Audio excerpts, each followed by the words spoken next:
a city that never sleeps. A lone guitarist makes his leaps. Fingers dance, strings sing a tale of a dream that feels so frail.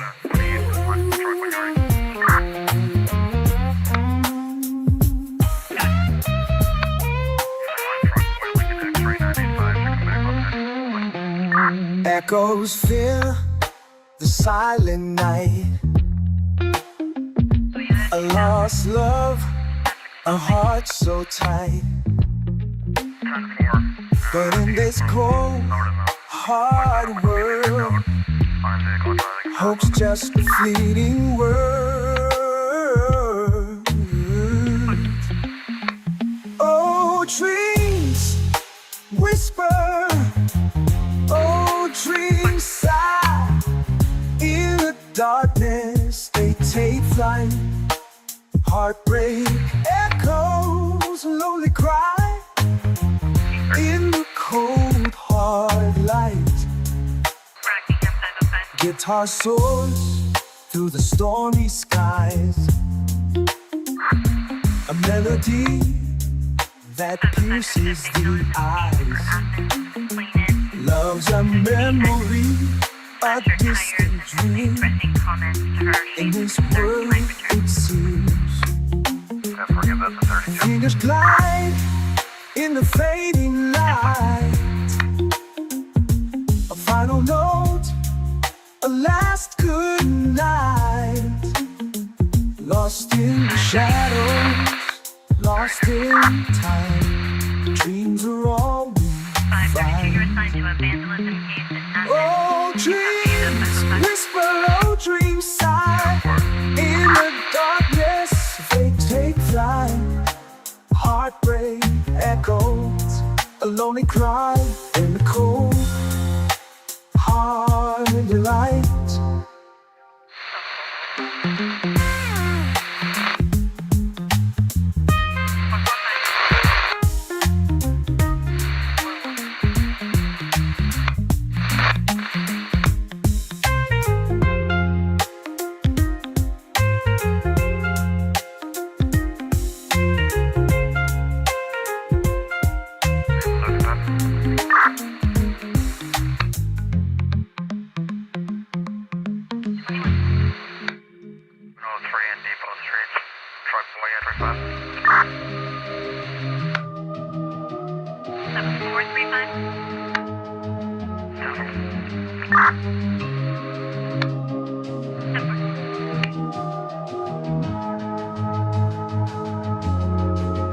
In the shadows where whispers dwell,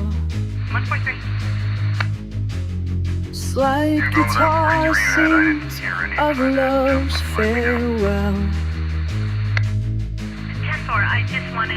Echoes of the heart once bold, now lost in the night's cold fold.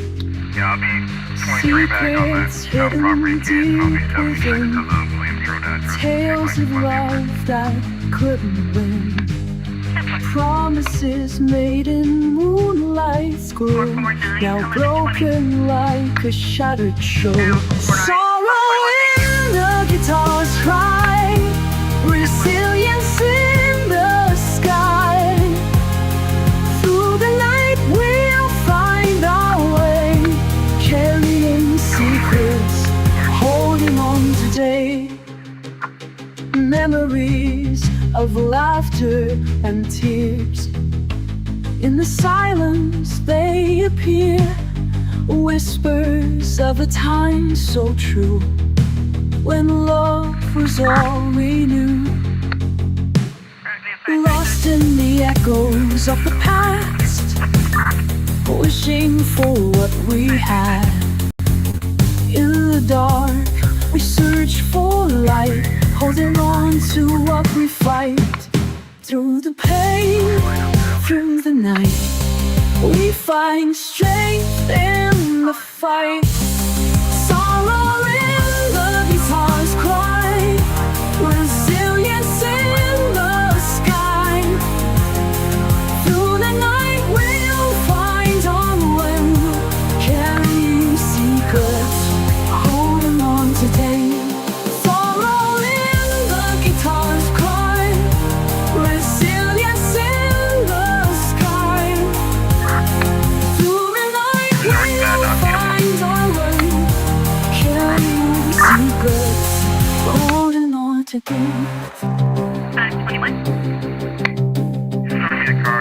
parking problem.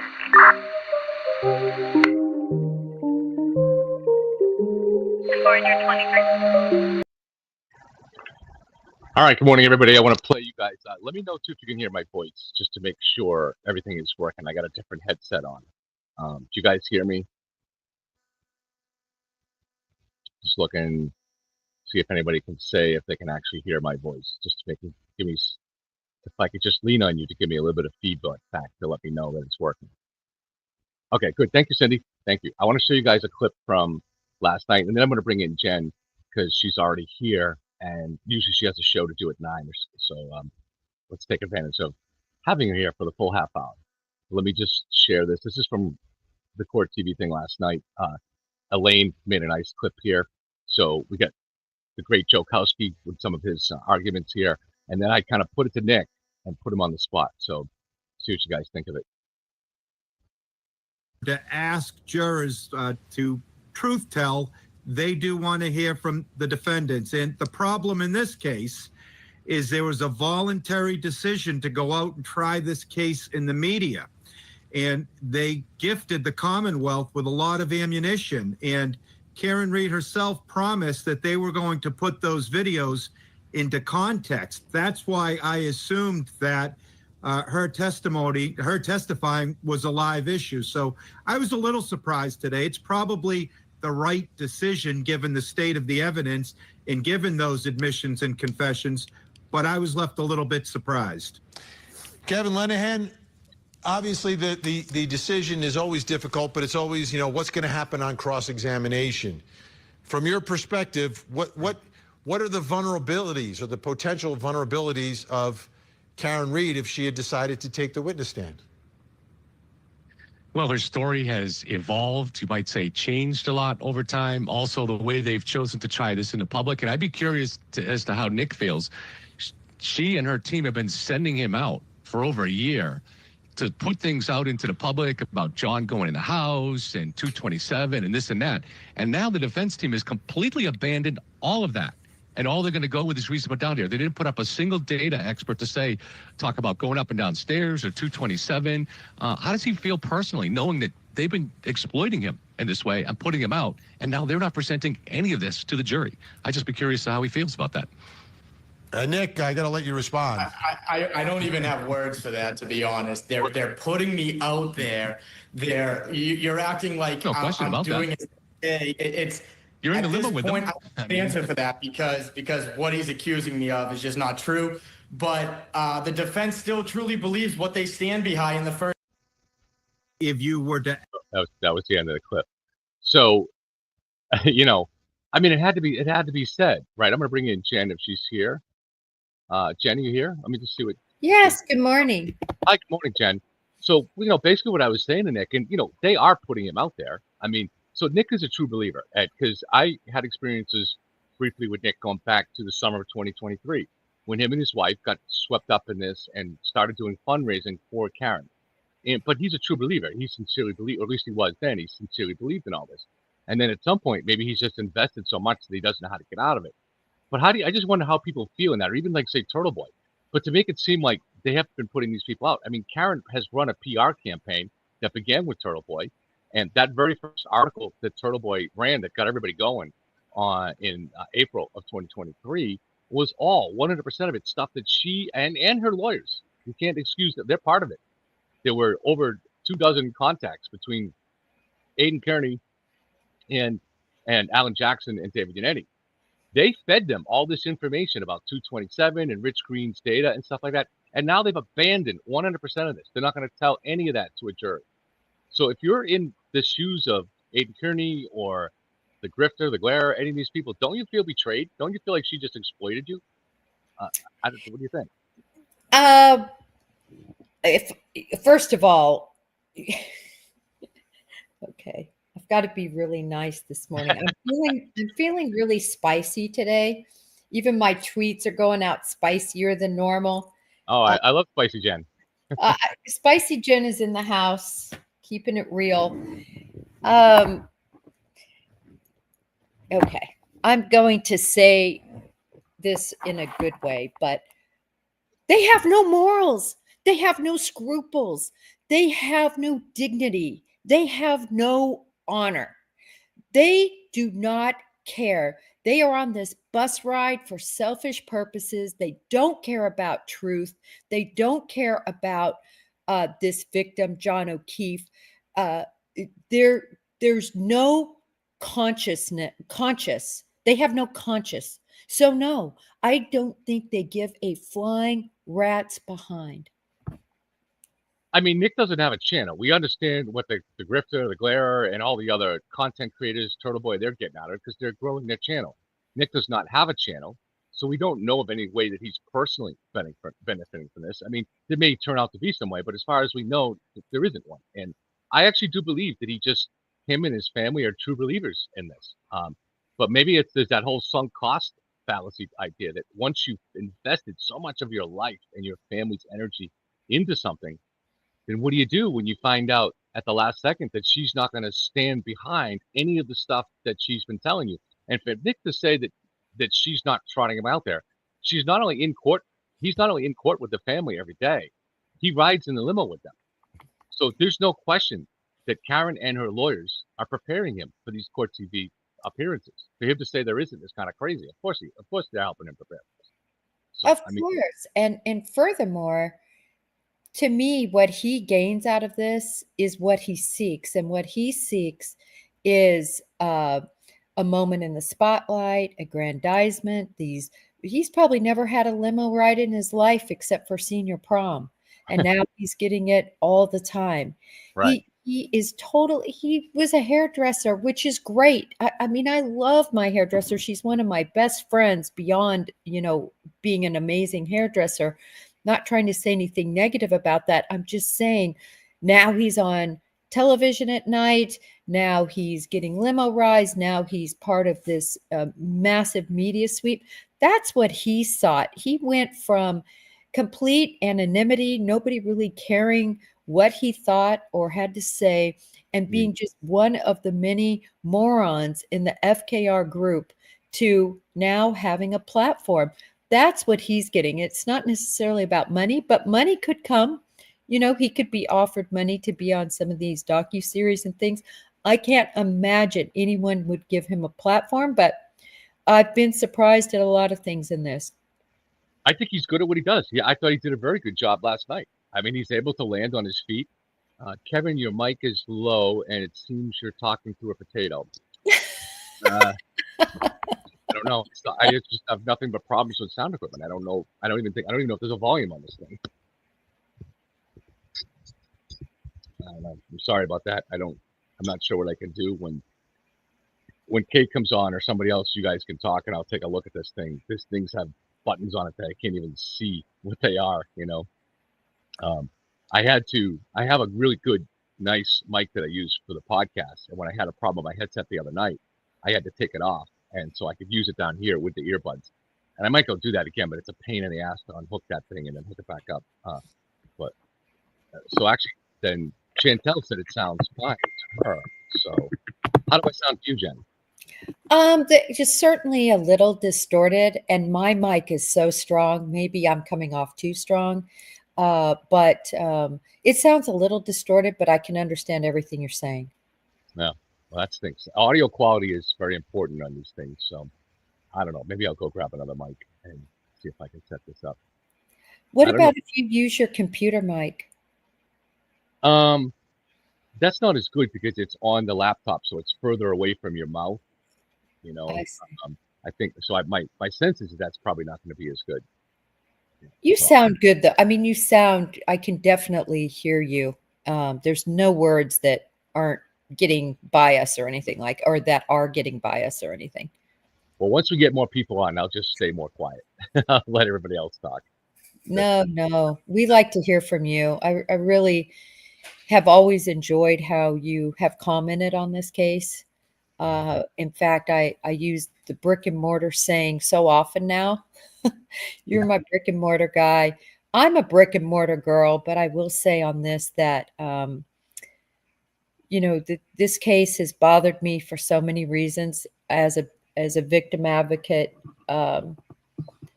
You know, it's just everything they've put Jim McCabe through a minor, you know, Colin Albert, everyone really in that house. Why didn't they just stick with this? Why didn't they start with this from the beginning and Right. just try to show that you know, just use their accident reconstructionists and try to impart doubt in that vein without hurting others. That's what really bothers me. And and I know it comes off sometimes that I'm, you know, very staunch in my position on this case, but you'd have to be a moron not to be staunch in a position on a case with facts like this. It's absolutely, from 2 years ago to now, if you read all the court filings and the facts, mind-boggling to me that anyone could really think John O'Keefe was beat up or somehow attacked by a dog, dragged to the front yard and left there. It makes absolutely no sense. How much have you seen in your professional career of the third party culprit defense? Have you seen a lot of this? No, most judges will not allow it. I mean, you take a case like the Delphi case that everybody knows about. I want to speak in terms about, and then I can go back to my own experience. But when you take a case like the Delphi case that had true third part, where the FBI did a probable cause affidavit, where the FBI believed there was another individual responsible, where the land of the person was there, where the person that dated the other person, besides Richard Allen, who was convicted, who dated Ron Logan, said that was him. That was him on the bridge. There was so much beyond probable cause in that case to point in the direction of another. And that judge didn't let anything in. Right. Even a guy named Keegan Klein, who was, you know, had coordinated meeting with one of the girls that day. None of Right. that was allowed in. It's so rare because you have to have well beyond speculation Right. and hypothet. Um, and same in my personal, you know, trial experience and case experience. It's just not an avenue people go down. Uh, and I think there's going to be a lot of lawsuits after this, no matter how this lands. Yeah, no doubt. I mean, especially the people that are just remorselessly finger pointing at people for which there is literally no evidence. You know, it's one thing for lawyers to do it in court, but for people to just try to do it to build their YouTube audience and just point the finger at people for which there's literally no evidence is stunning, and it's just going to be the future now. It's just going to go on to any time when there's enough to capture the public's attention when it comes to a case. You know, this is I guess this is probably part of you and I are on the same page, and Kate, this is why we're doing what we do. For me, as you know, I've talked about you privately on this on the phone. I've always been much more interested in unsolved cases. So for me, I when I first started looking into the Delphi case, that was probably in the fall of 2022. So 6 years after the murders. Um, I hadn't followed it before that. And so I did a series on it. But once they arrested Richard Allen, I stopped the series. I had no interest in the case anymore. I felt it was, once I saw the evidence, I felt pretty confident it was Richard Allen, and I didn't have any interest in it anymore. Same thing with the Moscow, Idaho ones. Once they arrested Brian Kohlberger, I really lost interest in the case. To me, it seemed solved. And so this case is the exception here in the Karen Reed case because I've seen what it's done. And so once I reached a point of satisfaction of knowing what happened here, and that was by say the fall of 2023, I ended up continuing with the case for other reasons. You know, just because I have a lot of sympathy for what these people that are just regular people in this town of Canton. They're not criminals. They're just everyday regular people. They have businesses. They teach. They're school teachers. They're cops, and they're swept up in this just because Karen wanted to avoid accountability, and she used a rabble rouser in Turtle Boy to stir up a frenzy. And it exploits the fact that the police have this many in the public have this deep mistrust for the police.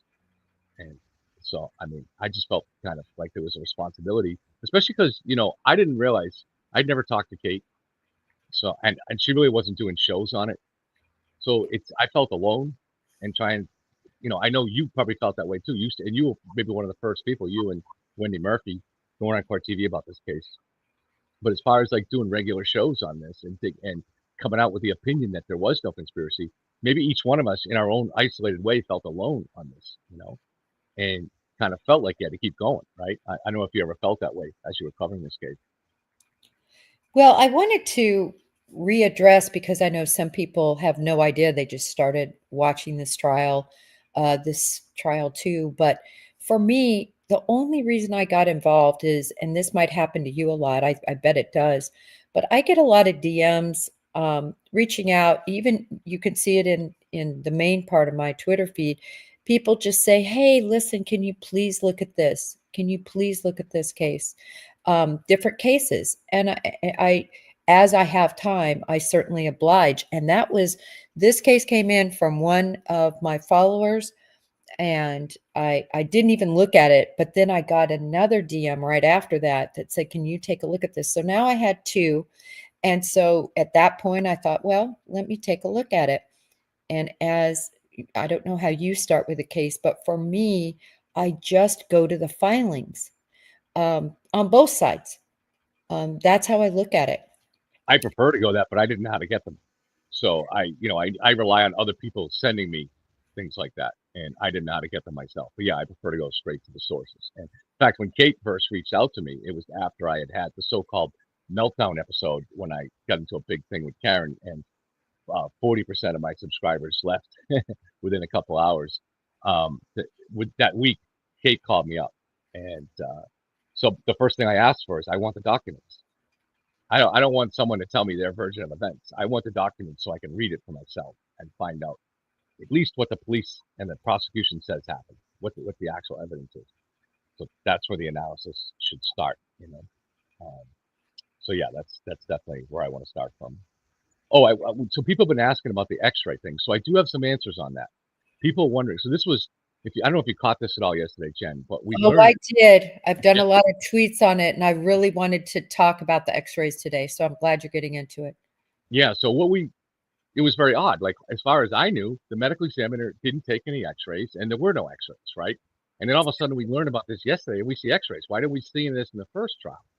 And I've said many times on my channel that there were no X-rays because it's not typically done at during a medical exam in this country. In some areas it is, but generally it's not. Whereas in my research had showed that it's more common in Europe and Japan to take X-rays as far as that. And I seem to remember the medical examiner, Dr. Scotty Bella, saying there were no X-rays. And then so yesterday I was like, wow, what happened? Did I miss something? Did she testify this time? Well, it turns out, I believe, that those X-rays were not done at as part of the medical exam. They were done at the hospital when John was brought there. There was some kind of a quick X-ray done just to try to, as part of trying to treat him and to find out what needed to be done. And so those X-rays were in evidence last year, and just neither side saw any advantage in using them. I'm surprised that Karen's team didn't see some advantage in using them because there were no broken bones visible. So I don't know why they didn't use them last year, but are using them this year. So does that help at all, Jen? Yeah, that does help. And I, on my feed, also said there was bruising, and I've showed lots of pictures to show there were bruises. Anybody who says there weren't bruises, I even used the picture that was presented by Little at a hearing. So so nobody could say, oh, see, you're taking some picture that you've somehow changed. I used the exact one she held up. There's clear bruising. And as far as the x-rays, I go on testimony, and the testimony of Rentschler, or I'm sorry, of Welcher, specifically said there were no broken bones, but there were no x-rays. And I've pulled the clip. I actually did a verbatim words in my Twitter feed to show what was said by him. And so I'm wondering if he did not have access to the hospital records now that I know where this came from, because I could tell you, I've never been to an autopsy where they've x-rayed. That's just not how it goes down. But I do understand that x-rays can be ordered and can be done. It's just not usual. at least on the initial autopsy, which is where we as investigators, we go to the very beginning of an autopsy, right? They do so much more after, and they do a lot more. There's toxicology behind the scenes and all sorts, Kevin, but it was always my understanding there were no autopsy x-rays done. And I guess what you're saying is that's still accurate. They were done at the hospital and they were just never introduced. And that's why I never knew about them. Yeah, I have no idea why Dr. Welcher wouldn't have access to them. So it's still a mystery, I guess, to some degree. It doesn't make sense. He should have had access to all of that stuff.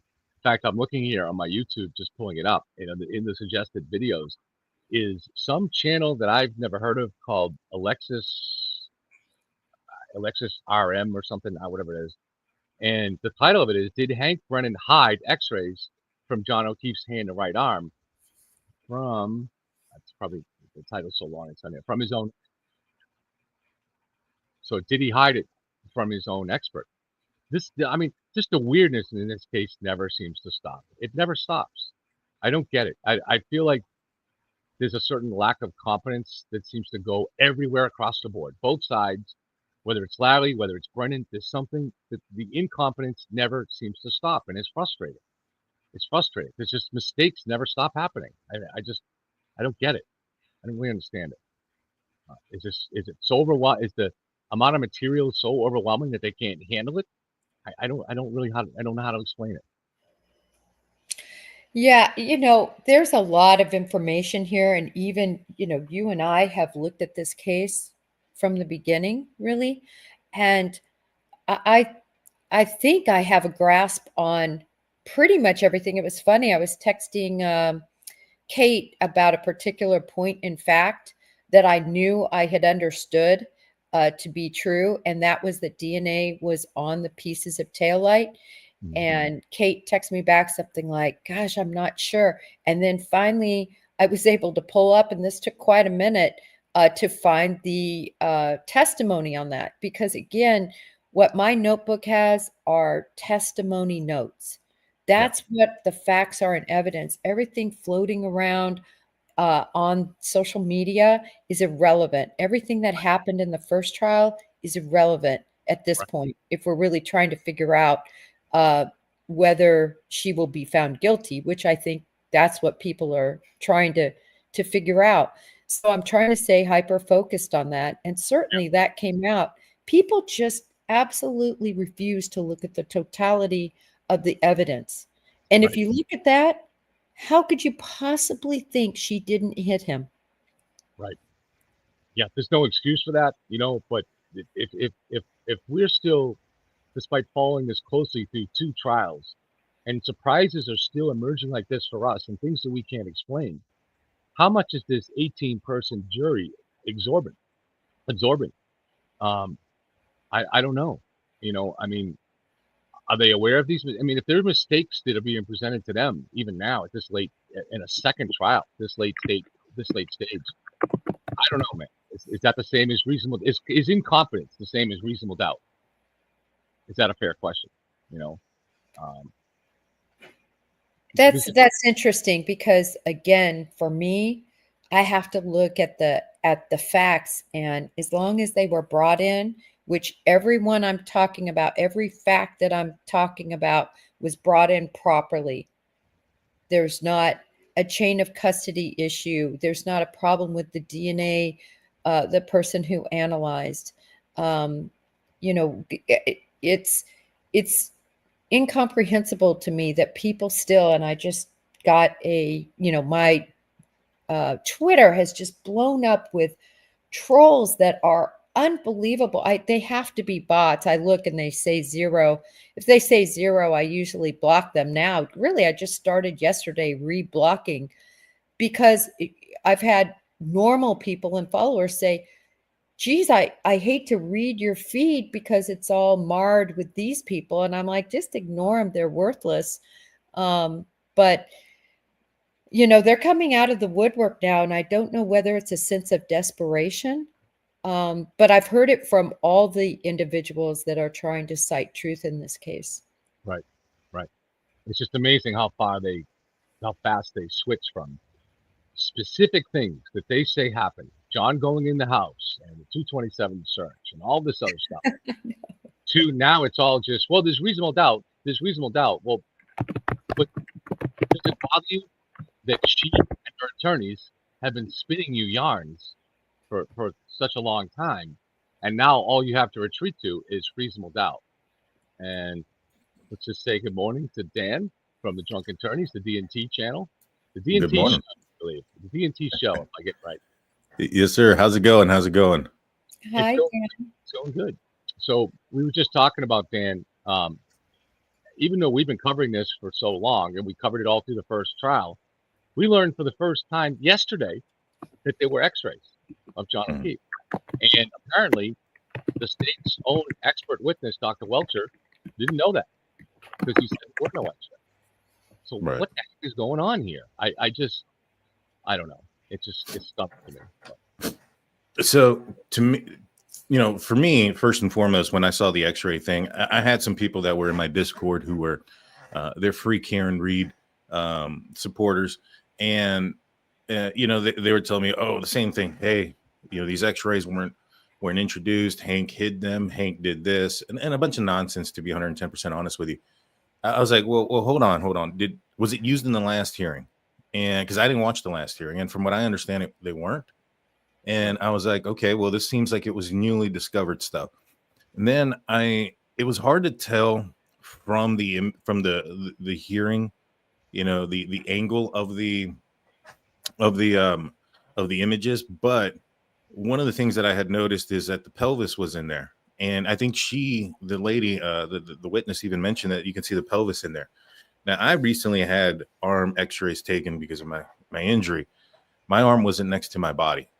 And so it was purposefully apart. They have you twist your arm in several different angles so that way you can get it from several different angles. And that way they can see if there is a fracture, hairline fracture, those type of things. And so when I looked at the images that they were presenting, to me, it looked like it was a full body x-ray. And then they cropped into the arm and then zoomed in, which I'm not sure what kind of effect that would have on the actual x-rays itself. I mean, typically when you zoom in things and blow them up, you might lose some of the finer details, such as a hairline fracture or those type of things. And so I'm interested to see how Dr. Welcher answers this question. Jen, you were a paramedic, I believe, right, or some level of first responder before you joined the FBI. So what kind of, if they pick up someone like this unconscious, what do you think what is the habit here? Do they put him through some kind of an x-ray machine to get a quick idea of what might be wrong with him? What happened there, Jen? Okay, so I did want to make this clear. I was never a nationally registered EMT until 2003 when the FBI, I became a tactical SWAT EMT. And so I went through 6 months of training and fire department training, rotations at a hospital, and was certified. And I've kept that certification. In fact, I had to just finish my testing in February. Again, every 2 years you have to be recertified. It's brutal. And so I'm a tactical EMT, and have been since 2003 with the FBI, and then now just on my own. But in answer to your question, what's going to happen is immediately, and this made all the sense in the world to me, even though the number one thing you're going to do is when they come in, it's total triage at that point, life-saving measures, right? Which they talked about. They started on the bus, ambulance, they call it the bus. And then they begin of course, the warming. They're trying to get his heart going. All of that would be going on.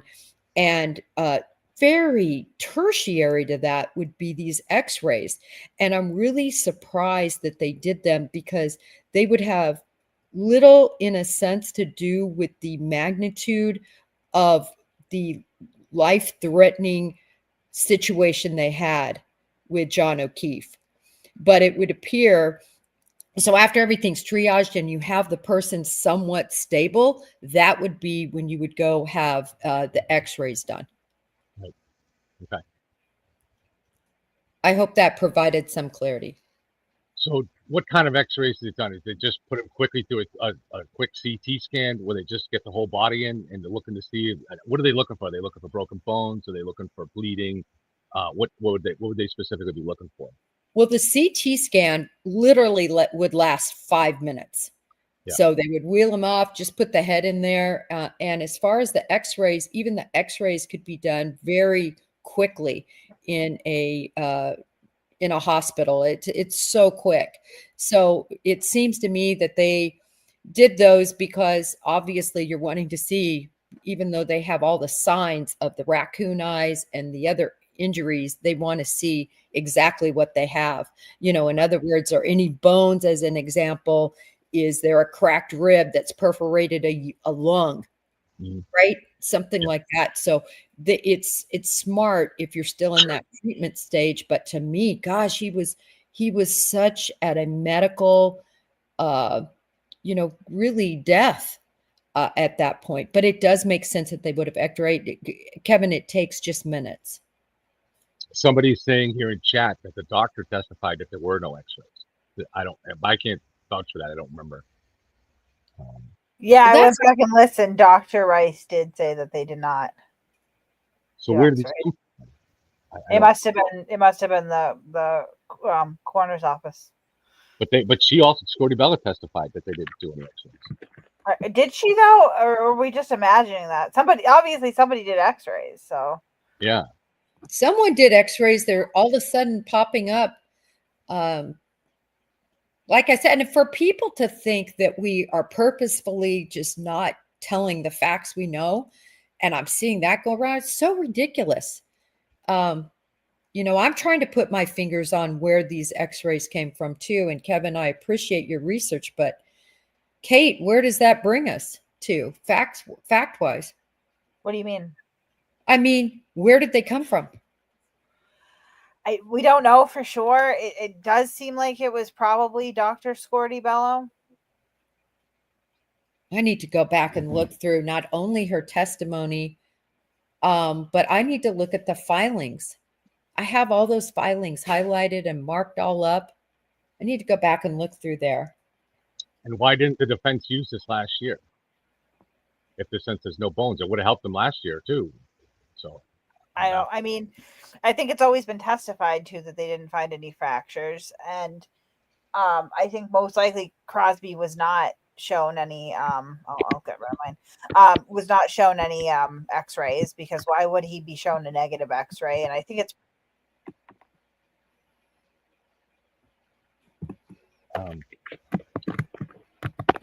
It also helps the prosecution, though, because remember, they're trying to say a fight. You would expect possible with a fight that was to the death like this, knuckle damage issues in that regard. They just should have shown them if they had them. I wonder if it just got sort of lost. Do you know what I mean? Lost, like in the whole video. A lot of things got lost in this case. I don't think it was lost, though. I think it just wasn't used. Right. That's what I mean. I don't mean lost. I just mean lost in terms of any importance that it would have in terms of what the prosecution or the defense. You know what I mean? When somebody says that was lost on him or lost on them, that's how I mean that. Right. I don't mean physically lost. Right. But so we would assume that these were available at the last trial too. Wouldn't the defense use this information if they were available or if they were aware of it? Yeah, we would think so. But I mean, even in the first trial, I didn't watch much of the first trial, so I don't know. I was listening to you guys yesterday. It sounded like you guys were saying that it wasn't brought up in the first trial. So to me, I mean, if it's something that's beneficial to the defense, they didn't use it in the first trial. They hadn't used it up to this point. I mean, simple deduction means, shows that it was either recently just discovered or looked into. Because if I was a defense team, I would have used that a long time ago. Well, we have to see the unusual thing that happened here is that ARCA last time, and they're the ones that were testifying, in particular, Dr. Rensler. ARCA only had what the U.S. Attorney's Office gave them. Right. And so the Norfolk County DA's office had reached out with several letters to the U.S. Attorney's Office to say, hey, if you want any evidence, we'll give you everything that we have. And the U.S. Attorney's Office didn't even reply to any of those letters. So it's very possible that I think it's likely that the ARCA guys just didn't have this material at that time. But now, since they are working not for the U.S. Attorney's Office, but working now for the defense, then the defense would have given them all this material. Right. So now why Dr. Sheridan or Dr. Russell didn't have access to this last year, that's a different question. Dr. Sheridan was the really old guy that was there, the doctor that they brought in to testify. That I forget exactly what he said, but more or less that his injuries were inconsistent with being struck by a vehicle, similar to their other experts. But he should have had those X-rays, I would think. When he first began practicing, X-rays hadn't been invented yet, so maybe he didn't know what to do with them. I don't know, but this guy was very old. Yeah, I just think that there's something to it. Also, the fact that the arm wasn't separated from the body when those X-rays were taken. It's not like they couldn't move the body. I mean, unless he was in some sort of form of rigor, but I doubt it. Why not position the arm in multiple angles so that you can get a full 360 view of it? Yeah. So that tells me that these are probably just very basic X-rays of the entire body to see if there was anything that was noticeable from there. Right. Well, we might hear from Dr. Welcher this afternoon, right, Kate? Are we going to go right to rebuttal this afternoon? I got that sense from the judge yesterday, not specific about Welcher, but that the jury should be expected to be here today. I was muted. So it's possible. It depends how long Rentschler takes, really. Right. I am searching right now through the court documents to find the X-ray stuff, whether it was even, talked about or not. I'm searching. Still don't see any reference, even though I've been through a lot of the medical stuff already.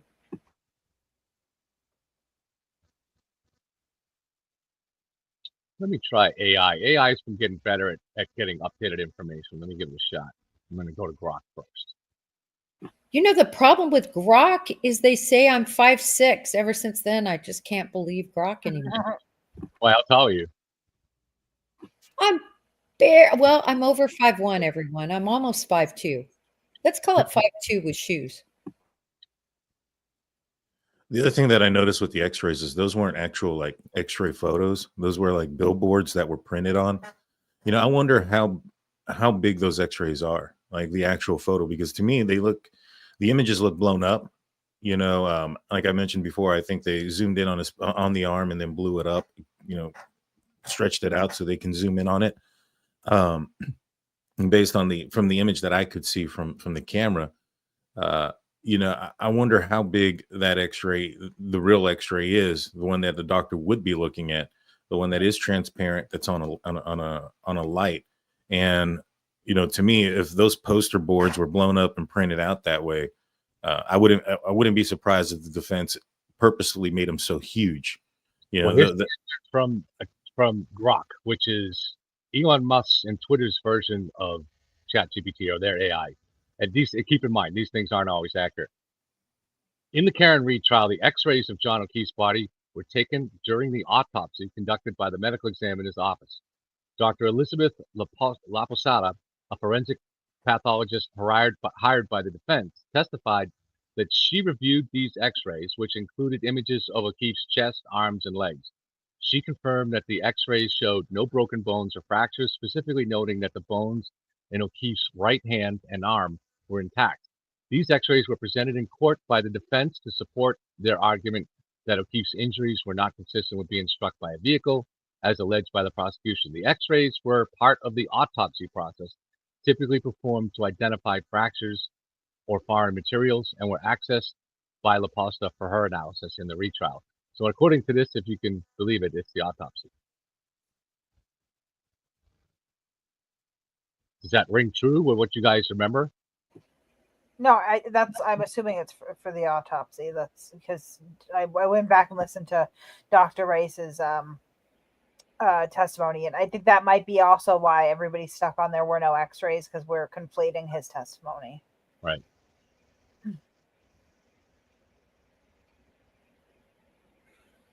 Yeah, I still can't find it. I'm watching on the news the 6th day of riots in LA. Now, some troubling video came out last night that Fox News had picked up at the start of the riots, where a van was giving out very expensive riot gear to the rioters at the start of this, which it's not been identified who was passing that out. But, it's expensive gear. It was expensive masks and shields. So who was giving this out to the rioters at the start of this? And now they're supposedly planning on extending these riots to multiple cities across the country. Just how organized this is and who's giving out that gear. I don't know. I'm not going to give you a theory. I don't have a theory. I just think it's important to point this out. So. When the riots first broke out, News Nation covered it so extensively. I know I was on for 5 hours on call and covering that. And it is unbelievable what happened and how it all started with literally, I don't know, it seemed like a dozen plus protesters, and then it quickly expanded to 100, and then it's just proliferated, and everybody's been involved. Gang members are looting, are vandalizing. You have Palestinians now, pro Hamas, all on board with their rhetoric. Nancy Liu, who was the reporter for News Nation out there, received somebody threatened to murder her with a rock because she was reporting. And then I personally saw the footage of her being absolutely harassed by another individual. It is unbelievable what's going on there. The 101 shut down for any of you from LA or spent extensive time in LA. It's unbelievable what's happening to our country. I just cannot believe we have completely abandoned law and order. And I always look at these kind of, or any kind of protest like this, I look at the kind of signs that the protesters have at the start of it. How elaborate are the signs? Because it takes some resources to be able to print up signs, and the signs that they had looked like they were pretty professionally done signs. So where did who had the resources to get this going and arm these guys with gear and well done signs? That didn't come from a bunch of poor people that were just illegal aliens. There's something more elaborate going on here, and again, I don't want to indicate what, because I don't know, and there's just something more interesting here. Somebody wants this to happen, and so it's more organized behind the scenes than we think. We just don't know who's behind that organization. O'Keefe in the X-rays, I still can't find anything. But really, isn't it the point? Is the results? We've always known that there were no broken bones. I think for me though, I've always wondered, were there any fractures? You know what I mean? Were there any of those minor hairline fractures or fractures? And do those X-rays tell us? Because they seem like very superficial. Like Dan said, just take the long, you slide the body through. There's no close-ups from different angles. It's certainly not an MRI. So like if you've fallen, or like if you have elderly parents and they've fallen and they want to find out if there's a hairline fracture, they give you an MRI. You don't go through just a simple X-ray. So you need a more elaborate X-ray to pick up. And I just want to respond. We weren't discussing politics from any particular side. This was not done from any particular side. That's why I made a point of I'm not going to analyze this. I'm just saying this is more organized, but I'm not saying who's organized it. Or, I have no idea. So there's nothing political about what I just said there. Yeah, I've always said riots should never be thought of as political. That's how I think of them. It's like law and order should be from both sides of the aisle, but I'm not a political person. Anybody who follows me sees that. I'm just trying to say it's terrible what's happening in our country, and people just trying to go to work, people trying to get their kids to school, trying to go to the market. They can't do it.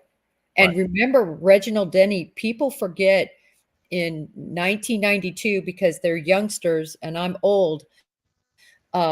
Those riots were horrible, and I'll never forget Reginald Denny just in his car being pulled out and beaten.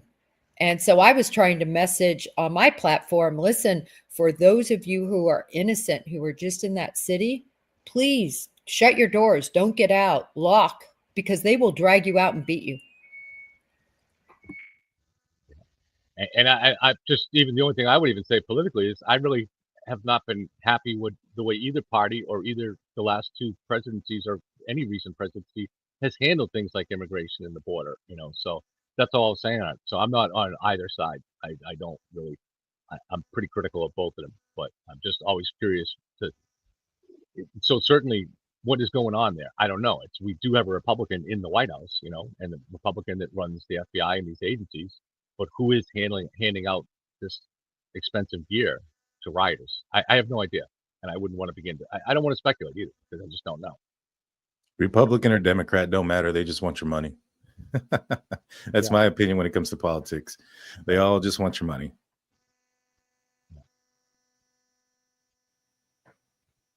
I truly cannot find, I've gone through a lot of the documents regarding Scorty Bello.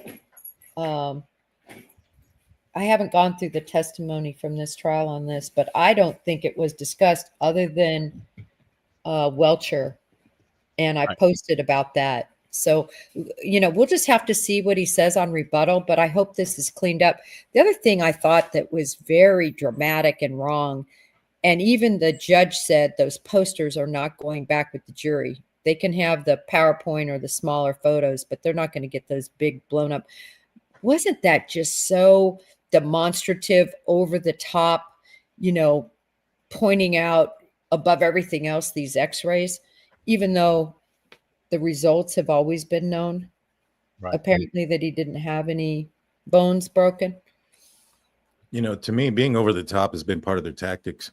I mean, have you seen the mistrial motions that they've had, and Alessi just screaming out the top of his lungs, like the jury, like him hoping the jury can hear him through the walls or something?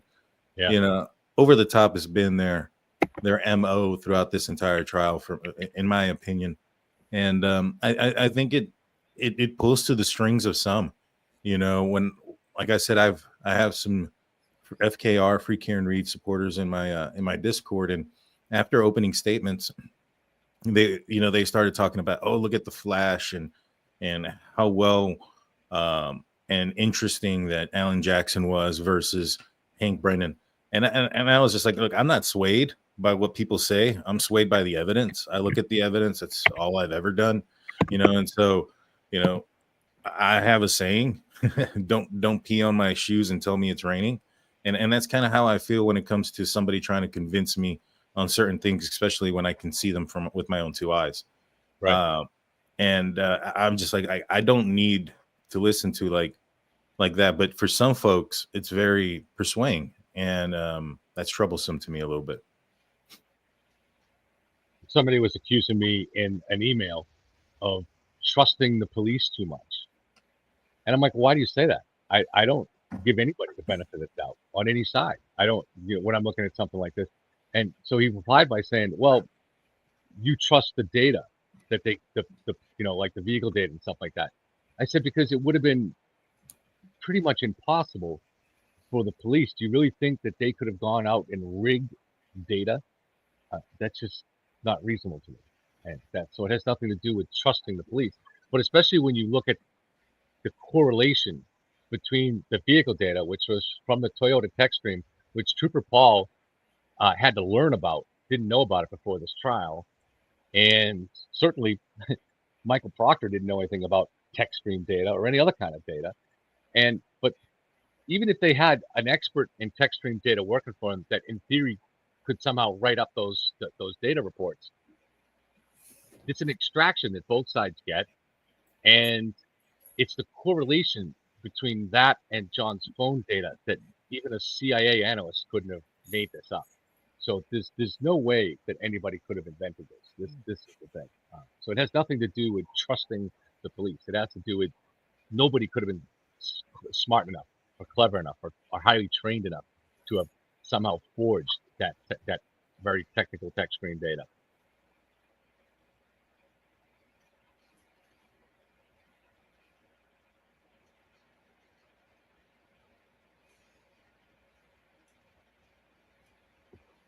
How did you guys think that La Posada's testimony hit? And I know you probably talked about this. I watched every second of the trial, but I fast forwarded through some of the commentary just because there was so much to get through, and I was completely tied up yesterday. I think it did some damage, but here's the thing. You have, clearly she's competent. I mean, she was the chief medical examiner for the state of Rhode Island for several years. She's done a lot of autopsies. She knows her stuff. The issue was not to her ability. The issue was to her credibility. And I don't know what the jury's going to absorb, but she gave the prosecution a gift. So Hank Brennan did what normally they do, and he said, "Good afternoon, doctor." And she said, "Well, it's not afternoon for another 6 minutes." So she was combative, even at him saying "good afternoon," which was unbelievable. I mean, so what does that tell the jury? That this woman is going to be combative right out of the gates here, no matter what.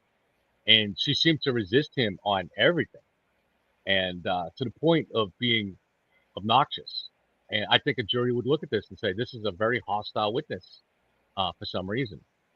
So so she came across as someone who was all in for the defense for some reason. So how does a jury process that? It's hard to say. I thought she was great for the Commonwealth. The fact that she was so defensive, as you mentioned, to me, I mentioned it to my Discord. I was like, this lady is anticipating what are the questions are going to be asked. She's not thinking about what is actually being asked. She's going to get tripped up. And there was many times where Hank was talking about the blow to the back of the head, and I don't think she was realizing that she was basically siding with the Commonwealth as far as the, it being a fallback type of situation.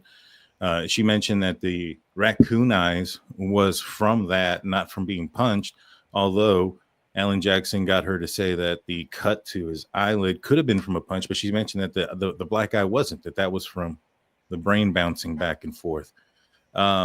She mentioned that he would have died, within 20 minutes or so of being struck that way. What does that do to the theory of the defense? When do they think he was put outside? Because there's some pretty compelling evidence from a battery, the temperature, and also Apple healthcare data and things of that nature that never put him inside of the house. So, from what I understand, based on the supporters of Karen Reed, they try to put this incident happening around 12:24, earlier, not later on, not like at 3 or 4 in the morning. So what are they trying to say here as far as, okay, he didn't die of hypothermia, he died fairly quickly. When do they think he put him outside? So Laura, who's been very helpful with us, including going back to the last trial, which I think she's from Indiana, if I remember right, but her son is 6'2", and she's the one that first gave us an image of her son standing next to that model Lexus and how the hand matched up perfectly to where the dent was. So she has sent me a video clip from Dr. Rice, the ER doctor. Unfortunately, this clip is 40 minutes long, so I can't play the whole clip, Laura.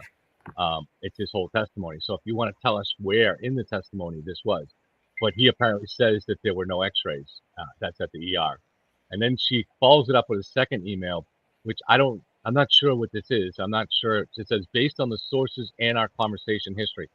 I don't know what this is I'm reading here. This is the problem with this. Based on our sources, on the sources and our conversation history. Does this mean you had a conversation, Laura, with Dr. Rice? I don't know what that means. So according to the testimony of Dr. Justin Rice, who was involved in the treatment of Mr. O'Keefe at Good Samaritan in the morning of X-rays or a full skeletal survey were not performed. Dr. Rice explained that when a patient like Mr. O'Keefe presented in cardiac arrest and unresponsive, the primary focus of the medical team was on the core resuscitative medicine. This involves critical actions such as securing an airway, ensuring a breathing tube is in place, and correctly applying CPR. In such critical cases, because of the mind can only focus on so much, there is less focus on the injuries. So it sounds like this is his testimony, but I don't really understand what it starts out. She starts out saying based on the sources and our conversation history. So I'm not really sure what that means. So I'm not sure. Again, I'm not sure what I'm reading. Am I reading testimony? Am I reading somebody's conversation? I'm not sure, Laura. But it sounds like part of this does read like the testimony. It does ring as familiar to me. So these X-rays, I guess, were taken in the autopsy. So That makes much more sense to me. I mean, this is, they are saying exactly what I said. There's so much you're dealing with at that point that I would be surprised, but they don't take that long.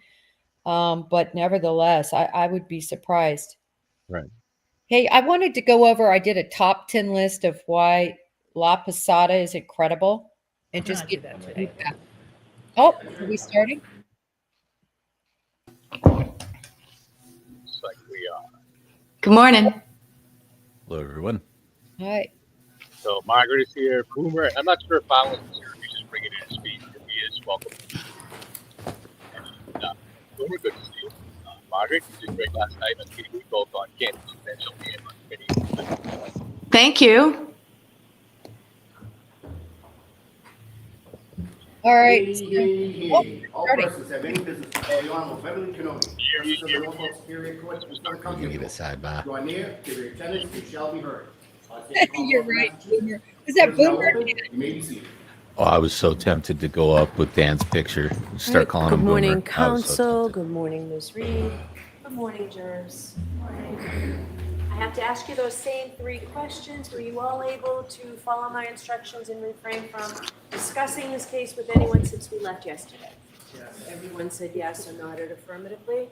Were you also able to follow the instructions and refrain from doing any independent research or investigation into this case? Everyone said yes or nodded affirmatively. Did anyone happen to see, hear, or read anything about this case since we left here yesterday? Everyone said no or shook their heads. Thank you. Can we have Dr. Rentschler again, please? All right. Dr. Renzel is right in, so we can leave.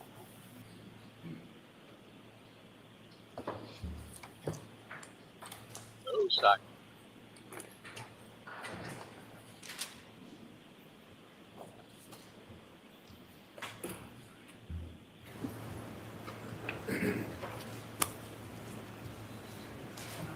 Dr. Armand, you're still under oath. Yes. Thank you. Good morning. Good morning, Your Honor.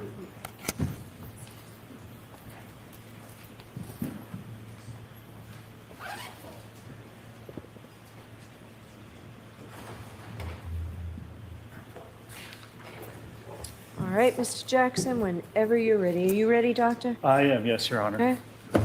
Thank you, Your Honor. Dr. Rentschler, good morning. Good morning. Yesterday, when we last left off, we were discussing materials that you had been provided to review, and you described much of that material in furtherance of your answer that you were asked to review certain data and undertake certain testing as it relates to testing that was done by Aperture, correct? That's correct, yes. Did you prepare a PowerPoint presentation to illustrate the analysis and methodology in your review and testing of this case? I did, yes, sir. Did you bring that with you today? I did indeed. Your Honor, I have a flash drive I'd like to have marked as next in order. Okay. Is there an objection? Not for identification. Okay, so it's marked for identification. Thank you. KK for ID.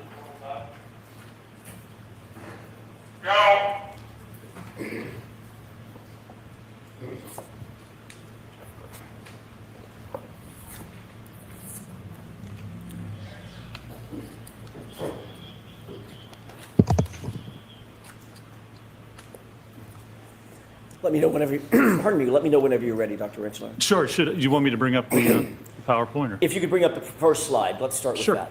Let's see here. There we go. Is this representative of the PowerPoint that you presented, or sorry, that you prepared for presentation for the jurors? It is, yes, sir. Okay. Are there several blank slides, just sort of placeholder slides as we walk through your analysis that the jurors will see? There are, yes. Okay. Let's talk about first of all, what was the purpose of your investigation? What did you seek to undertake? So the purpose of my investigation in this matter was to evaluate the evidence, and particularly as it pertains to the alleged theory of what occurred in this case. All right, so I'm going to strike that answer. Ask the question again. Sure. Did you seek to undertake an analysis of Aperture's testing or part of their testing? I did, yes, sir. All right. With regard to that testing, what was the reason that you undertook to analyze Aperture's testing? Sustained. Ultimately, were you in receipt of a PowerPoint presentation and a report from Dr. Judson Welcher? I was, yes, sir. Okay. Did you have an opportunity to review that PowerPoint presentation in whole? I did, yes. Were you able to look at his report and read his report and review his report? I was, yes, sir. Did you undertake an analysis based on his reporting and his PowerPoint presentation? So I'm going to see you both at sidebar for just a minute, please.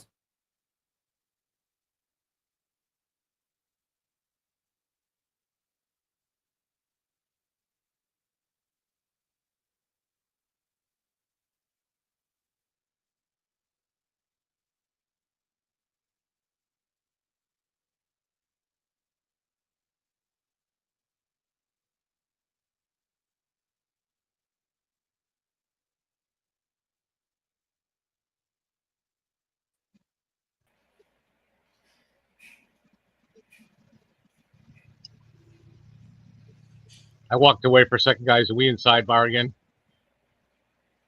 Yes, and I never have seen a trial with so many sidebars. In fact, I've never seen a trial with 1/8 as many sidebars.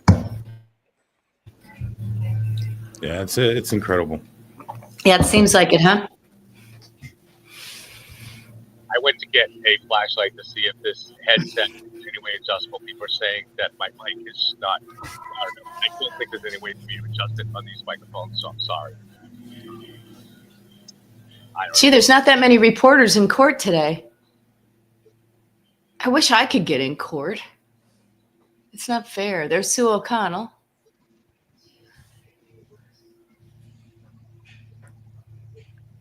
That's not Rachel Maddow?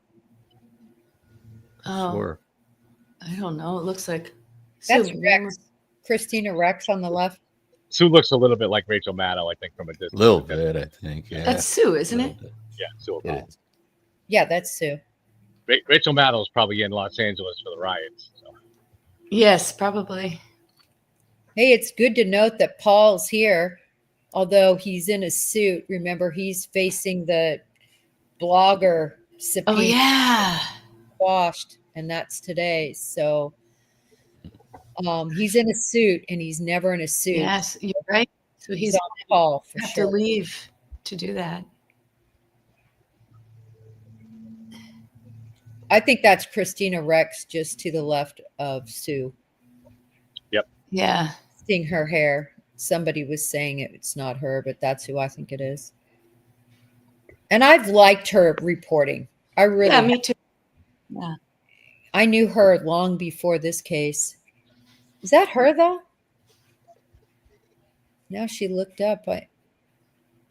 I can't tell. My pictures, I guess, is too fuzzy, but it looks like her. Mr. O'Keefe is not well. It's very difficult. You know, for those of you who may not have sat on these benches in this gallery, they are so hard. In fact, in the Delphi trial, they had special cushions that actually the victim's family brought to people to sit on. It's just really, really difficult to sit in those conditions for 8 hours a day. Oh, yeah.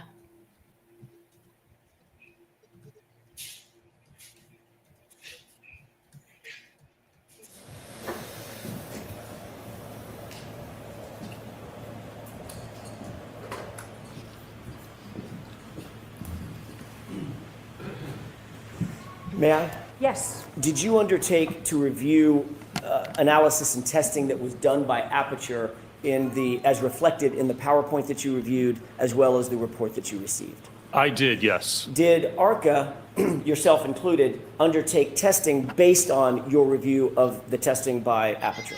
We did, yes, sir. Okay. Tell me, what was the biomechanical analysis, that's the second point on your PowerPoint, what was the biomechanical analysis that was undertaken after you reviewed the Aperture reports and Aperture testing? What did you undertake to do? So I touched on this yesterday a little bit. A biomechanical analysis, there's certain steps that you have to do to actually perform a biomechanical analysis. First of all, you have to determine what the injuries are. What are the diagnosed injuries? Second, you have to determine what happened to the individual. So in this case, what would have happened to Mr. O'Keefe? His kinematics, how would his body move? Was it contacted by anything? Was it contacted by the Lexus? If so, what forces were produced on the arm, on his body? Were they sufficient to cause the injuries that he sustained? And in this case, it's a little more involved. We have, was he hit by the car? What happened after that? Did he somehow move into the yard? And then did something happen in the yard to actually cause the skull fracture? So in order to determine if that's what actually occurred in this case, you have to look at each of those three separate events.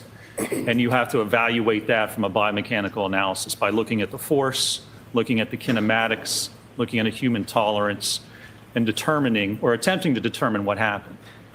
Now, if you try to determine what happened, not only do you have to prove that that was the case and the facts support that that's what occurred, you also have to eliminate all other possibilities. Because if you're saying this is how it happened, not only do you have to show that that's true. So next question, and I'm going to strike that. Next question. Is there an element of differential diagnosis that goes into biomechanical analysis? There is, absolutely. Explain that for us, please. Let me demonstrate. So there are several peer-reviewed articles that I reference. Is this slide number 2, by the way? This is slide number 2. Thank correct. This is injury reconstruction biomechanical analysis of accidental injury. And that sets forth the methodology that I just described. It's well written about, well reviewed in peer-reviewed articles. This is the method you need. If you're going to opine on biomechanics, this is the method you need to do, the steps you need to go through in order to provide an actual opinion. And describe that method just a little bit further. Does that include testing? That includes testing. Does that include both lab testing and field testing if it's possible? Absolutely, yes. Explain that. In fact, let me explain. Let me get through here. You know, I just had a couple examples here. This third slide, another reference about biomechanical analysis. Again, it's all throughout the literature, very well established how to do this. Now, it's all based on the scientific method, okay? And the scientific method, which you know, it was really established back in the 1620s, but this tells you how to do a proper scientific analysis. So you have an observation, you observe something. So in this case, you might say, all right, there's superficial abrasions to Mr. O'Keefe's arm, and there's a shattered taillight. Are those two things related? Well, the first thing you do is you research the topic area. You look through the literature, you find or look for any examples of that happening. You see if there's any reports or peer-reviewed articles written about this very occurrence. Can you actually demonstrate that if your arm hit the taillight would shatter and cause those abrasions? If this occurs or is a common occurrence, it should be in the literature. You should be able to find information about it. Then you form a hypothesis. Either you say, I think this injury is related to hitting the taillight, or it's not. Whichever one you choose, that's where you then start to go into your experimentation. You have to develop tests to get data to actually back up your hypotheses. So if I said, well, I think the injury is related to it, what would you do? You would go and you would test it. You would get an arm. In this case, we got a hybrid 3 dummy arm, and we got an exemplar vehicle, and we hit the vehicle with the arm. Or we hit the arm with the vehicle, we ran into it, to determine what's going to happen when that occurs. Do we get the right circumstances, the right loading to actually occur in that case? So this, and then you go back and you analyze that. And if your results don't match up with your hypothesis, you have to reevaluate. You have to go back and see. If we don't get that type of injury, if we don't get the kinematics or the force associated with what we see, you have to reevaluate if your hypothesis or what you think happened is actually true or not. So you have to continuously go through this process. And that's what experts do. That's how you perform an analysis. And that's what's important. You know, I have 3 kids. I have a 9-year-old who's actually. So I'm going to ask you to wait for the next question. Okay, sure. Was there an example that you could use of sort of a real-world example that you might want to use to explain some or part of the scientific method? There is, yeah. And I would like to explain an example of what's important with that. So I was going to say I have 3 kids, a 9-year-old who's actually turning 10 today. Happy birthday, Kai. And I have 2 older ones. All right. We're going to stop this. Another example. Go ahead. Less editorializing. Minus all the personal. I'm sorry, Your Honors. Go ahead. Details matter, okay? Details in an investigation matter, and details matter here. You need details. You have to explain how things happen, okay? As an expert, I can't come in and just say. Sustained. It needs to be more question and answer. Why do details matter? Because your opinions have to be based on the facts and the evidence. Why is that? Because that's what determines your conclusions. I can't come in and say, I think. Next question. What if you don't have all the details and facts? If you don't have details, if you haven't performed a proper analysis, then you can't come to a conclusion that something happened. You can't depend just on your experience. You have to have the analysis, the evidence, and the details to come to a conclusion in a case. How do you best get details to come to a conclusion in a case? You need research. You need peer-reviewed articles. You need evidence. You perform testing. You have to demonstrate what you think happened is A, possible, and B, actually did occur. And in order to do that, you need hard evidence to demonstrate that that's what actually occurred in this case. Do you get that through both lab testing and field testing? The form. Ask it differently, Mr. Jackson. Can you get that in lab testing? Absolutely. Can you get that in field testing? You can get that in field testing as well, yes. Are those integral to an analysis? They are. If you don't have any other evidence, if you don't have research, if you don't have peer-reviewed articles showing or demonstrating what happens, you have to formulate, you have to get that evidence. And the way to do that is through field testing, if you have no other evidence and no other source of information to provide that type of evidence. Let's go to the next slide. Did you undertake, and this is a placeholder, did Yes. you undertake the scientific method in this case? I did, yes. What was the hypothesis of the incident that you utilized in furthering your analysis? So the first step, the first part of this event is contact between Mr. O'Keefe's arm and the vehicle. Could you describe for the jurors what hypothesis you used based on your review of the information you got from Aperture? Sure. So the hypothesis that I looked at, Aperture, their testing and report indicates that Mr. O'Keefe had his arm out at a 90-degree angle. Sustained. What do you see? By the way, where are these from, these 2 slides? These 2 slides are from the PowerPoint presentation that Aperture provided. All right, so you didn't create these? I did not, no, sir. Describe the angle of the arm in the left photograph with the drinking glass in the hand. So the angle of that arm is approximately 90 degrees. The other photographs in the PowerPoint demonstrate that for someone the same height as Mr. O'Keefe, the arm would be at about 90 degrees with an individual standing erect. That's what was demonstrated in their PowerPoint. Do you note anything in their PowerPoint, the Aperture PowerPoint, related to the clothing worn in that left photograph? Yes, they have the surrogates wearing a hoodie or a sweatshirt, which is the exact same type and brand that Mr. O'Keefe was found wearing at the time of the incident. Did that play a part in your overall analysis? The fact that the individual, the surrogate, as you use the name, was adorned with the same type of sweatshirt that was found on Mr. O'Keefe? It did, yes. I mean, that's one of the details that we have to look at. Details matter, so we look at the clothing that was worn and the evidence found with respect to that actual sweatshirt. I'd like to stay with that for a second. Why is that important? Why would the clothing matter?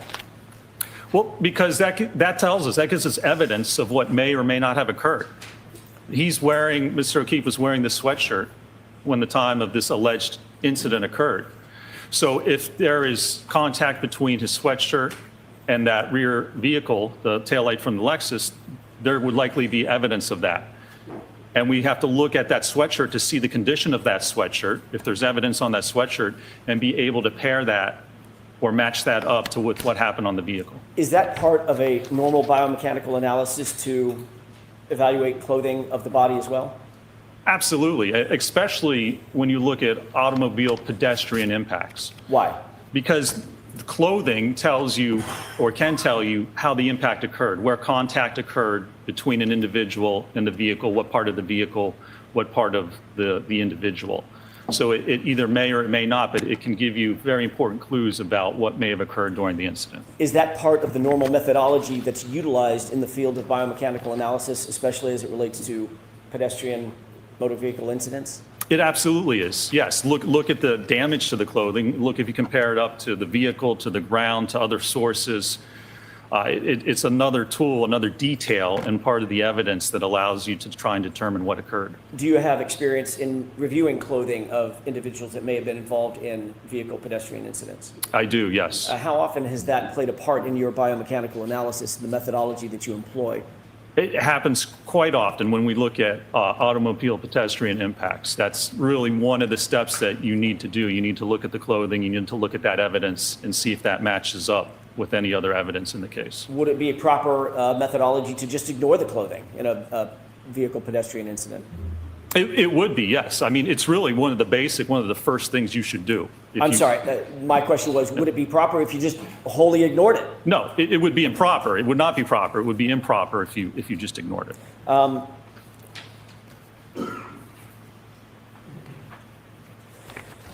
Getting back to the slide at hand, and we're on slide, just to stay coordinated, is this slide 7? That is correct, yes. Okay. You've talked about the left photograph. What is the right, the short video? So this short video is what I refer to as the paint transfer test that was performed by Aperture. And what they did was take a surrogate the same approximate height and weight as Mr. O'Keefe and had him stand behind a subject, an exemplar Lexus, the same year, make, and model. And they put paint on the rear taillight cover on the fender, and then they backed it in to the surrogate's arm. And the reason for this is they attempted to show that where the paint contacts the arm, that it's the same area where the superficial abrasions were on Mr. O'Keefe's arm. Did you utilize these photographs and videos from the Aperture report in conducting and building the field testing and or the lab testing that you ultimately undertook? I did, yes, sir. Can we go to the next slide, please? What's depicted in this slide? So this is from the Aperture report, and the third conclusion is that the location and orientation of the lacerations on John O'Keefe's right forearm and arm are consistent with the geometry and the orientation of the right taillight on the Reed 2021 Lexus LX57. How did you interpret the phrase geometry? To me, geometry just means shape. So the way I interpreted this is the one test that was performed with respect to the taillight. This is the only test I saw that Aperture performed involving the taillight and the arm, is that with this paint transfer test, they concluded that, again, the area where the paint was transferred onto the arm is consistent, the same shape and orientation as apparently the lacerations found on Mr. O'Keefe's forearm. Did this test, in your opinion, establish force multipliers that were exerted on the taillight? It has nothing to do with force. It doesn't describe the force exerted on the taillight or on the arm. It doesn't describe how the arm would have moved as it hit the taillight. It doesn't describe how the taillight would fracture. It doesn't describe how you would actually get the lacerations on the arm. Again, all this does is generally, and I made an error there. This report, and you can see the slide says laceration. Mr. O'Keefe did not have lacerations on his arm. He was. What did he have? He was diagnosed with superficial abrasions. Is there a difference between a laceration and an abrasion? There's a distinct difference, both biomechanically and medically, yes. Is that an important distinction? That is. Why? The first step of the biomechanical analysis is identify the injuries, and you have to take the diagnosed injuries identified by a medical doctor. So it's superficial abrasions. To put lacerations on, that's simply incorrect. So I strike the end of that. Would you describe the injuries on Mr. O'Keefe's arm as lacerations? No. Would they be more properly described in another way? It would be, yes. What's that other way? So they've been diagnosed as superficial abrasions. An abrasion occurs when there's rubbing or scraping of the skin, and it just rubs away the top layer, the epidermis of the skin. Now, a laceration is a jagged ripping or tearing of the skin, which gets down through the epidermis into the dermis. So abrasions take much less force, they're less severe than what a laceration actually is. In a biomechanical analysis, if it's done properly, is it important to get the proper injury to the body as a foundation to the entire analysis? That's core to the analysis because you're trying to determine how an injury occurred. You have to know what that injury is. You have to have the correct injury to be able to evaluate it. Let's go to the next slide. This is a placeholder. I want to ask you a little bit while this is up. We can turn the lights up. First step in the analysis. What is the first step of the analysis after you determine the injuries, the type of injury? So in this step, after you determine the injury, what we want to do is we want to look at the physical evidence. So we have the abrasions on Mr. O'Keefe's arm, and we have the sweatshirt that he was wearing at the time. So the first step in any investigation is to determine, does the evidence from the arm match up to the evidence on the sweatshirt? Did you undertake that analysis? I did, yes. Is that indicated in a slide a little bit later on in your PowerPoint? It is, yes, sir. Okay. Let's go to the next slide, please. What are we looking at in this slide? So this explains the injuries. And this is on the left side, that is the diagnoses from the autopsy. The right side is from the hospital. And you can see it says blunt impact injuries of head and extremities, abrasions and lacerations. The laceration is on the back of the skull, on the back of the head where the occipital skull fracture is. When you look at the extremities, everywhere where it talks about the extremities, it's superficial abrasions. So the first step in a biomechanical analysis, you review the medical records, determine exactly what the injuries are. And you can see there's a picture of the actual abrasions. Those are the documented injuries or abrasions to Mr. O'Keefe's right arm. Are these acceptable sources? Well, let me ask you this. What are the sources that are reflected on this slide that you referred to or you relied on in coming to your opinions and conclusions regarding Mr. O'Keefe's injuries to his right arm? Again, on the left side is from the autopsy report from the medical examiner, and then the right side is actually from the Good Samaritan hospital where Mr. O'Keefe was taken. Are autopsy records, hospital records, medical records acceptable sources for a biomechanist to rely on in determining or coming to opinions and conclusions? They are. They are the sources you go to determine what the injuries are. Yes. Did you see? You reviewed the entirety of the medical records as well as the entirety of the medical examiner's file, is that right? I did, yes, sir. Did you see reference to any fractures that were noted on Mr. O'Keefe's right arm, either his arm, his forearm, or his hand? No, there were no diagnosed or references to fractures on any part of his right arm or hand. I'm going to ask Mr. Wolk to display a couple of exhibits, the x-rays. Okay. So he's going to take over the TV screen. Sure. If that's okay, Your Honor? Yes.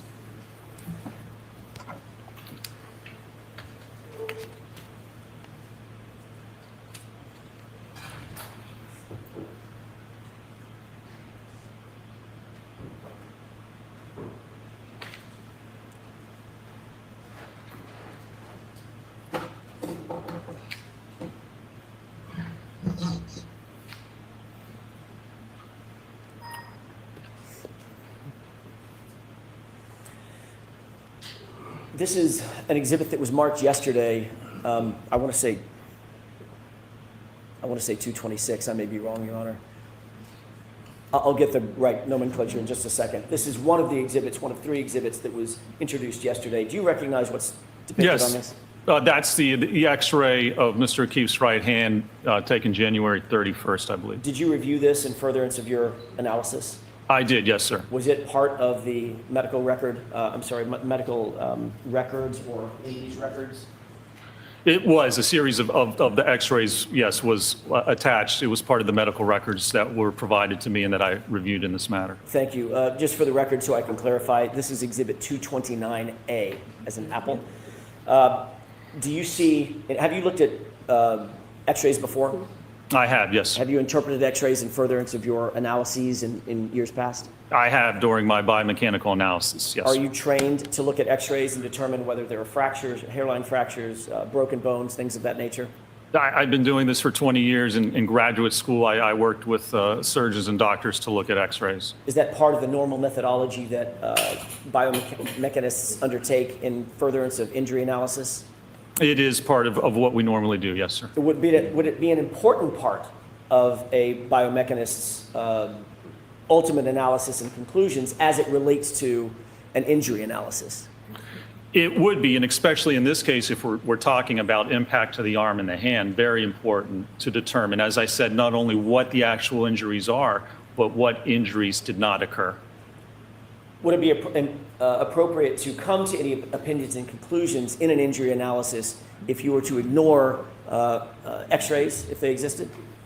No. If X-rays exist, you need to review them. You need to determine what they represent and what injuries either did or didn't occur. You absolutely need to look at them. Do you see any injuries represented or any defects represented in this X-ray of Mr. O'Keefe's right hand?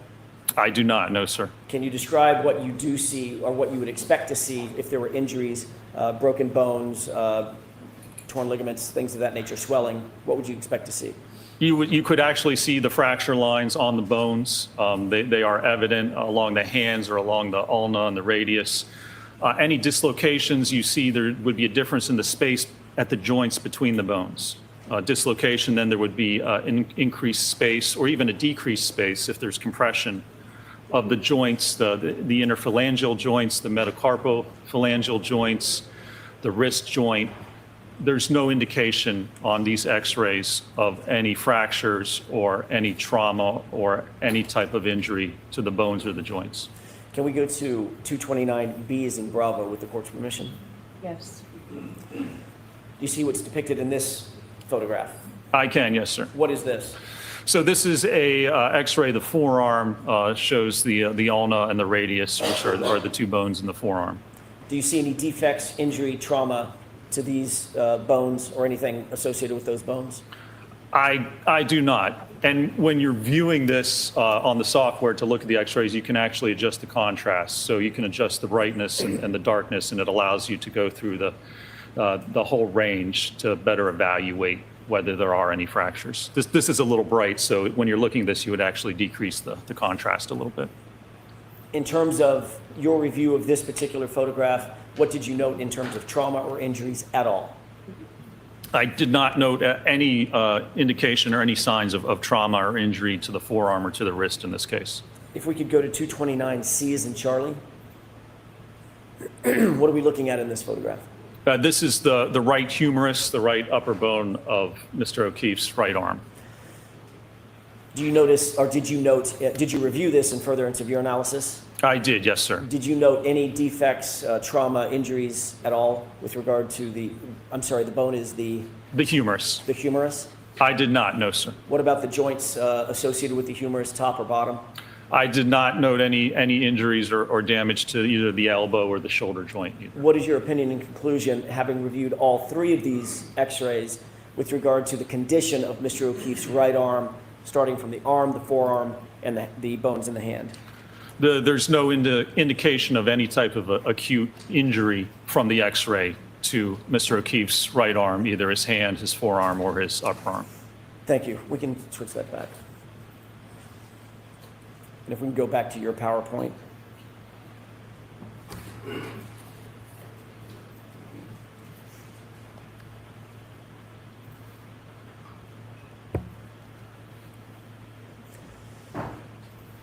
Can we go to the next slide, please?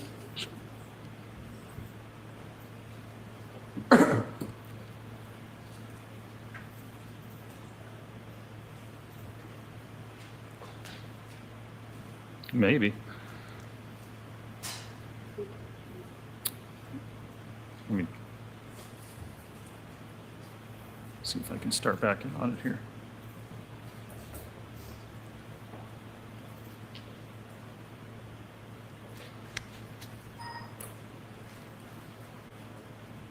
Okay, there we go. What are we looking at in this slide? So again, this is the hoodie or sweatshirt that Mr. O'Keefe had on at the time of this alleged incident. Did you consider these photographs in conducting your injury causation analysis? I did, yes, sir. What role did these photographs of Mr. O'Keefe's hoodie play in your injury causation analysis? So this shows the hoodie, and it was inspected by the police department, and it was noted, as you can see on the right sleeve by the triangles, there were 9 different punctures or holes noted in the sleeve of the sweatshirt. Can we go to the next slide, please? What are we looking at in these series of photos? So let's come to sidebar for a minute and Mr. Jackson, bring your PowerPoint, please.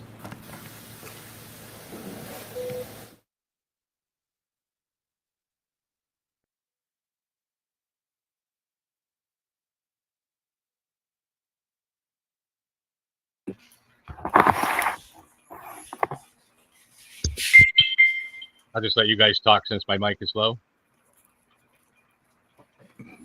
You know, again, the same question I have about the x-rays is like the hand itself looks curled up. I'm not sure if that's the appropriate way to take an x-ray to see if there's any fractures or things of that nature. And there's only one position of the hand. It's not positioned in multiple ways. I'm just curious about these x-rays and if these are the ones you would want to rely on to determine if there was a hairline fracture. You know, I'm no x-ray, you know, I've never done that for a living, but having had so many x-rays and watching x-rays done as an EMT, do you know how they line you up where they put you in a very specific arrangement to take an x-ray to make sure exactly what Boomer is talking about? And take it from 4 different angles. Typically, if it's your arm, it's from the side, both sides, on top, on bottom. I just think this will not necessarily show hairline fractures and a full presentation of what could be harmed on him. That's just a reflection I had. Yeah, me too. It's just weird, you know what I'm saying? It seems like that the object of getting the x-rays weren't necessarily to try to find hairline fractures, you know, for whatever reason. It's odd. But one of the things that I did notice is that he mentioned that the injuries to his arms were abrasions, not lacerations, not punctures, which kind of goes against what their own witness said the other day or yesterday.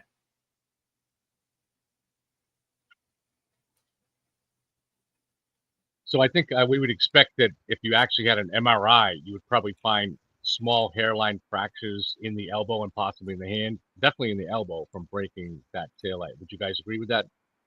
I would agree with that. I think it's possible.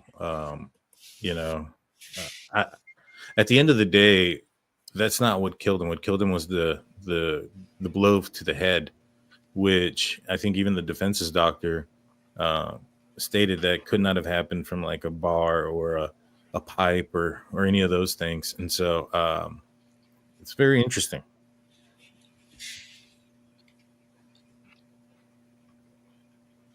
How would it It's, compare I'm sorry.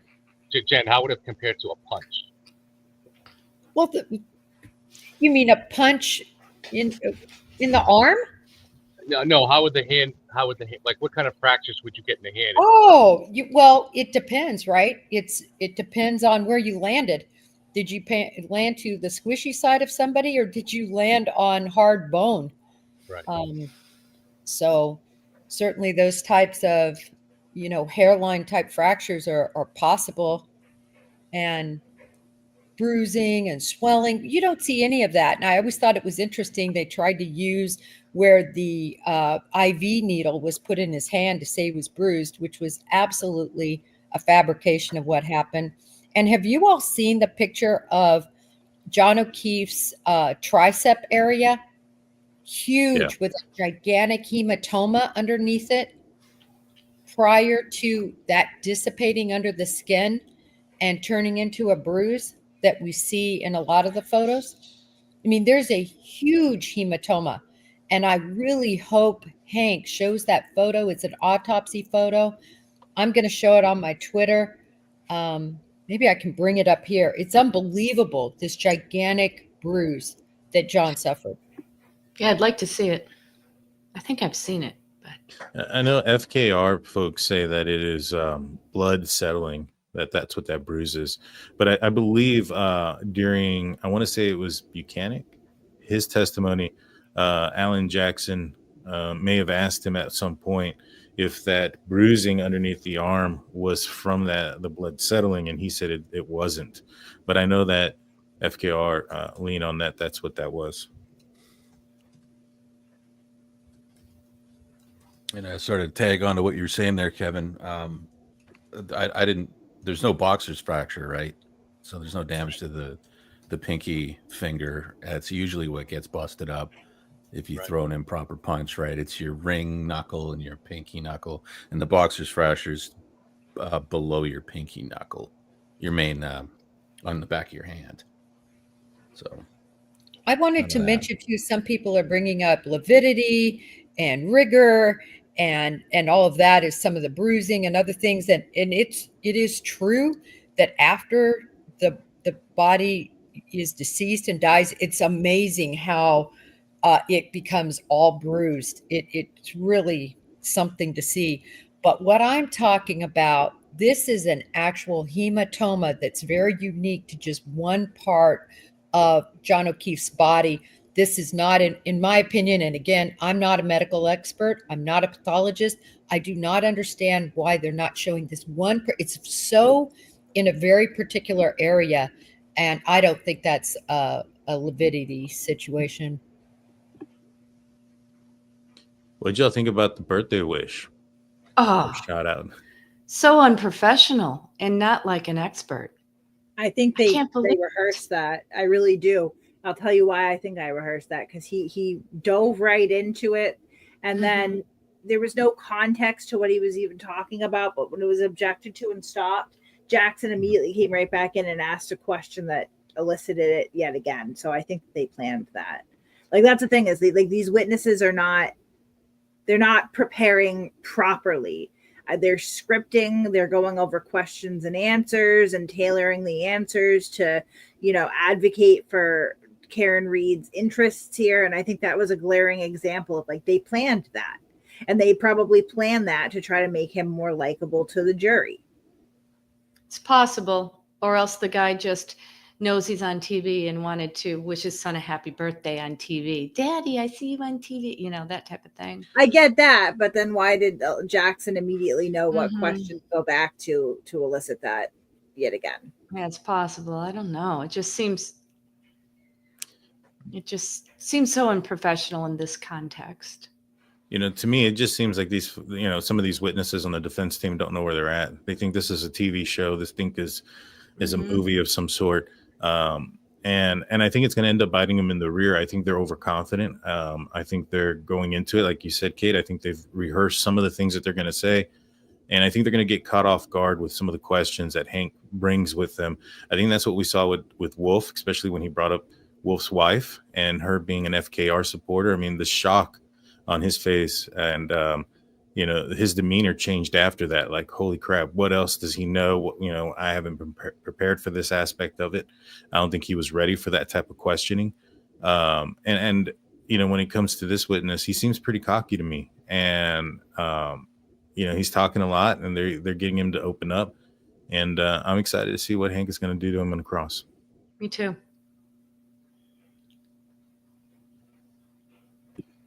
I could not believe he said that or even brought his son into the conversation in any way, shape, or form, even as trying to make a point regarding his evaluation.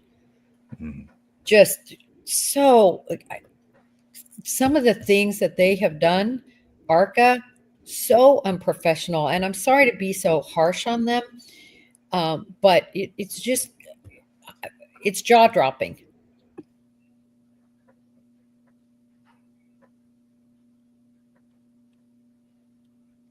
Did we go into morning break or something? Why are they focused on the ceiling fan? I don't, because the sidebar is taking forever. This is crazy. Yet again. They usually only They're hoping it lulls us. But they usually only go to the ceiling fan when there's an issue with the juror. Maybe it's possible. It is. I trying to think why do you think they went to sidebar? I can't remember. I was listening, but she called them to sidebar because there were a lot of agreements about this PowerPoint and what they bring up to Rentschler. And I think she called it trying to make sure. I think she's seeing AJ sort of step out of that agreement. That's how I took it. That's possible, but it seems awful long.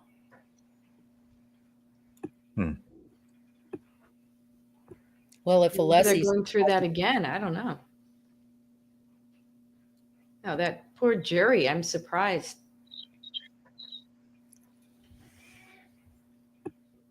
Oh, here we are. Is his tie pink? Thank you.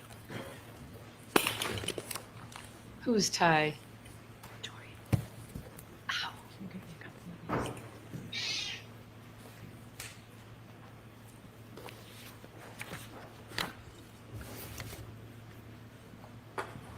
One moment. Okay.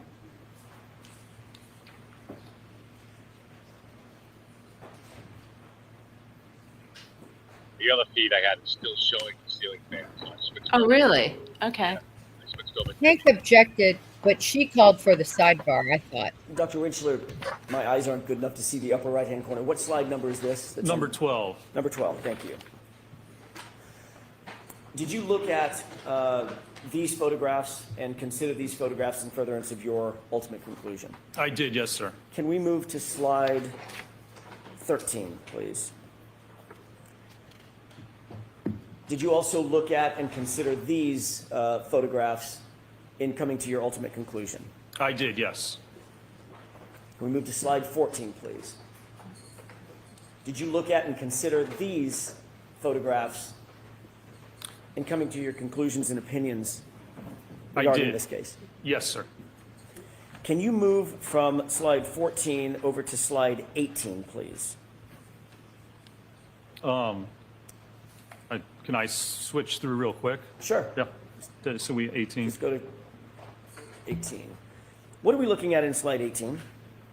So this is Mr. O'Keefe's right arm at autopsy, and they're holding up a ruler to demonstrate the size and dimensions of the abrasions. And what are the yellow indicators? Those are indicators I added based on the length of the ruler to show the approximate size, length, and width of those abrasions. Was it important in your biomechanical analysis to measure and denote all the injuries? It was, yes. Did you actually count the number of injuries on Mr. O'Keefe's arm? I did, yes. How many injuries did he have? How many distinct and separate injuries did Mr. O'Keefe's arm present? Conservatively, I counted 36 different superficial abrasions on his right arm. And did you go through all the photographs in an effort to count and distinguish one abrasion and one defect on his skin from another? I did, yes, sir. And you said conservatively 36 separate abrasions, correct? That's correct. What does that mean in terms of the mechanism that you would expect to cause that abrasion? Well, you need 36 different points of contact with to get through the sweatshirt and get to the skin to actually cause abrasion to the skin. 36 different separate points of contact to the skin. How many defects, remind us, how many defects were noted by the crime lab in Mr. O'Keefe's right sleeve? 9 defects. Can you scroll to slide 22 quickly, please? What is this? This is a slide, again, from Aperture, from their PowerPoint. It's the only slide, the only photo, the only indication of the hoodie that I found in their analysis. And it also has pictures showing, looks like they try to line up the top of that taillight cover. Sustained. Do you see there's some sort of marking on that lower left photograph with some yellow lines? I do, yes. How did you analyze that marking? I analyzed that. It goes through the part of the taillight cover and then goes through part of the upper arm of the surrogate. And there's a parallel line to it a little bit in a V shape. There's a parallel line below it. How did you analyze that line? I analyzed that as apparently showing that the area of the taillight. So not apparently. What did you How did you analyze? interpret that? I interpreted that represents that area of the taillight corresponds to the area of the upper arm. And there's a red dotted line around the tail light, correct? Correct. How did you interpret what that represents? That was the part of the taillight that fractured. Did you put any of these lines on there, or are these all from Aperture? These are all from Aperture. I did not put any of those on there. You see the small, it's horizontal, I'm sorry, it's vertical photograph of Mr. O'Keefe's arm? I do, yes. Did you note anywhere in the Aperture report a denotation of the number of abrasions, counting the number of abrasions on Mr. O'Keefe's arm? There's no denotation, no indication that the number of abrasions were ever counted. No, sir. Ultimately, based on your review of all of your testing, did you come to an opinion or a conclusion as to whether or not the abrasions on Mr. O'Keefe's arm are consistent with striking the right rear taillight of the Lexus? I did, yes. And what is that conclusion? That they're inconsistent with striking the taillight or being produced as a result of contact with the taillight. Why did you come to that conclusion? There's a number of reasons that I came to.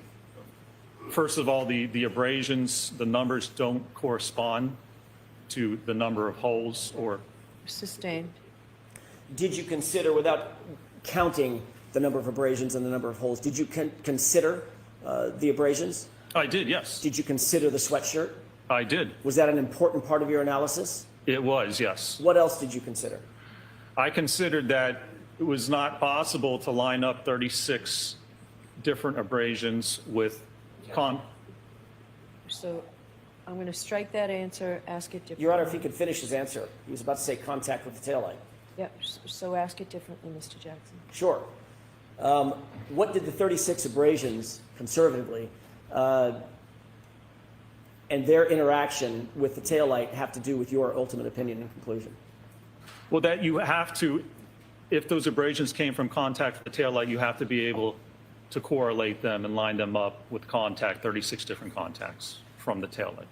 And ultimately, based on your understanding of Aperture's review and the photographs that you saw, you were presuming, based on Aperture's testing, that Mr. O'Keefe was wearing that hoodie. Is that correct? Sustained. What was the condition? Let me ask it this way.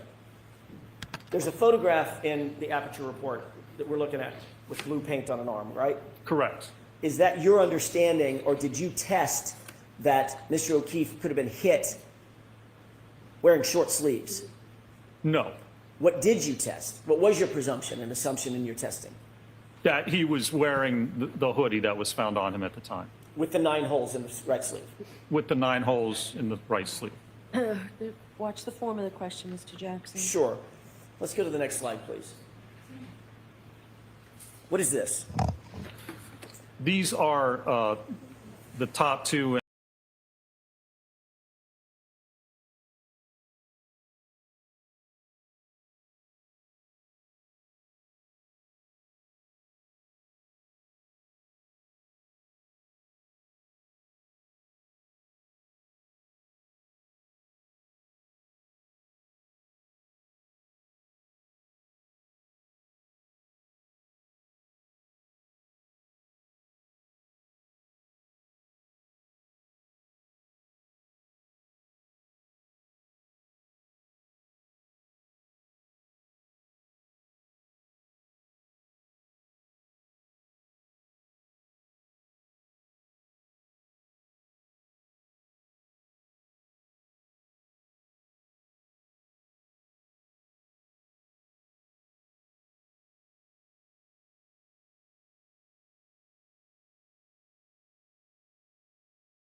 And the arm in this case, and the interaction between the two. Did you note whether in all of Aperture's data that you reviewed, whether or not there was any measurements to determine whether the abrasions were consistent with contact with the Lexus?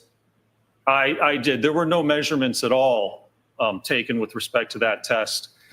No measurements with respect to where the contact happened on the car or on the arm itself. There was no indication of where that blue paint extended on the surrogate's arm, say from the wrist up to where the laceration or the abrasions would have occurred.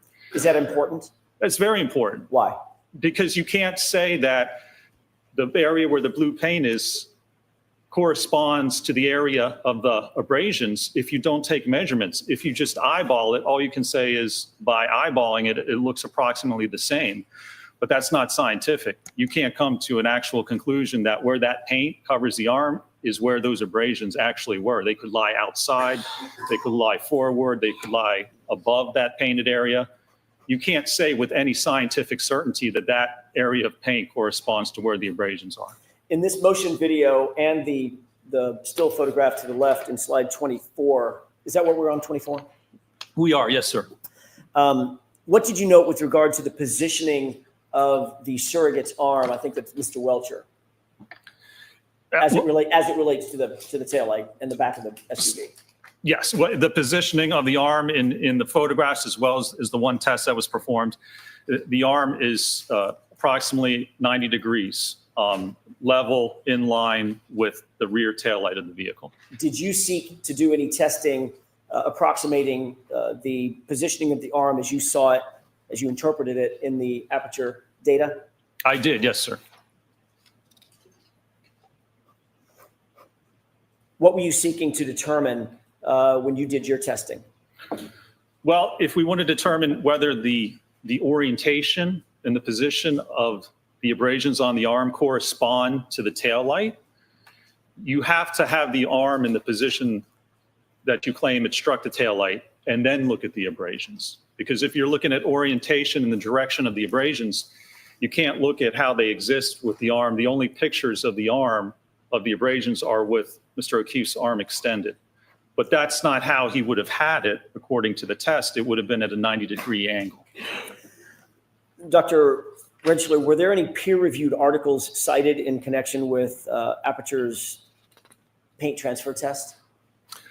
I did not see, I was not provided a single peer-reviewed article with respect to the paint test or any indication of any test or article looking at arm contact with the vehicle or a taillight cover. Can we go to slide 25? What are we looking at in this slide? So in this slide, the picture on the far left is the photographs provided from the autopsy in hospital with Mr. O'Keefe's right arm fully extended. Again, those are the only photographs we have. What about the photograph in the middle and to the far right? In the middle and the far right, what I did was actually take that arm and then rotate the forearm to put it in a position that it would be in, as demonstrated by the paint test, with the arm at approximately 90 degrees. What was the import of this this undertaking?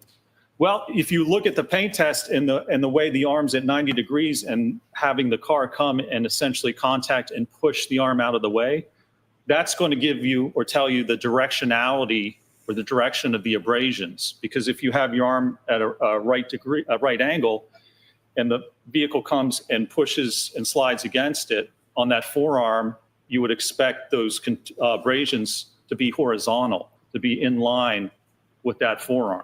Are they? They're not. You can see some of them are vertical, some of them are angled, some of them it's hard to tell what the directionality is. But if your arm, again, is being struck and pushed this way, as it's pushed and as the car goes by, if this would occur in this manner, you would expect those abrasions to be horizontal in the direction that the vehicle is actually traveling. When you say horizontal, do you mean horizontal from the elbow to the wrist? Correct, or parallel, yes, with the forearm. Can we go to slide 26, please? This is yet again the same video that we saw earlier?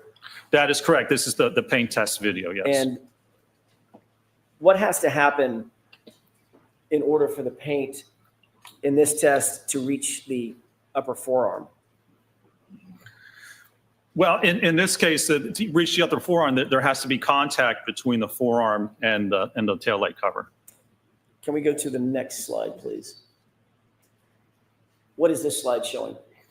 Again, this shows, you can see on the right, I added arrows to kind of show the directionality of the different abrasions. And on the forearm, they simply do not line up with the type of kinematics or the type of motion shown in the paint test. Again, of the arm getting pushed out of the way and the car traveling past, if there were going to be abrasions from the fractured glass as it moves along. Go to the next slide, please. What are we looking at in this slide? So again, this is the paint transfer test, and it demonstrates there were no measurements taken, so we don't know the exact size or location of that paint or of the lacerations. And you can see the photograph on the right basically shows that after doing the test, a picture of the right arm was put next to it and basically eyeballed to say it's the same, well, it's only approximately the same area. So I'm going to strike that. So next question. Do you see any measurements, any tape measures, any laser measuring equipment, anything like that? That right photograph? Nothing, no types of measurements whatsoever. Can we go to the next slide, please? This is on the left, the same video that we've seen several times, correct? That's correct. What are we looking at on the photograph on the right? So on the right, it is the video of this test taken from the side of the vehicle. Did you notice anything of note in this angle of the paint transfer test? I did. I slowed this video down, and so as you can see, as it starts out, and you'll see the vehicle starts to slowly back. So there was no photographs showing the position of the arm in the back of the car. The video is from the side, and the top video, you can't tell where the arm is positioned against the tailgate. But whatever positions it's at, you can see as the car backs up here, look at the elbow and the upper arm. If the car backed directly in this direction, there would be no contact with that elbow or the upper arm. And remember, this test is to show where the paint would transfer and if that correlates to the lacerations. You mean, before you start the video, when you say there would be no contact with the elbow or the upper arm, you mean the biceps area and from the elbow up? That's correct. Is that based on the photograph on the right and the positioning of the surrogate? Exactly. You can see right now if the car just backs directly straight back, it would not contact the elbow or the upper arm. Before you play the video, what did you note when the car from the angle to the right of the video on the right? What did you note as the car, just before the car starts to make contact with the surrogate? What did you note? So in order to get that pattern on the arm, right as the car contacts the arm, the surrogate pushes his elbow forward, leans into the car against the light, and then rolls off. Can you play that for us, please?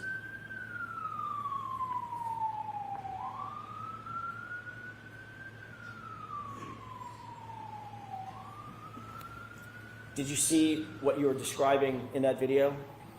I did, and I can slow it down. So you can see, even at this point, as the car approaches, it would not contact the elbow or the bicep. So as it comes in, watch the elbow all of a sudden shoot in. Surrogate turns his arm in and then leans against the light cover. So this is not indicative of someone standing there and having a car back into their arm. In order to get that pattern of paint on the arm, someone would have to stand there, and as the car approached and contacted their arm, they would have to actually push their arm forward and lean into it to get that paint pattern. Is that, in your view, proper scientific testing? Sustained. Let's move to the next slide, please. What is this? And so this is that same event, and you can see I slowed it down even more just so you can see the actual movement of the elbow and the upper arm to get that pattern.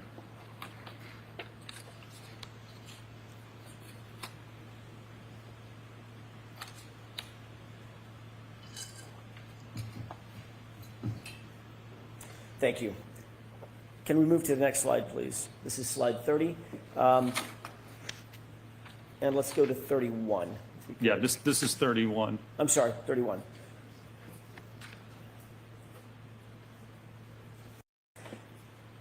What conclusions or opinions did you reach, or could you reach, after reviewing the totality of the results of the paint transfer test?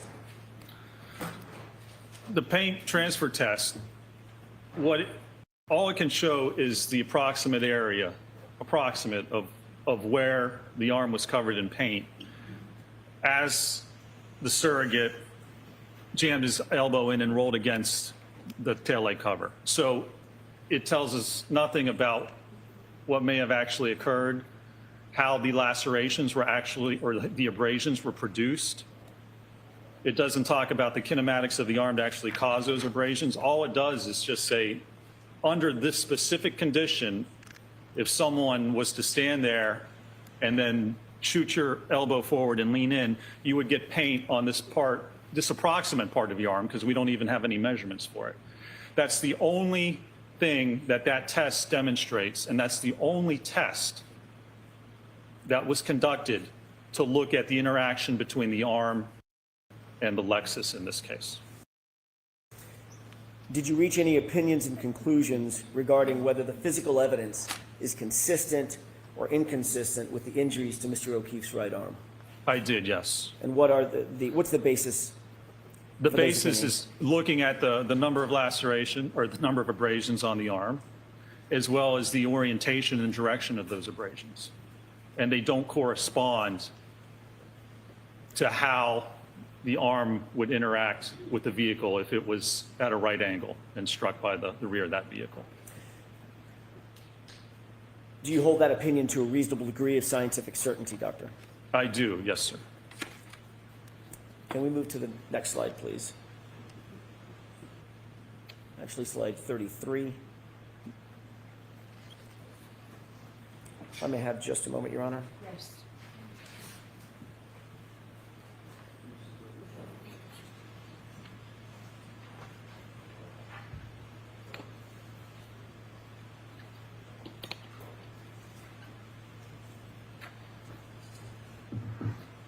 Did any of the testing that you saw in terms of the paint transfer test, or any other testing that you saw included in the Aperture report and the Aperture PowerPoint presentation indicate that there was any consistency or any results that were consistent with Mr. O'Keefe's right arm being struck by the taillight, causing 36 plus abrasions to his right arm while wearing the shirt, or the sweatshirt, with 9 holes in it.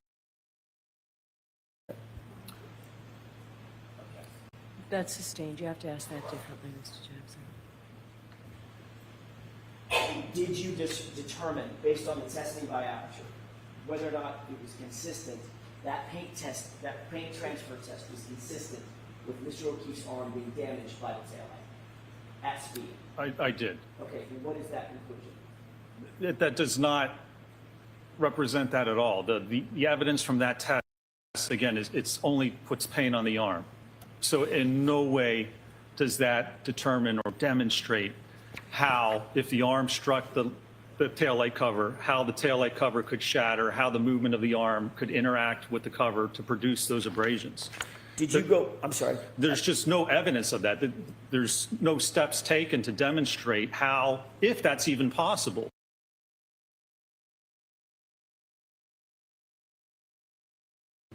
Would that actually occur in a case like that? First, you have to show it's possible.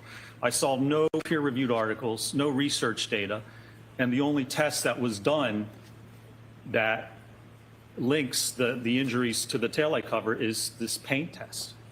Is that the paint test in which the arm was leaned into the car? In which the elbow was shot forward and then the arm and upper arm was leaned into and against the cover. Doctor, did you also go on to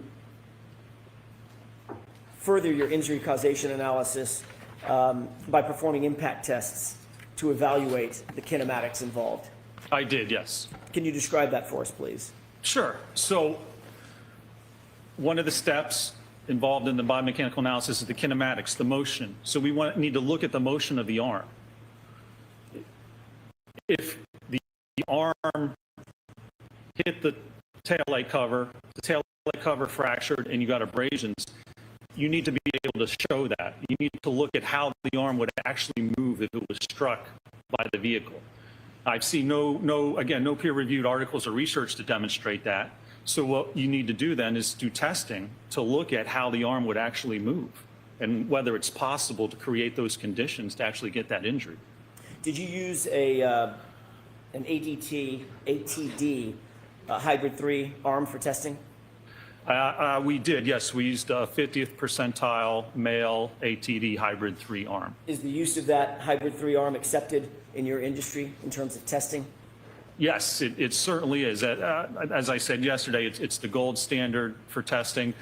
And the arm itself is used just for that very purpose. In fact, there's a number of studies, they use the 50th percentile arm to look at airbag deployment. One of the issues with airbags for the driver is it comes out of the hub of the steering wheel. So if you're steering and you're turning your car and you hit something and the airbag goes off, what happens? It blows right into your forearm, and it can actually cause fractures. We see that quite often.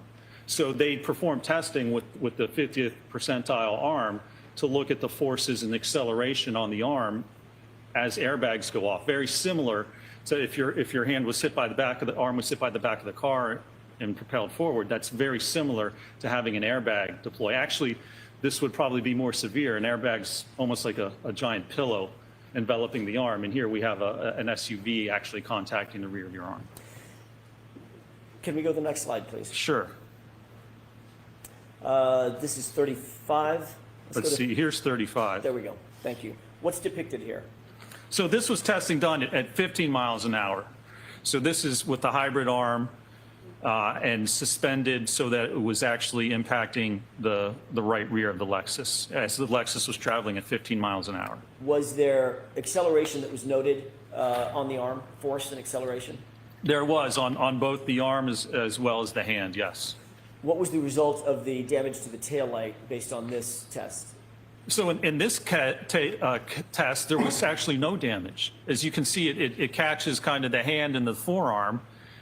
And if you want to describe it as kind of a glancing blow, there was not enough force at 15 miles an hour on this glancing blow to actually fracture the taillight.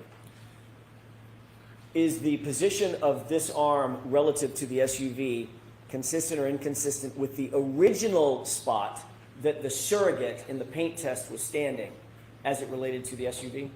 It's consistent. We lined it up so it's consistent with that original location so that it would not impact the elbow or the upper arm.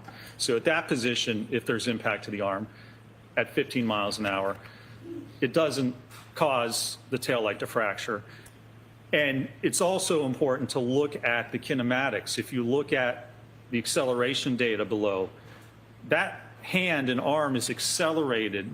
The hand's accelerated up to the speed of the vehicle in about 2 to 4 milliseconds. How long does it take to blink your eye? 250 milliseconds. It takes a quarter of a second to blink your eye. So this occurs if your hand's hit at 15 miles an hour by a car, it's going to be accelerated up to the speed of the car about 50. What does that mean just to us? So, 300 G's, if you look at weight, if you say the weight of the arm is 10 pounds, 300 G's means there's 3,000 pounds of force acting on that arm. Is that enough to break a bone? It's more than enough to break a bone. Is that enough to to tear ligaments? Absolutely, yes.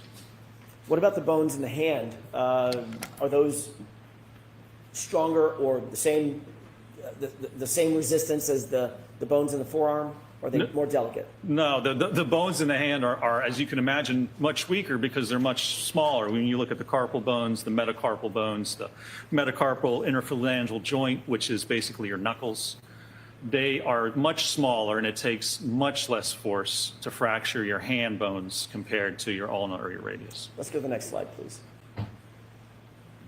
What are we looking at in this slide? So this is a 24-mile-an-hour impact with the arm of the dummy contacting the rear, again, tail light. And it shows you the motion, the dummy suspended, shows you the motion of the dummy and, again, the force and acceleration.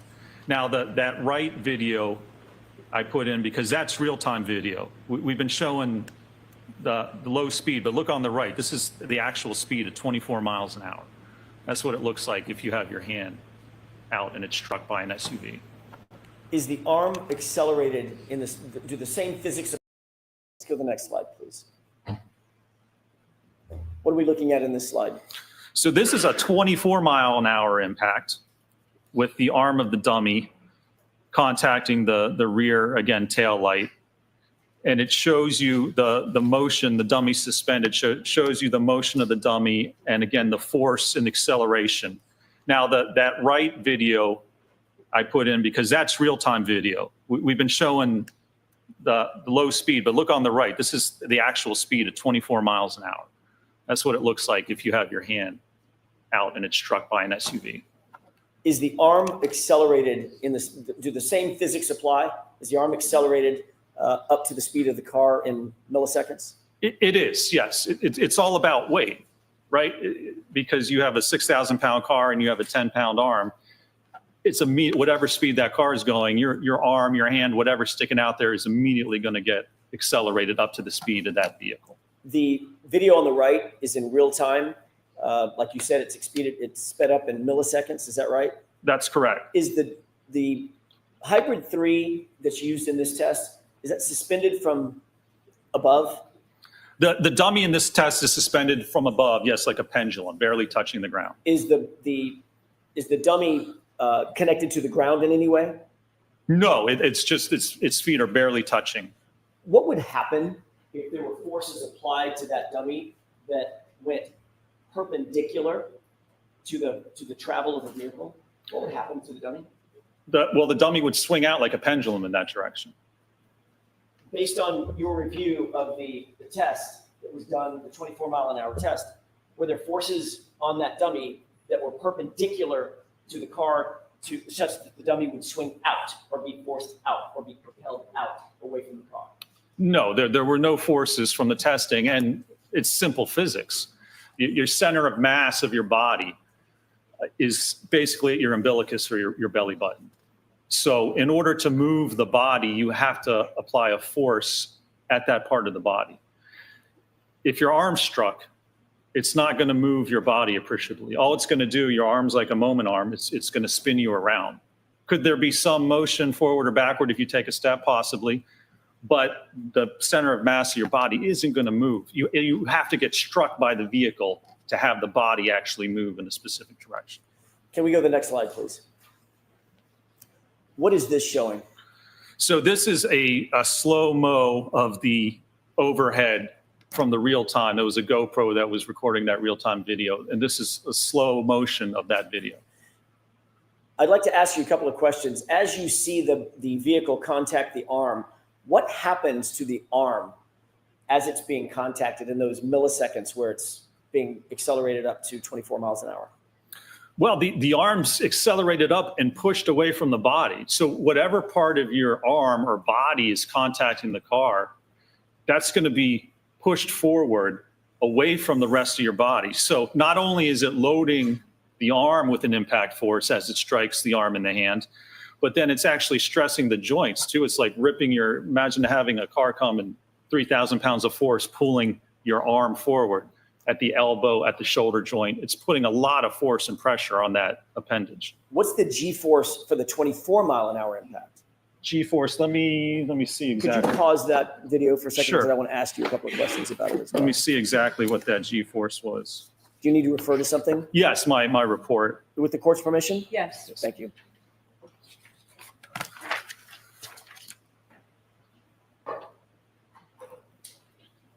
So at 24 miles an hour for the arm, the acceleration is 302 Gs.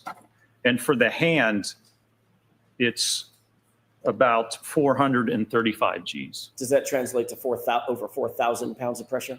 Well, for the arm, it's close to 3,000 if you say a 10-pound weight, and for the hand, that can be anywhere from 800 to about 1,600 pounds of force acting just on the hand itself. Understood.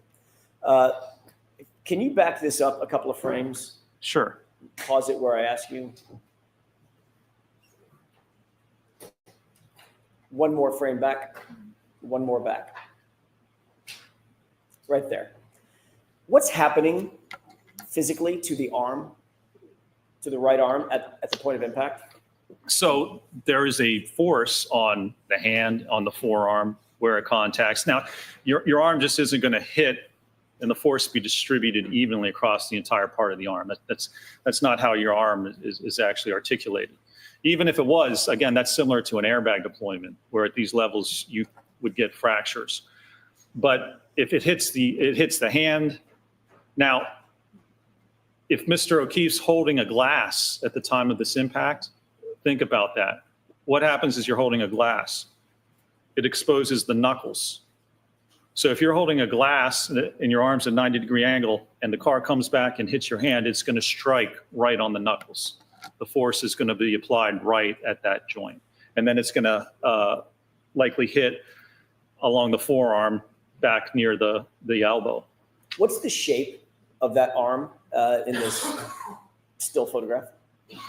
Well, it's somewhat of an abnormal shape because the arm should be level with the body. The forearm should be even with the shoulder. But you can see as it gets pushed forward, it's accelerating that forearm away from the arm and the rest of the body. Does that abnormal shape suggest anything to you in terms of what you would expect regarding the bones in that arm?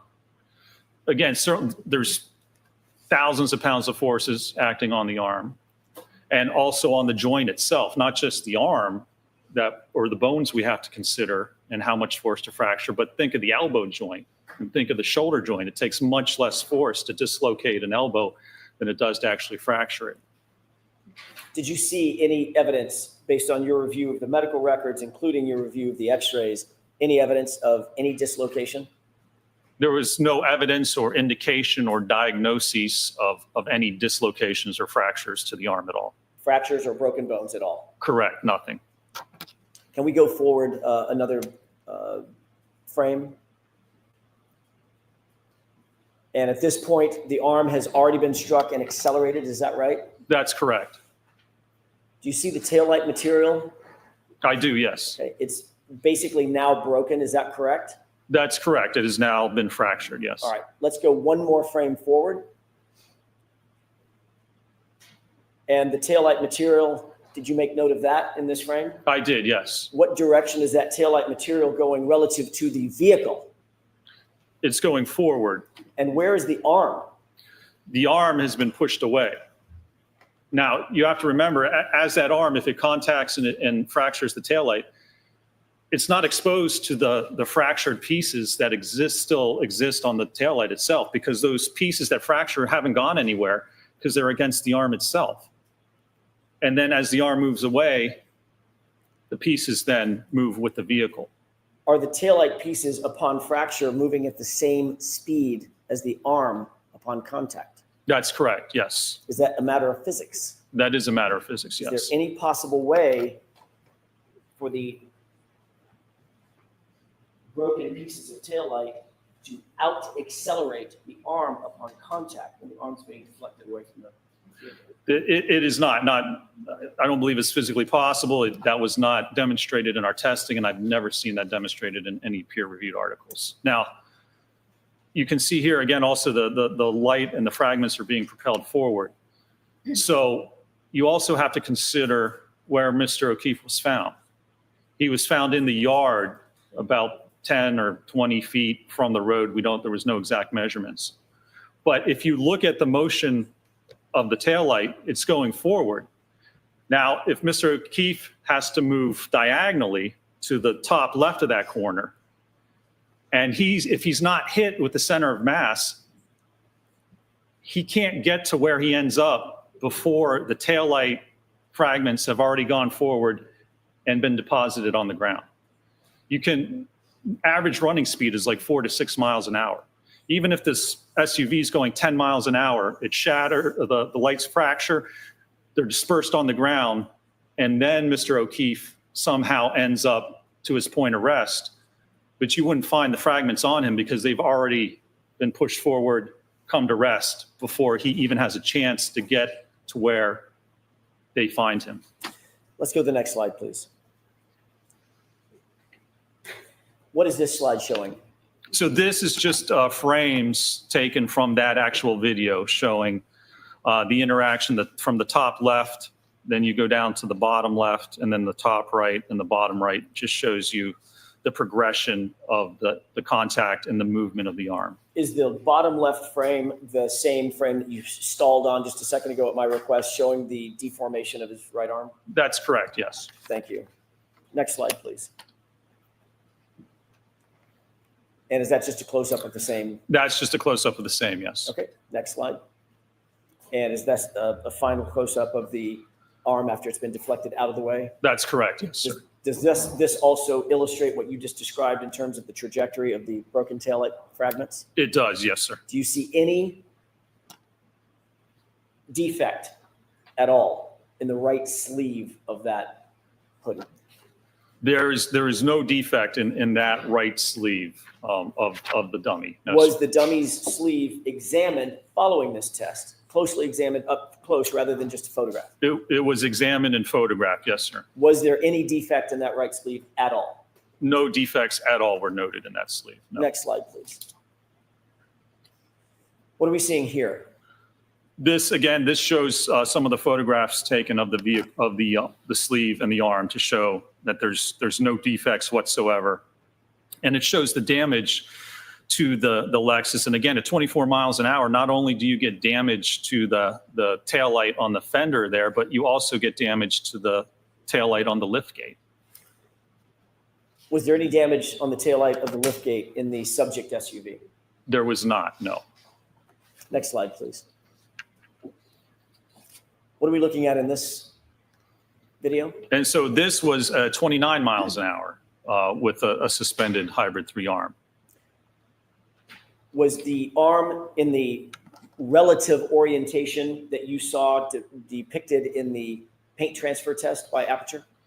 It was, and in fact, in this one, there's actually contact. We moved it in so that you would get contact with the elbow and the upper arm as well. So it's in the position after Dr. Welcher moves his elbow in and rolls his shoulder into the taillight cover. We evaluated that position with this test. And do you see any damage to the liftgate taillight based on this test? There's extensive damage at this speed, yes. What about the damage would you expect to see to the arm itself at this speed and in this orientation? At this speed, I mean, we're talking 4,000 pounds of force on the forearm, and with the hand, 1,400 to probably 3,000 pounds. I mean, well above levels where you would get fractures. Next slide, please. What are we looking at in this slide, these two photos? This was the final test that was conducted in using a dummy, and it was impacted at 29 miles an hour. And this was a center of mass impact. Why was it important, Dr. Rentschler, why was it important to do a center of mass test? Because if we have an auto pedestrian impact and you want to see where the pedestrian ends up, you have to evaluate how they were impacted by the car. In order to have the pedestrian move any substantial difference, it has to be hit at the center of mass. Again, it has to be hit at that belly button area to propel the body in a certain direction depending on the speed and direction. If there's no center of mass impact, how does someone get to the point of rest? You can't correlate a side swipe where the arm gets contacted and say if someone ends up 20 feet away, there's no way to correlate that arm impact caused them to somehow move 20 feet away.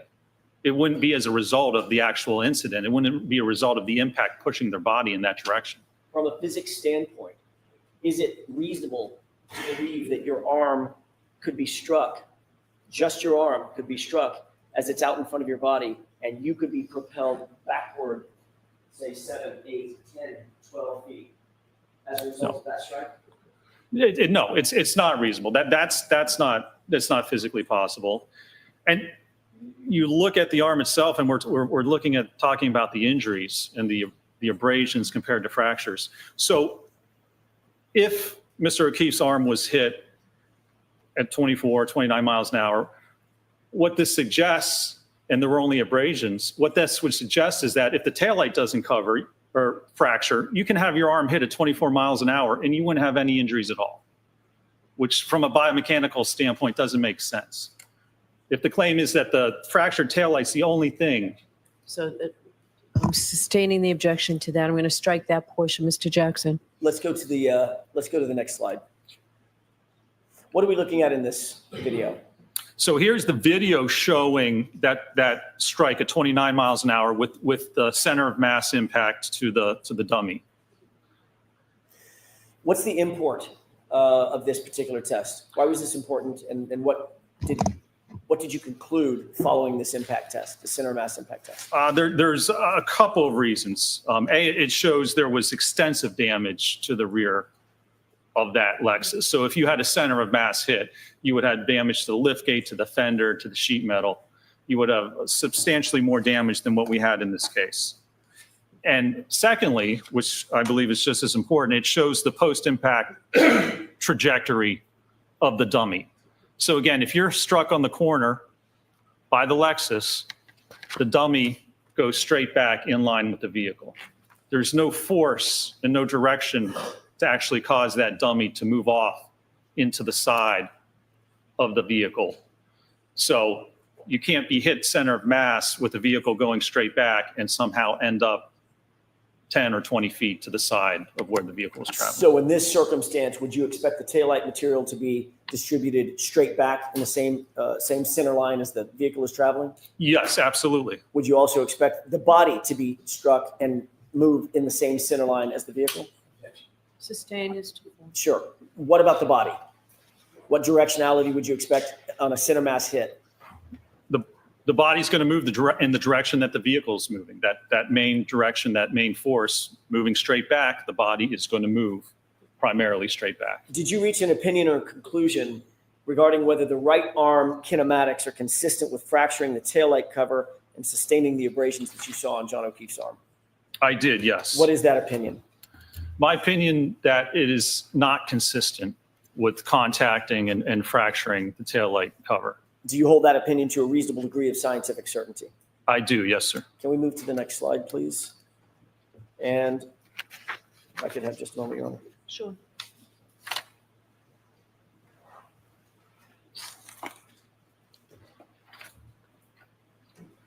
On what do you base your opinion that you just told the jurors? That looking at the kinematics of the arm, it's inconsistent with the evidence we have, with the actual abrasions to the arm, the evidence on the sweatshirt, and that at these speeds, you would likely expect fractures, certainly to the hand, and likely to the ulna and the radius and the forearm, if your hand or arm was struck by the rear of the SUV.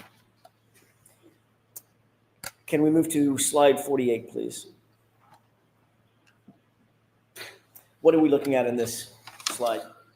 This was a study where they used an impactor and they contacted the dorsal or top part of cadaver hands. And they looked at the force that was exerted and they looked at how many fractures were produced as a result of that. Did you review scientific literature regarding hand injuries under this sort of impact loading? Is this representative of that? It is, yes. Next slide, please. What is this? So this shows the position, and this is taken directly from the aperture paint test. You can see the position that Dr. Welcher had his hand against the tailgate right at the time of impact. And you can see that corresponds, the contact areas correspond to the areas of the hand that were actually tested in this case. Next slide, please. What is this showing? So this shows the forces produced during the test as well as the forces produced during our testing. And maybe the next slide here actually better. If you look at the knuckles, which are the blue middle region, and then the metacarpal bones, which are the lower one. So for the metacarpal phalangeal joint, the knuckles, on average, it took 397 pounds of force to fracture that joint. Well, the 15-mile-an-hour test produced a minimum of 483 pounds. And more realistically, that's just with the hand weight. There's going to be more weight because it's attached to the wrist. More realistically, it's twice that, so it's around 900 pounds of force. But what these tests show is that the force produced on the hand, as represented by the PowerPoint from aperture, even at 15 miles an hour and likely below that, you would expect to get fracture of the hand bones, of the knuckles, metacarpal interphalangeal joints, and the metacarpal bones if you contacted the rear of that vehicle at that speed. Did you see any indication in the x-rays you saw or the medical records that you reviewed that Mr. O'Keefe's hand was damaged in such a way that you would expect? There were no indications whatsoever of that, no, sir. Next slide, please. What are we looking at in this slide? This was a test where they actually looked at the force on the elbow. So this is a direct longitudinal force against the elbow. Now, there's no indication of exactly the paint test has the arm horizontal, but there's no indication, there's evidence of whether maybe it would be angled or if it's straight horizontal. But even if your arm's angled a little bit at the point of impact, the forces, again, on the right are what we determined from our testing, and those are minimum. Again, that's just with the forearm. If you include the entire arm, it's about twice that. So even at 10 miles an hour, you're going to have 600 to 1,200 pounds of force acting on the arm. Is that enough to break it? That's enough. If you strike the elbow, that's more than enough to actually fracture the different bones of the elbow. If an arm was hit at that speed with those forces, would you expect the x-rays to show no trauma, no broken bones, no fractures, no hairline fractures? I would not expect that, no, sir. Next slide, please. What are we looking at in terms of this slide? So these are just more articles that I referenced, and they look at impact force on the forearm, so the ulna and the radius. It takes, just to have a transverse blow right against the bone, it takes about 1,100 to 1,200 pounds of force to cause a fracture. We're at that level already at a 10-mile-an-hour impact. What about a 24-mile-an-hour impact? 24, we're at 1,400 to 2,800 pounds of force. Did you see any trauma on John O'Keefe's arm that was suggestive of an impact of that nature, of that size, of that force? There was no trauma. There were no fractures. There wasn't even an indication on the arm of where it would have contacted the vehicle. So if there's fracture at the taillight, there's going to be a force at that point on the arm where it actually contacts the taillight and causes that, right? There's going to be a force riser to cause that damage. There was no bruising. There was no lacerations. There was nothing at the alleged point of contact which would indicate an impact that produces thousands of pounds of force on the arm. No evidence of it whatsoever. You just mentioned this in your answer, but I want to ask a little bit further. We've talked a lot about bone fractures and ligament damage, et cetera. What about bruising? In any of these tests, would you expect to see bruising, at least bruising, all over the arm at the points of contact? Absolutely. Bruising occurs when the blood vessels just below the skin are ruptured, and it causes blood to flow into the arm. Was there any indication that John O'Keefe suffered even a minimum amount of bruising on his arm at all? No indication of any amount of bruising whatsoever on the forearm. Next slide, please. And let's go to the next slide. I think we want to jump to slide 50. What slide are we on? Is that 53? This is 55.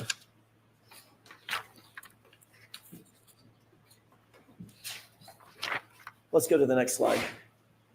There we go. That's what I'm looking for. What are you looking at here?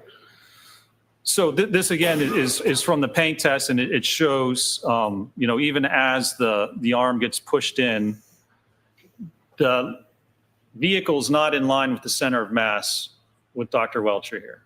So it's not a center of mass impact. And this is important because we've just looked at the arm, and we've looked at the kinematics and the force and whether that's consistent with what happened and the injuries. The next step is to look at what happens if the arm gets hit. How does Mr. O'Keefe end up where he does in the yard? So that's post-impact movement or trajectory of the body. You have to evaluate that if you want to link all these events. If you want to link the head injury to contact with the car, you have to know what happened in between. You have to know the details. And so the next part was to evaluate that. Is there any indication in any of the testing that you did or any of the review of the medical records medical records of John O'Keefe, including the autopsy records, all of the autopsy records, the x-rays, and the hospital records, any indication that John O'Keefe was struck center of mass? None whatsoever. No indication at all that he was struck center of mass. Do you have an opinion or conclusion to a reasonable degree of scientific certainty about whether he was struck center of mass? I do. And what is that opinion? I don't believe that he was. The evidence indicates that he was not. If he was struck center of mass, imagine that. You're getting hit at the pelvis. You're getting hit on the thigh. You're getting hit at the knee. And then the body's being propelled forward. Your arm would get pushed into your body, into your ribs, into your torso. You would have very significant and substantial loading to your body, initially the right side of your body, as that impact occurred. And there's no evidence whatsoever that occurred. Switching to a glancing blow, a blow of just the arm, not the center of mass, but just the arm. Do you hold an opinion and a conclusion as to whether or not a glancing blow or a blow to the arm only would propel Mr. O'Keefe 7, 8, or 10 feet perpendicular to the line of travel of the vehicle? I do. What is that opinion? It would not be possible. Our testing demonstrates that. The peer-reviewed articles demonstrate that. I've seen no evidence anywhere in this case that would suggest or even indicate that if you get a glancing blow or a sideswipe blow, that somehow would produce enough force to push you 8 to 10 feet into the yard. I don't believe it's possible. I've seen no research that would indicate that would occur. Do you hold that opinion to a reasonable degree of scientific certainty? I do, yes, sir. Can we move to the next slide, please? And let's go to the next slide. Let's keep going. Okay. What are we looking at in this slide? So this slide, it's a paper that describes how to evaluate vehicle pedestrian impacts and how someone moves in the projection of that body. Did you seek to analyze a fulsome understanding of whether it was possible that Mr. O'Keefe was hit on his lower extremities? I did, yes. Why did you do that? Why was that important? Well, because with automobile pedestrian impacts, the lower extremity, your legs, your ankles, your knees, that's the most injured part of the body during autoped impacts. So if he's going to be impacted at that speed, especially at center of mass, there's likely going to be injuries to his leg, to his knee. The bumper lines up with the knee. That's one of the most commonly injured parts, as the bumper pushes into the knee, fractures the tibia, the fibula, or damages the knee joint.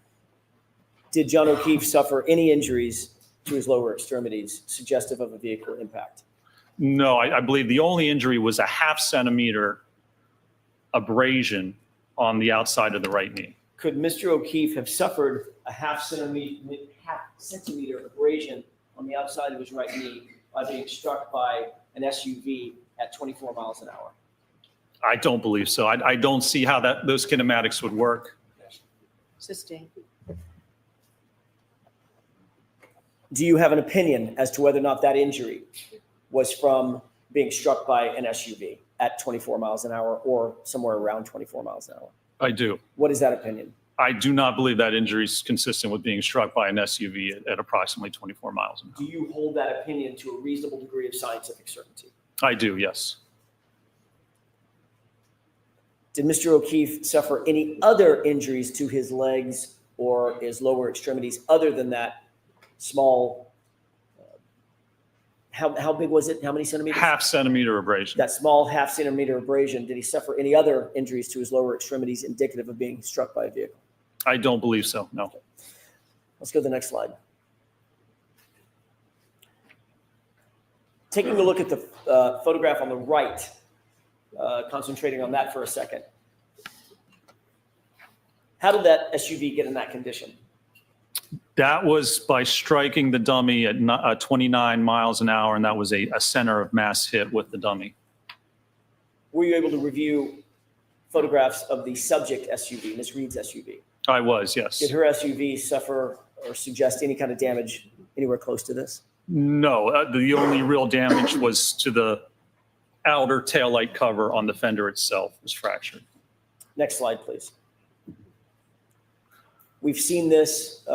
This is the video that was the center mass impact? That's correct, yes. The photograph that we just saw previous, what relationship does that photograph have to this field test? That was the condition of the SUV after it struck the dummy here at 29 miles an hour. Can we go to the next slide, please? What are we looking at in this series of diagrams? So this is some more recent testing that was done, and this test compared impacts between a small sedan and an SUV, and show it's looking at damage or injury to the legs as a result of this type of an impact. And these impacts are actually conducted at a speed of 24.7 miles an hour. They used cadavers, people who donated their bodies to science, set up the cadavers and struck them at just about 24 miles per hour. Did this support your opinion and conclusion concerning the lower extremities of Mr. O'Keefe and the possibility that he was hit by an SUV at speed? It does. If I can go to the next slide, it actually. Sure. So this shows you for the SUV, it's the last column on the page there. The last three columns are the injuries associated with the SUV strikes. There's fractures to the pelvis, left knee injury to the ACL, the MCL, fracture of the tibia and fibula. There's extensive damage to the legs of all three of the cadaver subjects that were struck at 24 miles an hour with an SUV. Did Mr. O'Keefe show any signs of any of these injuries? He did not, no. Next slide, please. Is this, what are these photographs and diagrams on the right? So this was taken from the PowerPoint from Aperture. And so it shows that the medical diagram shows the 1.5 centimeter abrasion. And if you look at the picture on the left of the surrogate, you can see, so the bumper would line up from the knee all the way up to the pelvis. So a vehicle at speed of 24 miles an hour, if it impacts that knee or that leg, it's not going to produce only a 0.5 centimeter abrasion. It's going to get the leg, and it's going to cause significant damage to the knee and to the leg itself. When you say from the knee to the pelvis, are you talking about the width of or the height of the bumper itself being from the knee to the pelvis? I am, yes. Would that be the contact area that you would expect if there was even a glancing blow to the knee and the hip? That's correct. You can see on that picture there where that bumper, the rear corner of that bumper, where the bottom reflector is, it extends from the knee all the way up to the pelvis. Can we go to the next slide, please? What are these diagrams? Again, these are just reports, peer-reviewed articles demonstrating that auto-pedestrian impacts result in lower extremity injuries and fractures. Did you review all of these peer-reviewed articles that you've told the jurors about, the academic articles, in furtherance of coming to your opinions and conclusions? I did, yes. Did you see any reference in the Aperture report that you reviewed and the PowerPoint slides that you reviewed that the concomitant peer-reviewed articles were sought in the paint transfer test? No. Or cited? There was only one article that was cited in that report with respect to automobile pedestrian impacts. Did it have anything to do with the paint transfer test? It did not, no. Next slide, please. And let's keep moving until we get to the, yes, there we go. What does that slide depict? So this is the opinions that were offered in the Aperture report. And if you look at the top, number 4, it says the totality of the evidence is consistent with the right rear corner of the Reed Lexus, again, impacting John O'Keefe and Mr. O'Keefe striking the rear posterior aspect of his head on the frozen ground. And when you look below that, it basically has the references or the support for that one conclusion. I'll see you both at sidebar for a minute.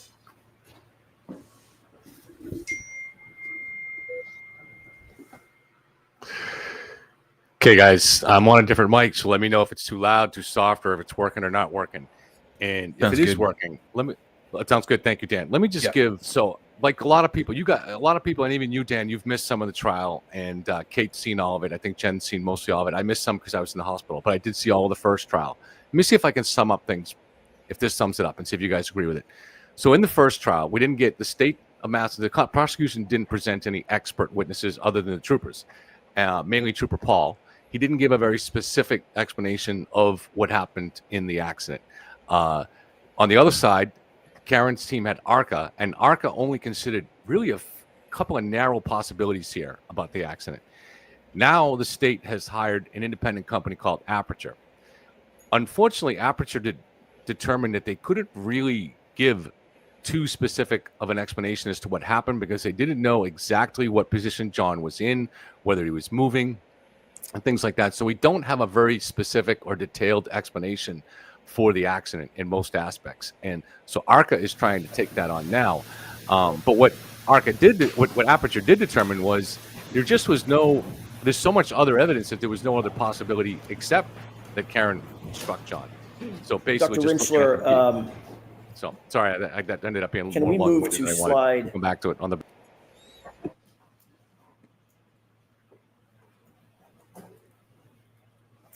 Yeah, just a moment, Your Honor. 70, Mr. Jackson? That's what was, I was just looking at. 7, thank you. I wish my eyes were better.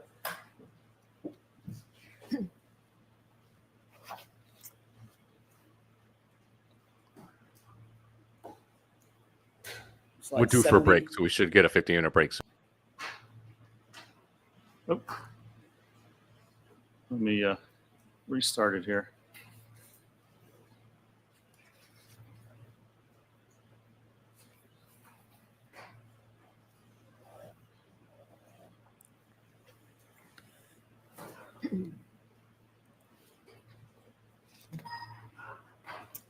Thank you. Okay, what are we looking at in slide? This is slide 7. Yes. What are we looking at in slide 70, Dr. Rinschler? So this was the one article that was referenced in the Aperture report with respect to automobile pedestrian impacts. And there was a chart from there that was referenced in the PowerPoint that indicates the head's the most commonly injured body region in pedestrian impacts. And what significance did that reference have in your analysis? Well, that's not accurate. This article was written in 1979. And the first modern SUV, the Jeep Cherokee, wasn't manufactured until 1984. So this is an article that's 46 years old that doesn't actually relate to this type of an impact. And that's the only peer-reviewed reference with respect to automobile pedestrian impacts that was cited in the entire Aperture report. Can we move to slide 71? Do you recognize what's depicted in this slide? I do, yes. What is depicted here?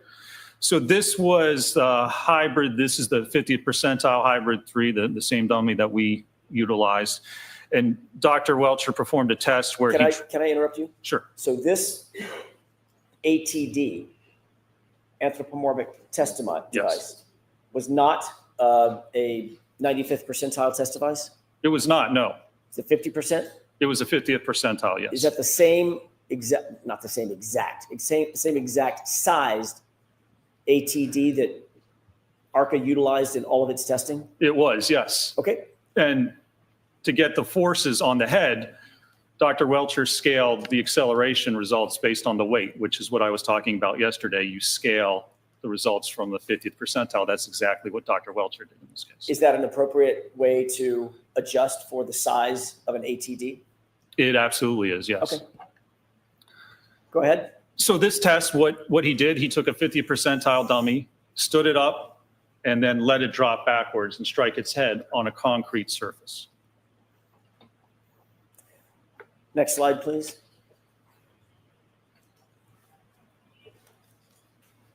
By the way, Dr. Rinchler, did the last slide include a video? I believe it did, yes. Can we go back? Or I'm not sure it's on this slide. That's just a screenshot. I see. Yeah. I see. Yeah. Okay, so let's go back to that slide for just a second. I thought this might be the video of it. Oh. So in the lower portion of the center of the screen, you see Dr. Welcher holding the ATD. Is that correct? That's correct. Did you review a video of what happened next? This is not the video, but did you review the video? I did, yes. Describe for the jurors, since we don't have access to the video, what did you see happen from this point forward?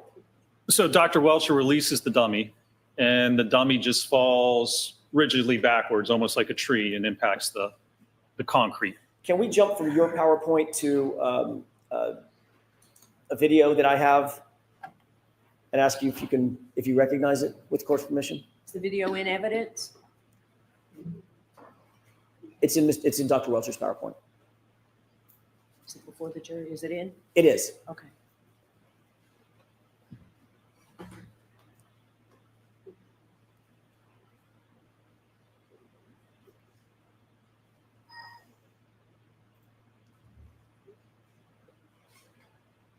Okay. Do you recognize this? I do, yes. Is this just look like the same screen, basically same thing that you just took a screenshot of? It is, yes, sir. Okay. If we could play the first couple of seconds of the video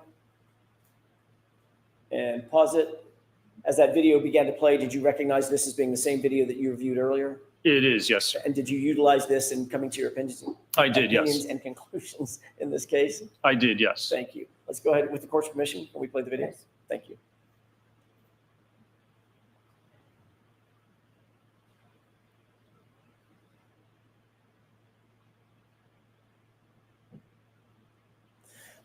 What did you see? Describe what you saw in this video. So this is a passive rearward fall of the ATD dummy.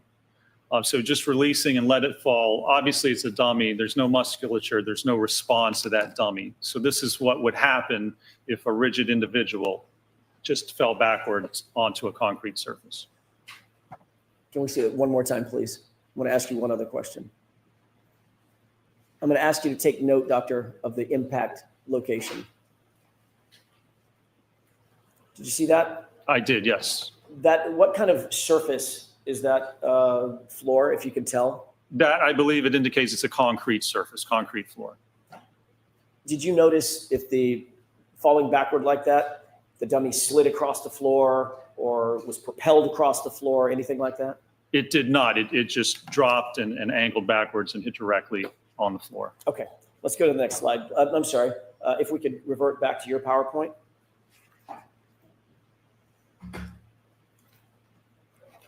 And if you could pull up slide, I think it's 72. Let me, every time we do that, I have to restart the PowerPoint.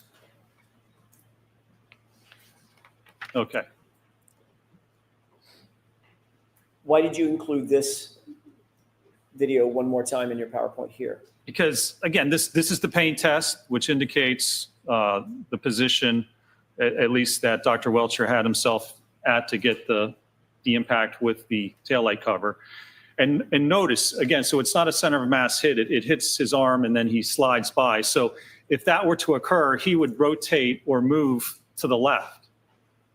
So if Mr. O'Keefe did that and somehow ends up falling backwards, rigid directly onto his head, he's going to have to rotate at least 270 degrees and then stop and then fall directly backwards onto his head.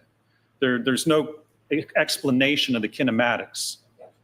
Sustained is to the end of that. I'll strike the end. Do the kinematics support what you just suggested? Objection. Sustained is to form. What do the kinematics support? Objection. I'm going to see you at sidebar for just a minute. Jurors will be taking our break.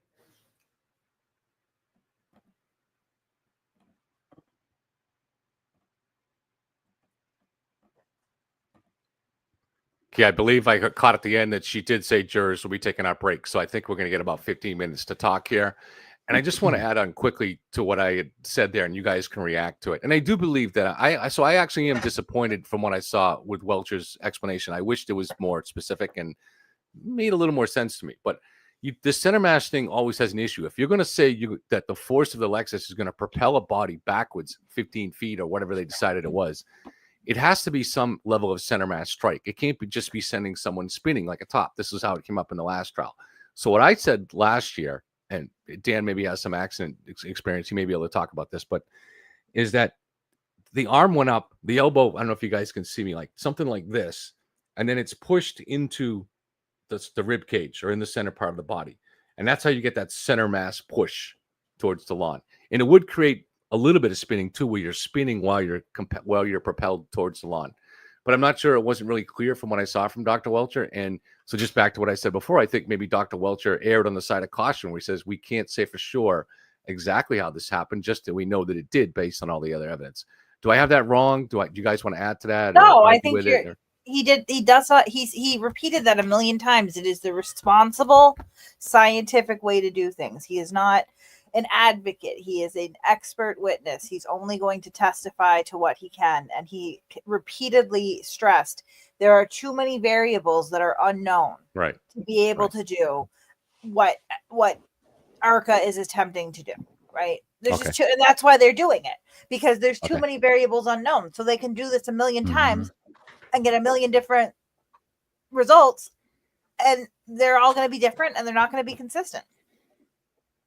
Okay, so we're in agreement. So do you like the theory, Kate? I think when we talked about it a long time ago, you did, but that the arm or the elbow got pushed into the body, and that's how you get that center of mass propulsion. I think for this, like I said, I don't think possible. We don't even know that he was propelled, though. That's another part of this too.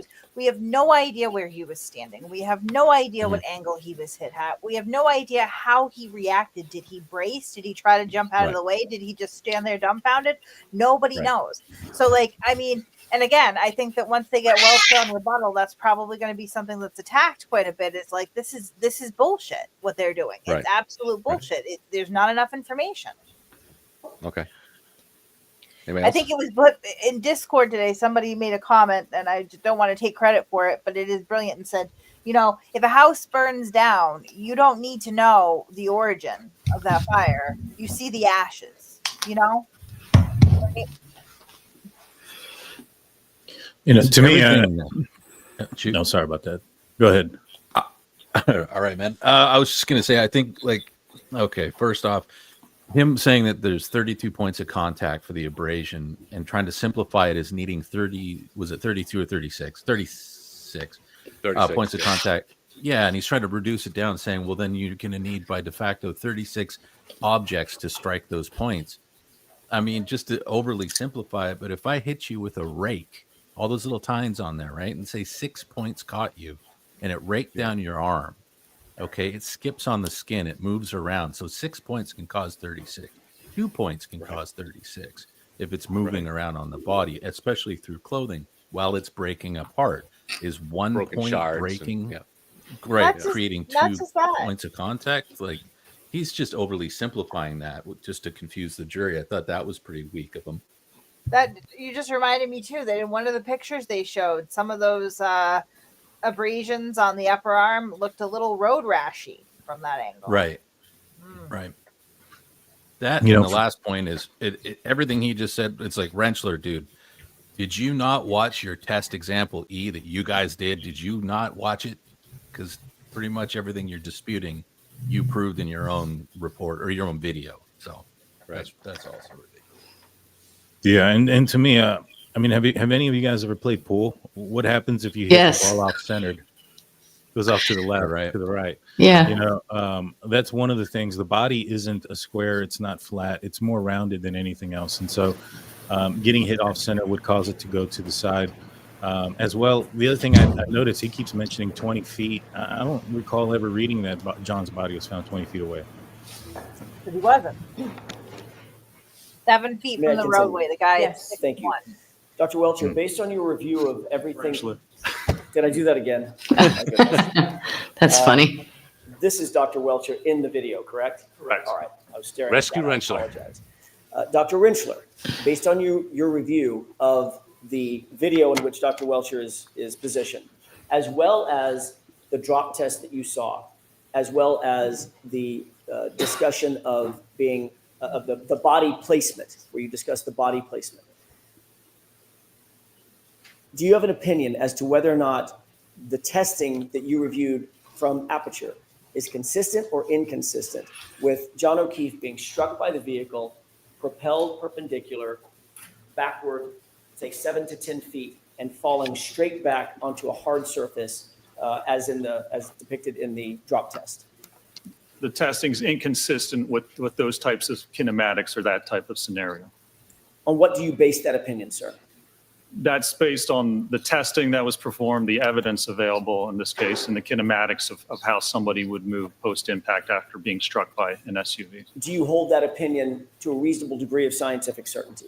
I do, yes. Can we go to the next slide, please? May I have just a moment, Your Honor? Yes.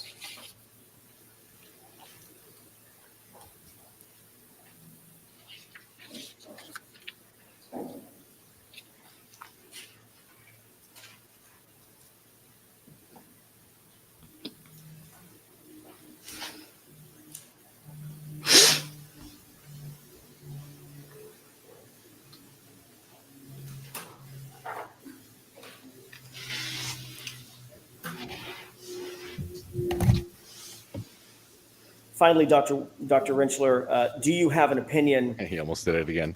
or did you reach a conclusion whether the biomechanical evidence in this matter is consistent or inconsistent with Mr. O'Keefe's right arm being impacted by the subject 2021 Lexus 570, resulting in a backward fall leading to the head injuries that he suffered? I did, yes. And what is that opinion? My opinion is that the evidence is inconsistent with Mr. O'Keefe being struck on the right arm by the SUV and then moving laterally into the yard and falling backward onto And the do back you of hold his that head. opinion to a reasonable degree of scientific certainty? I do, yes, sir. Thank you. That's all I have, Your Honor. Okay, so now we'll take our break, folks. We'll see you in about 20 minutes. Please rise for the jury. Jurors right this way. That's why I left this You on the are screen, because I muted. knew we were going to the break. I've already identified parts of his testimony that I anticipate Hank will be able to fuck him over on and pit experts against each other, by the way. So the bruising, right? They keep wanting to go back to the bruising. Well, you have Dr. La Posada yesterday claiming that he died within 15 minutes of that head injury.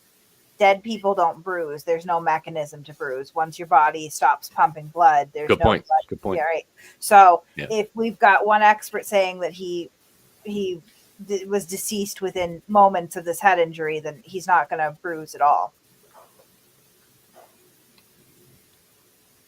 Although I'm not sure if any of us on either side really believe her testimony on that. As I pointed out on Court TV last night, it's really inconsistent with theories of both sides, and it doesn't match up at all to what the paramedics. So the idea that these I think it's paramedics arrived. possible.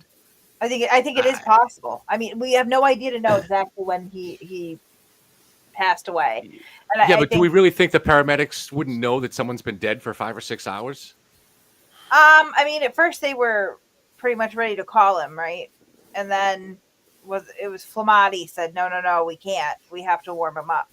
So there's no indication that they did or didn't know, really. They're working on him because they had to, because he was too cold. Is Jen still here? No, I guess Jen left because Jen worked as an EMT. I'd be curious to see if anybody here in chat worked as an EMT or a paramedic and what their thoughts on there. Because I think what Kate's saying is they may have, even though they may have determined that he was dead and could have been dead for a while because of his body temperature, they can't officially pronounce him dead until they warm him up to a certain degree. I do think is that the the rule. elements, right? I do think that the elements play a role in that.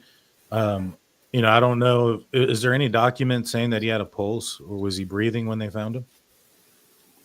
No, they testified that he didn't have any signs of life.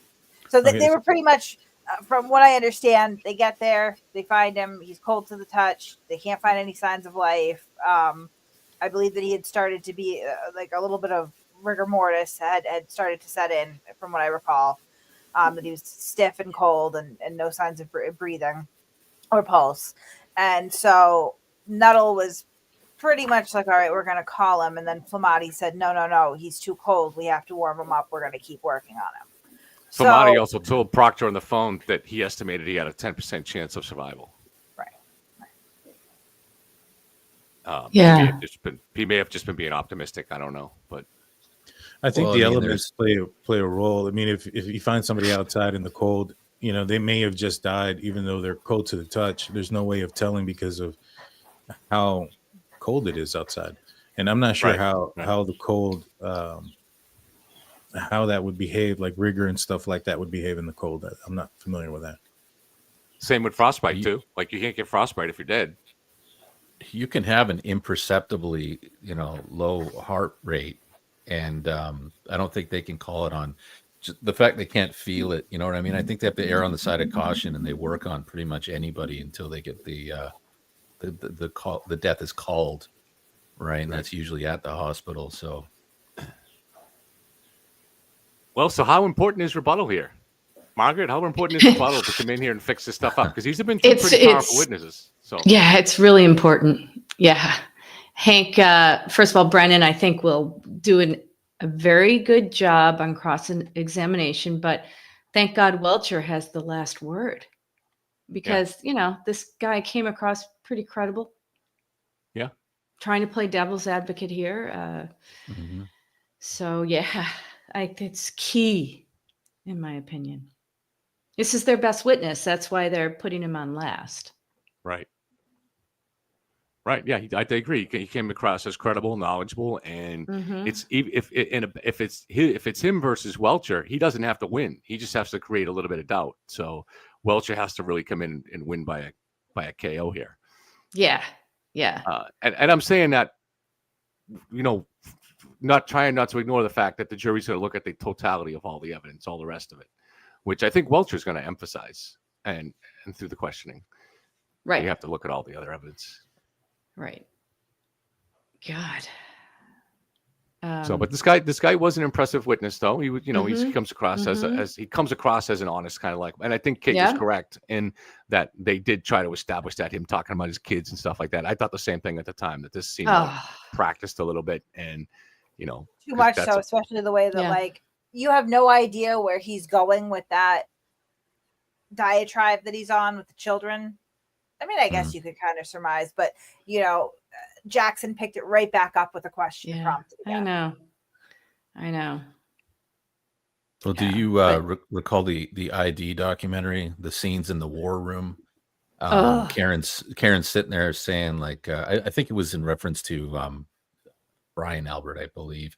She's like, it's like at the Ponderosa, she's trying to paint everything in like cinematic angles there. It's like, that's just ridiculous. Everything they do is performative. Oh, it is. Yeah. It's completely contrived, all of it. This, even the scripting. And so I agree. I think the comments about the birthday, yeah, I think that was probably well thought out. I don't think it was clever, but it was well thought out. They planned it ahead of time. Everything is optics with these weirdos. I mean, it's going to be optics, I'm sure. Margaret will tell you for both sides. You know, you're instructing your witnesses to look at the jury, look at the jurors, and make contact with them. So that, you know, that's fair game. That's part of it Yeah. for both sides. It is. Sure, but And your theatrics argument with the should, lawyers. yeah, but you should have substantive arguments first. Understanding optics, I get that, but the theatrics, like this is not a play, you know. This No. is It's they're a all murder performing trial. for cameras, Yeah. right? Yeah, it's denigrating the whole process. Not to get And too somebody serious, but died, you know. John O'Keefe died. You exactly. got to keep remembering that. That's right. Yep. So I I'm do looking like at how. Margaret's. I'm What? looking at your private comment saying, "Did you hear a cat?" I did Oh hear a yeah. cat. So she's Okay. sleeping now. I have an elderly, and she meowed during the first live segment. I was like, oh no, but she's asleep. Yeah, people noticed. I love animals. I know. Well, but when she wakes up, I'll have to put her out of the room. Yes, I'll have to see it. Because she's loud. She's louder than your dog, I swear.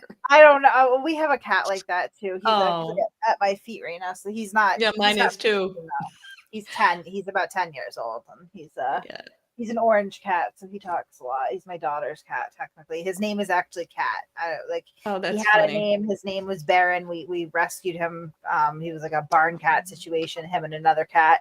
I got roped into it from the kids, and they both had names. And my daughter was probably 9 or 10 at the time. Yeah, I think she was 9. She'll be 19. And she's like, nope, his name is Cat. And I was like, really? His name is Cat? And she's like, yep, his name is Cat. Oh, that's so funny. Yeah. Yep, mine's so I have to rub her head with my feet when I'm on the live stream so she doesn't meow. So she's right under my feet right now. But anyway, up there we woke her up. Oh gosh. So yeah, I'm really looking forward to the cross-examination. Hank's very good at it, you know, as we all know. But geez, I wouldn't want to have to cross-examine this guy. I'll tell you that. I think you made some good points, Kate, earlier about some of the things he's going to hammer away on. Well, that's the thing is, it's like, you know, when you have infinite possibilities, right, and so many missing factors, you can really kind of guide your presentation in any direction you want. And that's what they're doing. They're taking advantage of what we don't know. And they are purposefully trying to kind of ignore what we do know. I mean, at the end of the day, I think that the hardest point for the jury to overcome, that I don't know that they can, is that she backed up her car at the same time that he stopped moving forever, and consistently across the board. Because again, when I'm looking at an argument, I like to look at what everybody agrees on first. What are the uncontested facts, right? Because that's sort of the foundation. So everybody agrees that Karen Reed was there. Everybody agrees she was drinking. Everybody agrees that she was the one operating the motor vehicle, right? So anything past that point, we can absolutely attribute to her. Nobody disagrees with that. And so everybody agrees that this vehicle data is, the data is what she said. They're not contesting it at all. So now we know that she was the one operating, that she was intoxicated, that she was angry too, that she's not that either. And that this backup maneuver coincides when he stops moving forever. And we have all sides agreeing that that head injury was pretty much instantaneously happened. Oh, that is loud. Yeah. Nope, not me. No, I think Kevin's mic is just nice and sensitive. I can. There's a guy cutting the lawn outside, so I can. Probably that's. That's not at my house though. I need to cut my lawn. What do you guys think about the fact that this witness brought up his son, because the only thing that the jury knows about any other family is that Dr. Wolf's wife is free Karen Reed? Do you think this could be a way to introduce other members of his family that, I mean, trying to offset that optics of Dr. Wolf's wife being free Karen Reed? Probably not. I think it was probably just to be cute and relatable, and possibly because he wanted to wish his son a happy birthday on television. Yeah. There's no value to that, and to his credit, up until I think this point, Rentschler's been a pretty straight shooter. He doesn't have the same sort of sketchy credibility issues that Wolf did. He did not use Signal. He did not delete text messages that I'm aware of. He wasn't really in charge of any of that. And he doesn't have any family members going on free Karen Reed forums, bragging and interacting with everybody and being supportive. So I think that it what probably wasn't tactical in that way. It's just to make him likable. It's just, so if anybody else has a 10-year-old on the jury, they can relate and go, oh, I have a kid and I love my kid too, and I would want my kid to see me on TV wishing him a happy birthday. That's so sweet, right? Like, that's I think pretty much it. As well as personally, he may have wanted to just wish his son a happy birthday on television, because how often are you on television? Most people, right? Well, here's the thing though. If the television is going at his house, is he watching it? Because he's under a sequestration order. I You would guys just give assume me a quick sound check, make sure it's not. I turned everything down. I just want to make sure it's my noise still bothering you guys. No, I don't hear it at all. Okay, I turned the gain all the way down, and no, my TV is not on. I don't know why someone's saying that. No, it sounded like someone's running a lawnmower outside. That's all it is. Yeah. And the person who said that is violating one of our number one rules here: is do not post in all caps. If that just ruins chat if people post that, because everybody starts doing it. It's like screaming. So the rule here: do not start posting in all caps. You can put a word in caps, but not your whole post. So, anyways, I'm sorry. Go ahead. Didn't mean to interrupt. I just want to make sure my noise wasn't bothering people. No, I was just going to say, I do not believe that his 10-year-old son is watching this trial in real time. Hopefully he's in school today. I'm assuming he's in school today. My kid's in school today. So I'm assuming that, and my kid has finals this week. Oh, shoot. That reminds me, Kevin, I got to just run out for a couple minutes at 12-ish, because I got to go pick him up. Well, I get the idea of saying happy birthday to your kid on TV, but during a murder trial just seems kind of, I don't know. Right. I don't think it's going to move the jury one way or the other. Yeah. Oh, school's out for a bunch of people. Well, go ahead and just There you brag about that, because we got another week to go, and the poor kid has to go back to school on Monday for one day, but it's finals. So, whatever. He has mostly half days while he finishes up his test. I bet he's watching his dad. I guarantee it. If that television is on in their house, You'd be surprised. My kids would rather die than see me on TV or any of this stuff. Like, they have absolutely no. Oh my God! Yeah. Friends and family. Holy hell! It doesn't matter. Boomer knows my kids, right? Boomer knows my kids. Can you imagine my dog? Right? I'm telling you, you could have the coolest gig on earth, play the raddest show ever, and your family and friends couldn't care less. Yeah, right. They never cared. Oh yeah, cool, yeah. No, my son follows the live stream.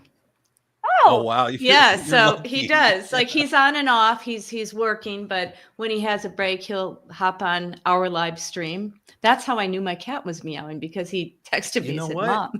On second thought, Margaret, my friends and family are rotters. You're all rotters. Look, Margaret's kid cares. Come on. He does.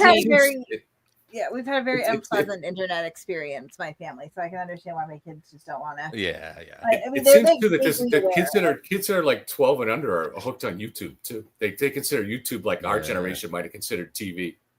Yeah, my guy's older though. My guy's like 20. He's 26, but he loves true crime, and he's really into the Whitey Bulger and those characters, and.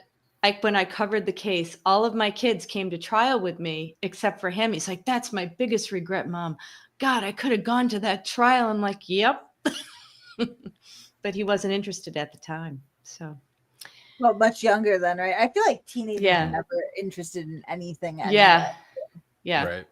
I know that, my teenagers, when this whole Karen Reed thing happened, and at first I was trying to kind of explain in conversation, they were both so mystified as to why anyone was interested in this at all, and clearly she did it. Who cares, right? Like, which I think is such a Mhm. healthy attitude. That makes me feel better about the jury being younger too. I feel like a lot of younger people, it's like this is so obvious. They don't have this like whatever midlife crisis is pushing a lot of this along or whatever it is with the free Karen Reed.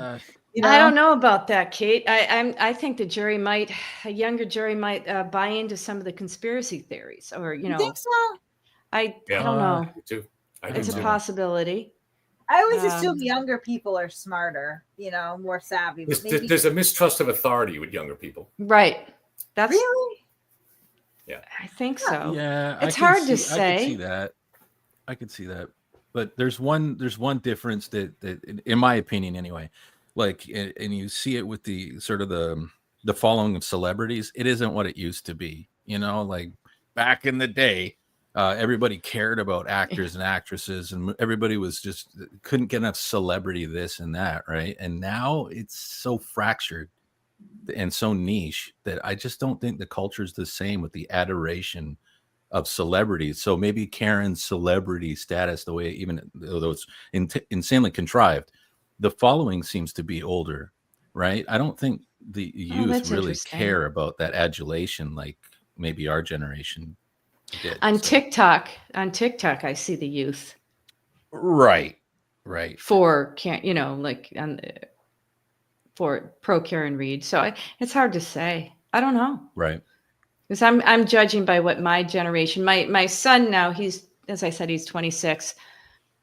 He's been on everybody's channel on this case. So he's been on, the bloggers channel and everything. And he thinks she's guilty, interestingly. So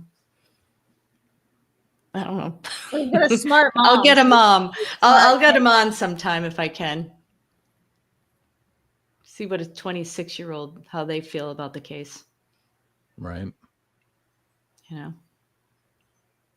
Well, my guess is he's probably, if he's someone that is inclined to weigh evidence in a logical way, like a lot of us are, that's probably how he was when he was 16 and 26 and how he'll be all his life. It's just kind of his nature. You know? Yep. If he's someone, now some people, the way they look at these cases, they make a decision based on whether they like Karen or not, whether, so people that looked at that Discovery ID documentary and she came across as so unlikable, particularly in the first couple episodes, I think a lot of people just said, she did it just because they didn't like her. And I don't think that's the right way to look at these cases, but I do think that's unfortunately the way a lot of people do. Yeah, it's true. First impressions are huge. That's why opening statements are so important. It's a first impression. And we were on Court TV last night. We were actually talking about the going back to Jackson's opening statement and how many promises he just didn't keep. It's incredible. So, and Hank's gonna Wayne hammer away Dennison from and it. yeah, I was you gonna would think say, so. you'd think he would capitalize on that, right? I mean, yeah, and so Wayne Dennison, who represented Johnny Depp, was on with me last night, and as a defense attorney, he agreed. He thought, you just don't want to make promises you can't keep, and that's the way I felt it. I learned in law school. I learned as a prosecutor and then as a civil trial attorney, had to be really careful with that. So it blows my mind how many promises Jackson made that, he's talking about Brian Higgins and Albert and the phone and them getting rid of their phones. I mean, there's no evidence that came in on that. do you think that's commentary to how desperate the defense team is that they, shamelessly just kicked it all off with, lies and empty promises? Well, I think Hank took him by surprise by not calling on those witnesses, all those witnesses that were That's called on true. in the first trial. Good point, Kevin.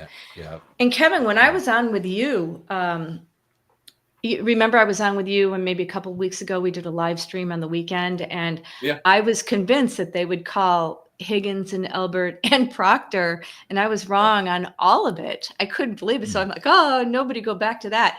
But strategically, I still think they should have called Albert, because then they could have gotten all, more information on Chloe the dog. She was rehomed, and she, did bite somebody in the past. And then, all the strange butt dials and why they didn't come outside. So I'm really kind of surprised on Albert, but it was a risk they decided not to take. Right. Maybe because they feel, well, so we're seeing a couple of pretty good witnesses here. Maybe they felt confident in that, that they had enough that they could just hold it, you know? I think it's just a game of hot potato. Nobody wants these people on direct. Everybody wants them on cross because they don't have anything meaningful to offer to either side really on their own. They have nothing to offer the prosecution, period. They saw nothing. No. They do next to nothing. it has nothing to do with the elements of the crime that Hank Brennan is trying to prove. So it makes perfect sense to me why he said, nope, not falling into this trap again. We're not calling them. The defense, these witnesses on their own, like narratively, have nothing to offer the defense because they didn't do anything. They didn't see anything. They didn't conspire. There's no evidence that they can be confronted with about any sort of conspiracy or any sort of malfeasance whatsoever. So they need them on cross because they need to be able to lead them into their narrative. And they can't do that if they call them. So it was really like, I mean, Brennan just played chicken with them pretty much and said, yeah, you want to blame these people? Bring them up and do it. They didn't want to do it because they can't. Yeah. Yeah, he's at the I guess he is. Okay. I can picture him at the table. God, going through his papers. That is, that's tough when you really have to perform. But he's good. He's good at it. So I can't wait. I just wished him good luck. I'll be honest. I'd like to think he's listening to Eye of the Tiger right now. That's just me. He knows about the Yellow Cottage Tales. He knows about the support here. I keep telling him I'm neutral. Well, I'm not. Well, I mean, I'm trying to be. Neither. I'm not. Yeah, I'm not neutral. I'm kidding. I try to explain that I'm trying to, when I give my coverage and I see something that the defense did well. For example, yesterday I did mention on Canton Confidential that Jackson did do a good job in pushing Cannoni to get evidence in. Hey, can we at least say it's an animal attack? So that was brilliant lawyering by Jackson. So if I see something that I see that's good lawyering, I'm going to point it out. You know. And then she exploited it fully. She got in a bunch of things that the jury was told to ignore, but she still got them in. Yeah. Yeah. So, I'm trying to, and if Hank makes a mistake, or there's something that I'll point it out. I can see the problem in so you're kind of like Catherine Loftus that my objection is in a similar position to where you're really looking to offer legal commentary, right? And that's appropriate and you're certainly more than qualified to do so. But I think that where the issue gets so polarizing and confused is there's two different issues here. There's what Karen Reed likely did and then what the state can prove, right? And Absolutely. It's not always the same thing. So I think people get upset sometimes with the fair legal commentary, right? Because they don't want to give any points to the defense at all or even face the possibility that, just because she did it doesn't mean that she'll be held legally responsible. I think it's a very slim chance that she's not held, but it still exists, right? And a lot of people don't like to see that, but there's two separate issues. I shouldn't say plenty, but guilty people do walk away. That does happen. Yeah. And again, the government has to prove its case beyond a reasonable doubt, and there's a reason for it. They have to dot the I's and cross the T's. Thank God, right? So. But this is a highly objective. It's objective is the word. I shouldn't use neutral. Try to be objective. Right. You could have conclusions about the case and still be objective about the individual components or the performance or the issues that come up during the case. And I think it's an important part of avoiding confirmation bias is to try to make sure you're not just cheerleading the side that you've already decided that you're close to or that you support or that are consistent with your conclusions. It's human nature to have that confirmation bias. And you all have to really, everybody, every day to watch for that and make sure that you're not just being unobjective about it. Right. It takes effort. It takes effort. I just wanted to address Dirty Clean real quick so I can take this down because this irks me. I literally said that I believe that younger people were smarter than I am. So you completely flipped that around here. I was making She an did say assumption. that. Yeah, She did thank say you. that. Yeah, like I was being optimistic and assuming that, you know, as generations go on, people are, you know, smartening up, not dumbing down. I don't know. That's just my assumption though. Yeah, and I think a lot of them take law classes in college now more than ever. That would be because I remember I taught at Boston College since 2005. So people seem to be really interested in the law, you know, when they're college age, and even high school. They have some great teachers in high school these days on the law. So maybe they have a better understanding of the law as a result. Of course, we grew up with Law and Order, right? Well, as I explained recently, so you know, in the 2000s, I owned a bar, and I owned a bar on 9/11, and a lot of college kids, and they all came together on 9/11 in support, for the most part, in patriotic support of the country. But about 6 years later, I forget exactly what years was. This is when Hillary Clinton and other people were pushing the conspiracy theory pretty hard, and there was a slow night when there was maybe 20 people in the bar, all in their early 20s. And I said, how many of you believe that 9/11 was a conspiracy? And I think there was maybe one that didn't. So like if there was 20, 19 out of 20 raised their hands and believed that there was a conspiracy behind 9/11. Mm-hmm. So what does it mean? I don't know.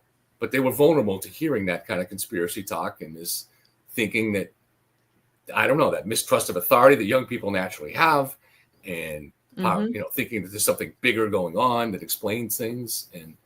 But yeah, it was overwhelming.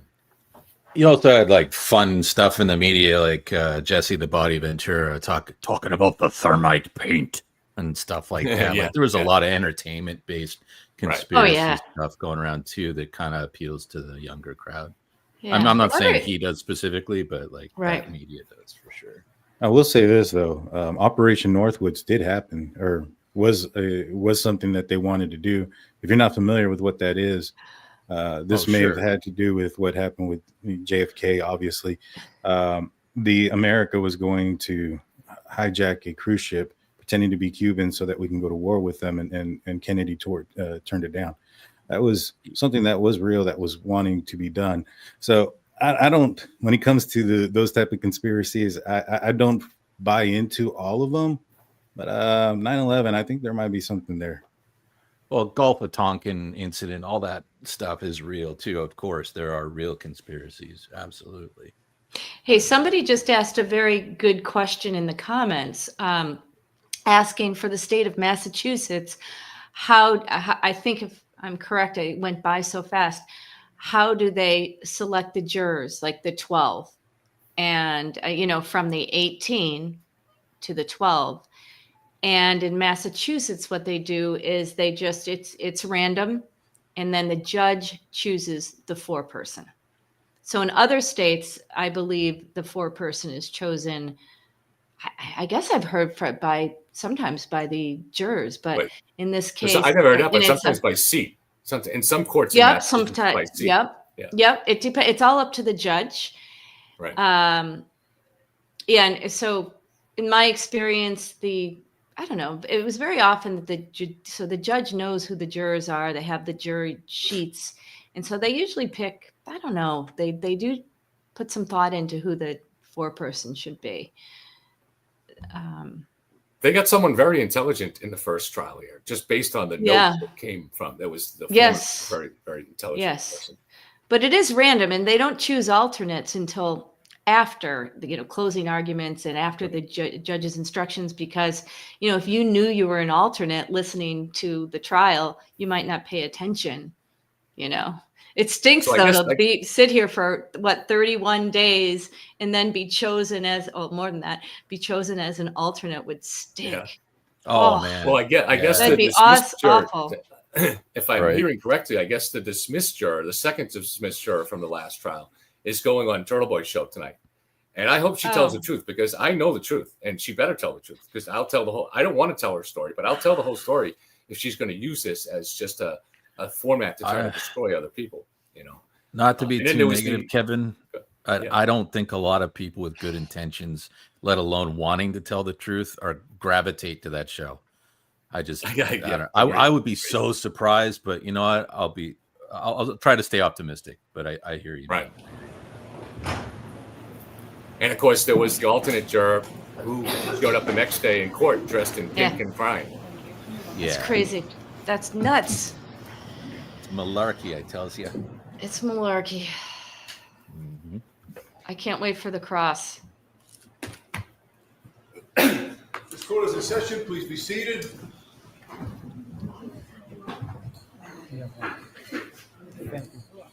Oh, there was a question for Margaret, and I don't know. All right, Mr. Brennan. Oh, well.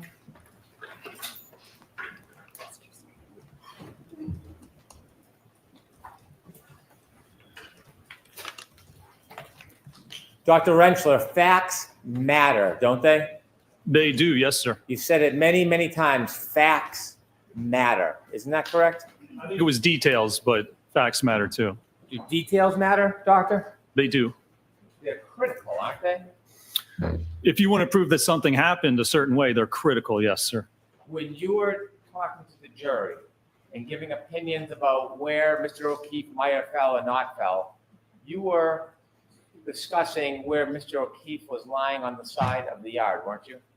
Where he came to rest? Came to rest. Well, approximately, we don't know the exact position, but yes. You said 10 to 20 feet, didn't you? I believe so, yes. You said that 3 times, 10 to 20 feet. Do you think Mr. O'Keefe was 20 feet from the roadway?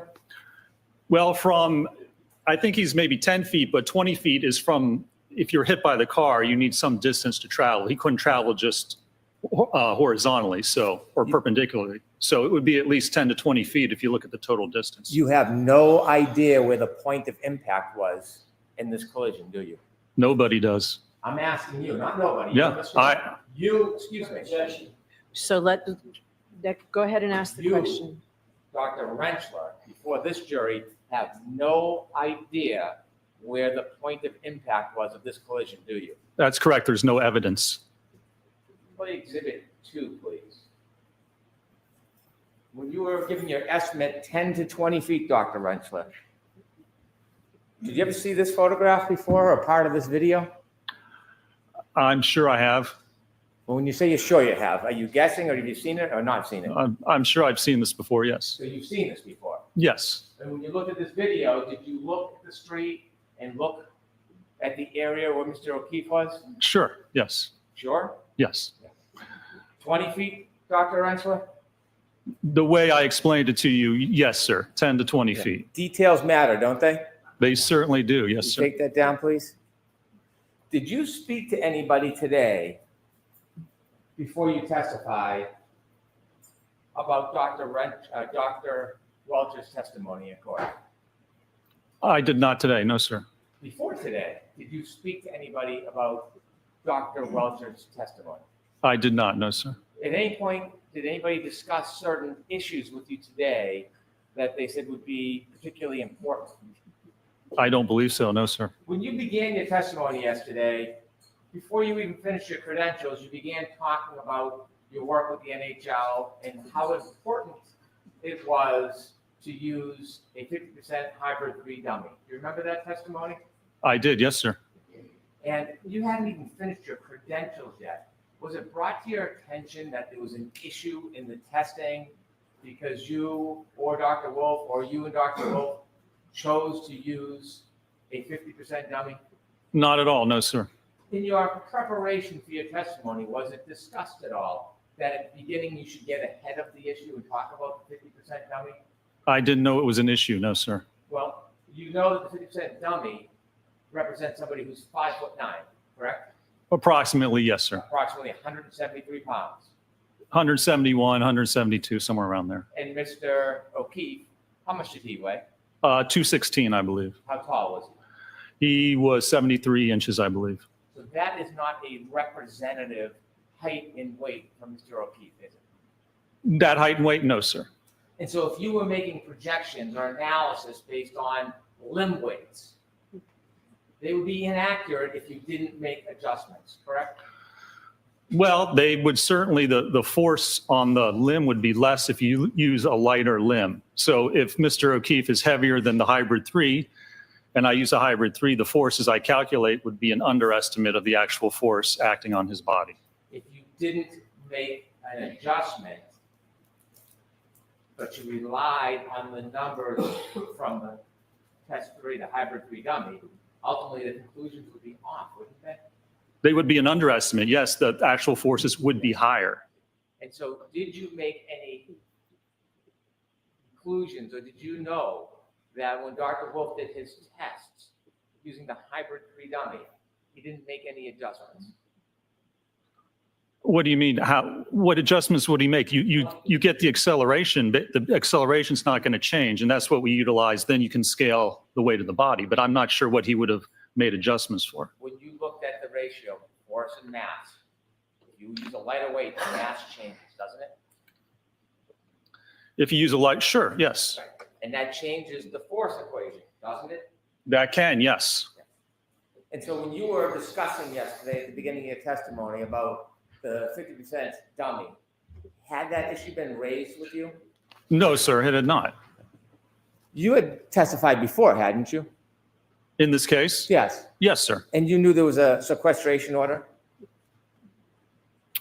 Prior? Yes. Yeah, I didn't discuss the case with anyone, no, sir. Well, you didn't discuss it with anybody, you said?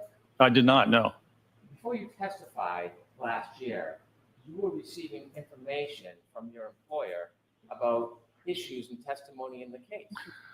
The party that retained us told us things. I didn't break any sequestration. They were the ones in contact with the court. So it was my assumption that whatever they were telling me was allowed by the court. They were the client. I didn't discuss anything with them or tell them anything, but yes, they told us certain things. Before you testified under oath last year, you were getting updates from your employer about details of this case, weren't you? Session order. Okay, we can approach briefly.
Before you testified last year, you were receiving information, not from the defense, from your employer, about other witnesses' testimony during the event, weren't you? I don't know if they told us about witness testimony. They told us about certain evidence. I had no contact with the court, with the prosecution, with the defense. I had no idea what was going on.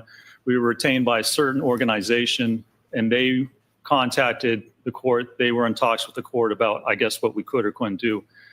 Anything I got was from that organization.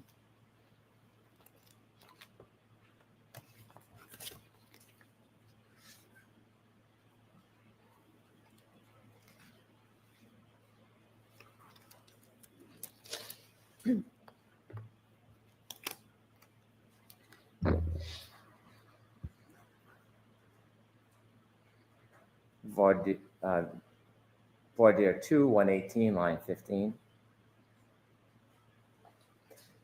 Did you testify under oath that they did inform me, yes, about testimony and situations and events that came forth in the event that I was not aware of?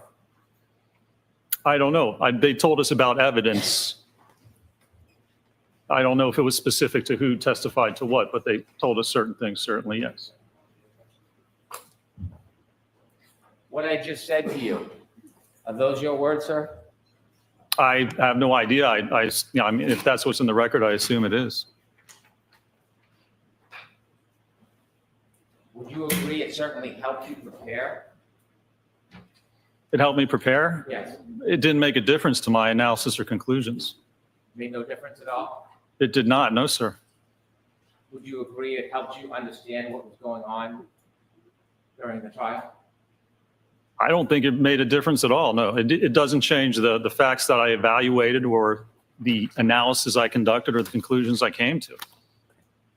And so as you sit here today, you are denying that that information certainly helped you prepare.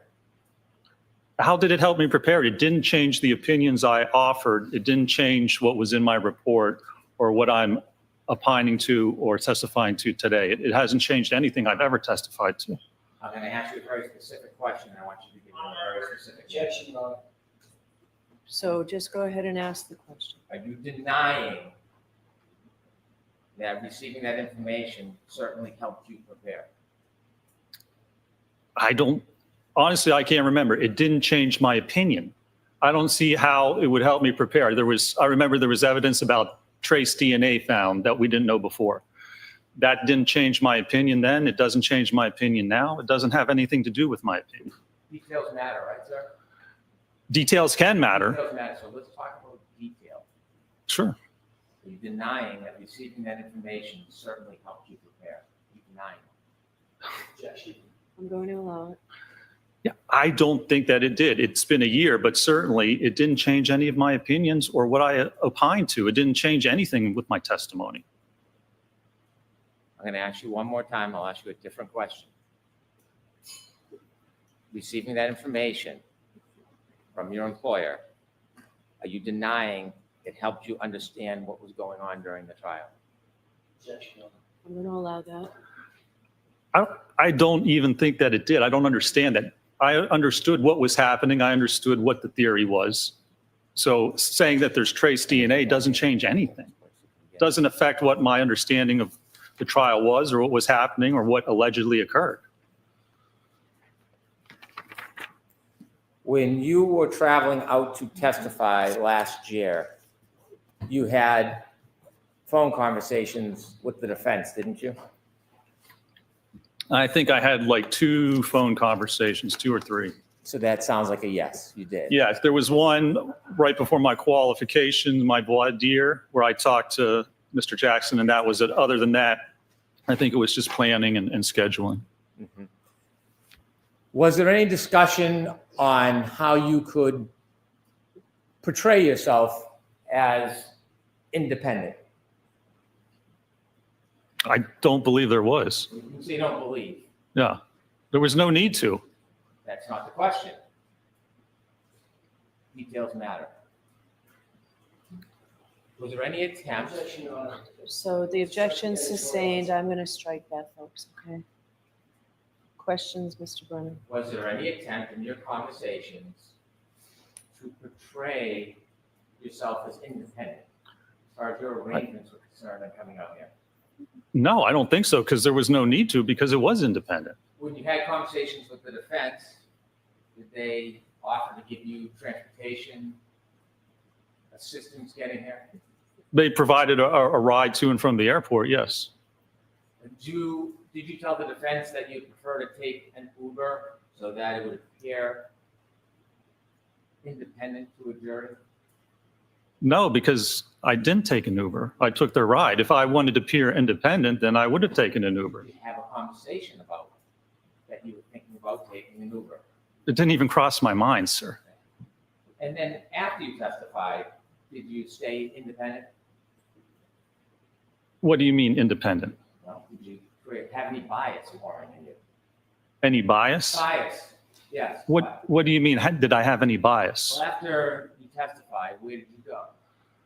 Well, I was waiting for my ride, and to get back to the airport, they had to take other people. And so they were having a lunch afterwards, and they said, come have a sandwich, and then your ride will take you to the airport. So I went, and I had a ham sandwich. You had a ham sandwich. Did you testify at some point that after you had something to eat, you just stood in the corner? I did. I sat at a table, ate, and then went over and literally stood in the corner waiting for my ride. When you sat at the table and eat, did you just eat your ham sandwich, or did more go on? I ate. People were talking. I really didn't talk much at all. Did you listen? Well, certainly, I'm sure I did, sir. Did you laugh along? I assume if something funny was said, I probably laughed. Did you talk about your testimony? I don't, at this point, I don't even remember. Let me alert you to something. When you were there at the luncheon, did you see a camera crew I believe I did, yes, sir. filming and documenting, right? There were a lot of cameras, yes. You know that you might have been on some of that footage?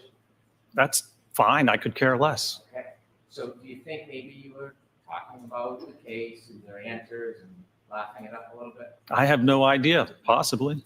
You were involved in conversations with the defense attorneys, were you? What do you mean conversation, sir? I had just gotten done testifying. I was having lunch. Whatever was spoken about at the table, I'm sure I heard. You know what a conversation is when someone speaks to you and you answer. Sure. Did you have conversations with some of these folks? Sir, I can't remember conversations I had last week, let alone a year ago. So I probably did, but I have no clue Do you remember what we would have talked about. Do you remember accolades you might have been receiving because you had given certain answers to the then prosecutor on the case and laughing about the answers? I have no idea. I can't remember last week what I had for lunch last Tuesday. How would I remember a conversation from over a year ago? Do you remember when you were having conversations with some of these folks and you were laughing about when the prosecutor asked you about other evidence like DNA? You had a response, well, the physics doesn't change. You remember? I don't specifically remember that, no, sir. How long were you at the table eating your ham sandwich with the folks there enjoying the event? How long do you think that went on for? I honestly don't know. 10 minutes? How long does it take you to eat a ham sandwich? 10 minutes? And after you finished your ham sandwich and then you told us you stood in the corner, you got a ride back to the airport? I did, yes, sir. Yeah. After you got back to the airport, ultimately your company billed the defense for your time preparing and traveling and testifying? I believe they did. Well, you wrote your bills down, didn't you? You wrote your time down? Well, I don't know who gets billed to it. I think it was actually, I wrote my time down and it was the same time code for the original employer that we had. I'm not involved in billing. I don't know who the bill goes out to. I just put my time in and do my work. Do you know that the defense paid that bill? I have no idea if they paid it or not. And then now you have a new contract with the defense. Or I should say you have a contract with the defense, don't you? I assume ARCA does. Again, I'm not involved in that. I don't do any part of the financials. I just do my job. Do you keep your billing? I enter my billing every week, yes. Do you know how much you've been paid so far in this case? I haven't been paid anything. I'm a salaried employee for ARCA. I have no idea how much ARCA's been paid. How much has ARCA been paid because of your work so far? I have no idea. I'm not involved in the financials, sir. You have no idea how much time, how much compensation your company is going to get for the work that you've done and continue to do on this case? You have no idea. Yeah, it's not my concern. It's not my department, so I don't. Is that's a no? That's a no, sir. Now, when you communicated with the defense, you texted, didn't you? When? At any point. There were some texts, yes. And at some point, there was a court order for you to bring a copy of your text? I believe so, yes. But when you say you believe so, details matter. Yeah. Do you know whether there was a court order for you to bring your text? I believe there was, yes. Did you comply with that court order? I complied with, yes, with whatever I had. Did Yes. you have any of the text messages? I don't believe so. What happened? Well, there were like 2 text messages about where I could get my ride and what time. And so after that day, like I do many times, I'd probably erase those texts. When you say probably, did you delete the text that you had with the defense last year during the trial? Again, I had like 2 texts about scheduling, and I'm sure I deleted them like sometime around that time, like I do with most texts. Did you ever use Signal? I did not, no, sir. Why not? I have no need to. Why would you have a need to? I'm going to allow it. I wouldn't have a need to. That's why I said I don't use it. What's Signal for? It's for, I think, for encrypted messages. Do any of your colleagues use Signal to have conversations with their clients?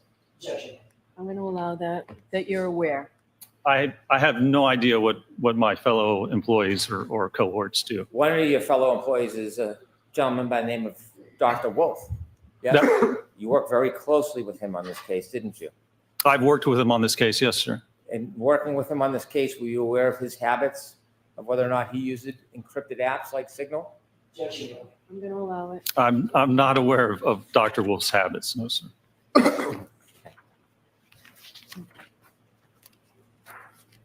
When you worked on this case, when you began, you worked with a gentleman by the name of Mr. Klein? But Scott Klein is another engineer at ARCA that worked on the case, correct? And you worked with Dr. Wolf?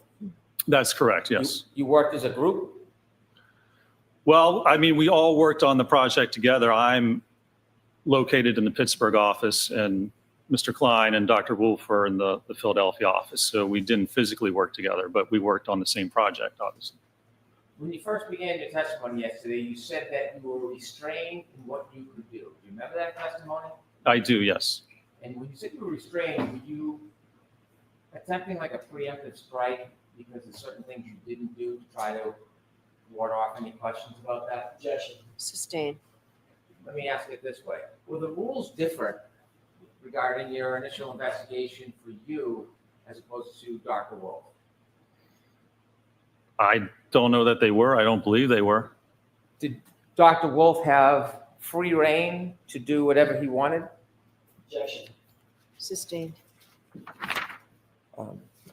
Were you given free reign to do whatever testing you wanted? I don't believe we were, no. You, though, were you? Was I? Yes. Were you given free reign to do whatever testing you wanted? I mean, there was budgets, and we had to stay within certain values. So I wouldn't say I was given free reign because I couldn't do whatever I wanted. Did anybody tell you what tests you could or couldn't do? I don't think there was a list of specific tests or not, but you would discuss what would be done or what we could do and what the cost of those tests would be. Were you free to suggest any tests that you wanted to? I'm assuming I could suggest whatever I wanted to, sure. Were any of your suggestions denied? I can't remember. I don't know that they were. I mean, we had what we were constrained is what the client wanted to know. And so we tailored our tests to do that and tried to keep the budget and the cost of what we did in our analysis down for that very purpose. Could you have suggested crash tests? Probably could have suggested whatever I want. Did you suggest crash tests? Honestly, I don't know. I mean, it might have been brought up, but pretty sure that would not have been within the budget. So I want you to be detailed. I don't want you to guess. So without that preamp, go ahead and just ask the question, please. Did you suggest doing crash tests last year? I can't remember. We obviously didn't, but I don't know if that was brought up or not. Do you, since your memory is difficult, Sustained. Okay.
to remember things, do you write them down? That's one of the ways you can do it, sure. Do you do it? Do you write down things so you don't forget? Depends what it is. Okay.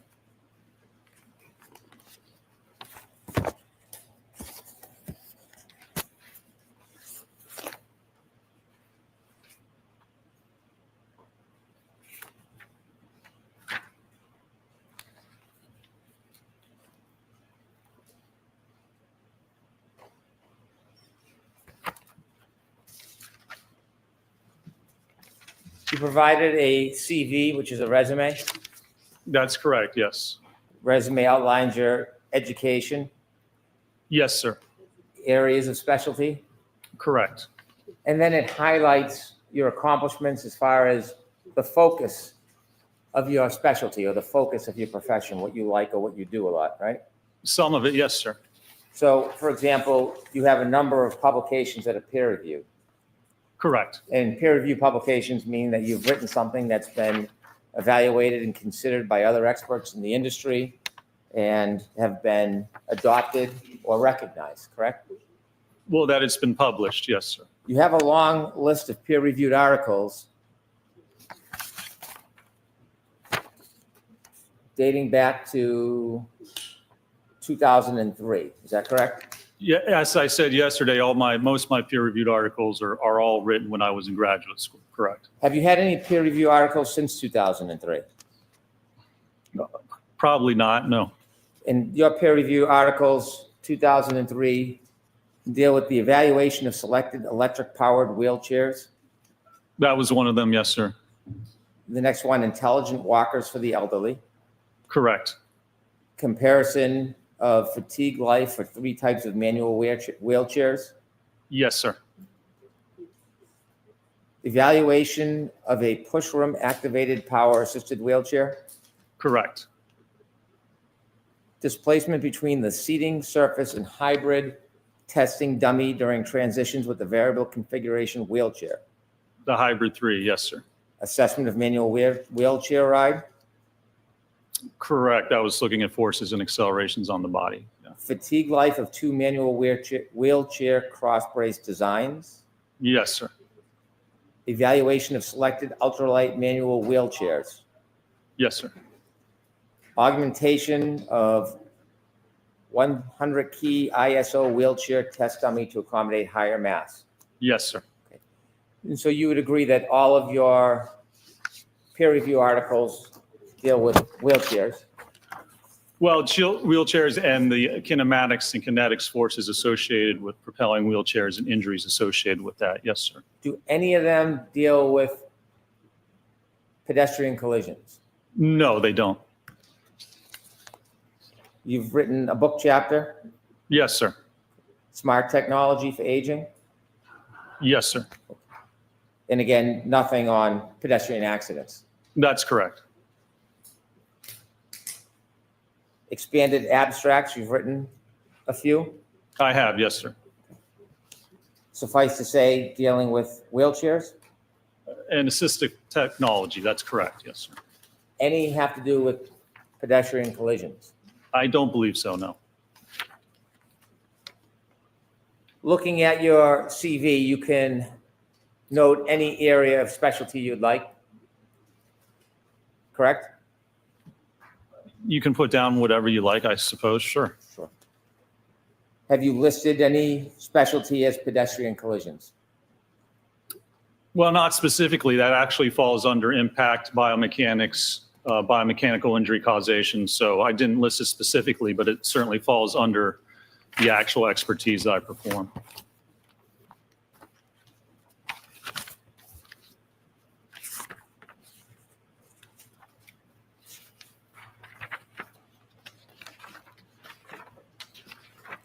Now, Doctor, when you worked with Dr. Wolf, did you have a chance to look at his report? I did, yes. If you saw anything in the report that was off or mistaken, would you have an opportunity to discuss that with him? I'm sure I would, yes, sir. Did you find anything about his report that was wrong as far as data? I don't recall. If I did, I probably would have talked to him, but I don't recall. You and Dr. Wolf were collaborating together, weren't you? Yes, sir. And when you collaborate, you relied on each other's data at times, didn't you? To some extent, yes. Some things Dr. Wolf did, you relied on ultimately for your interpretation and your conclusions. I did, yes. Did you write a report and talked about the acceleration of the ATD, the test dummies, regarding its hands and arms? I did, yes. When you wrote your report talking about this very specific data, do you remember what you determined was the acceleration for the ADT right hand at 29 miles per hour? How many G's that was? Let's see. Accelerations for the right hand. Page 6. Yeah, it looks like 863 Gs. And when you were comparing data with Dr. Wolf, if something was different or off, would you correct it? I'd talk to him about it, sure. Okay. Did you ever talk to him about his collection of data regarding peak acceleration that the arm and hand experienced at a 29 mile per hour collision? Well, when I think that 863 is from 1,000, the CFC 1,000 hertz low pass filter. And in his report, he used a lower number from a 180 hertz. So they're both accurate numbers. It's just how you actually filter the data. So you know what I'm talking about, right? I do, yeah. Yeah. And I ended up using a lower number than when I did my calculations. Could we have Exhibit 1, please?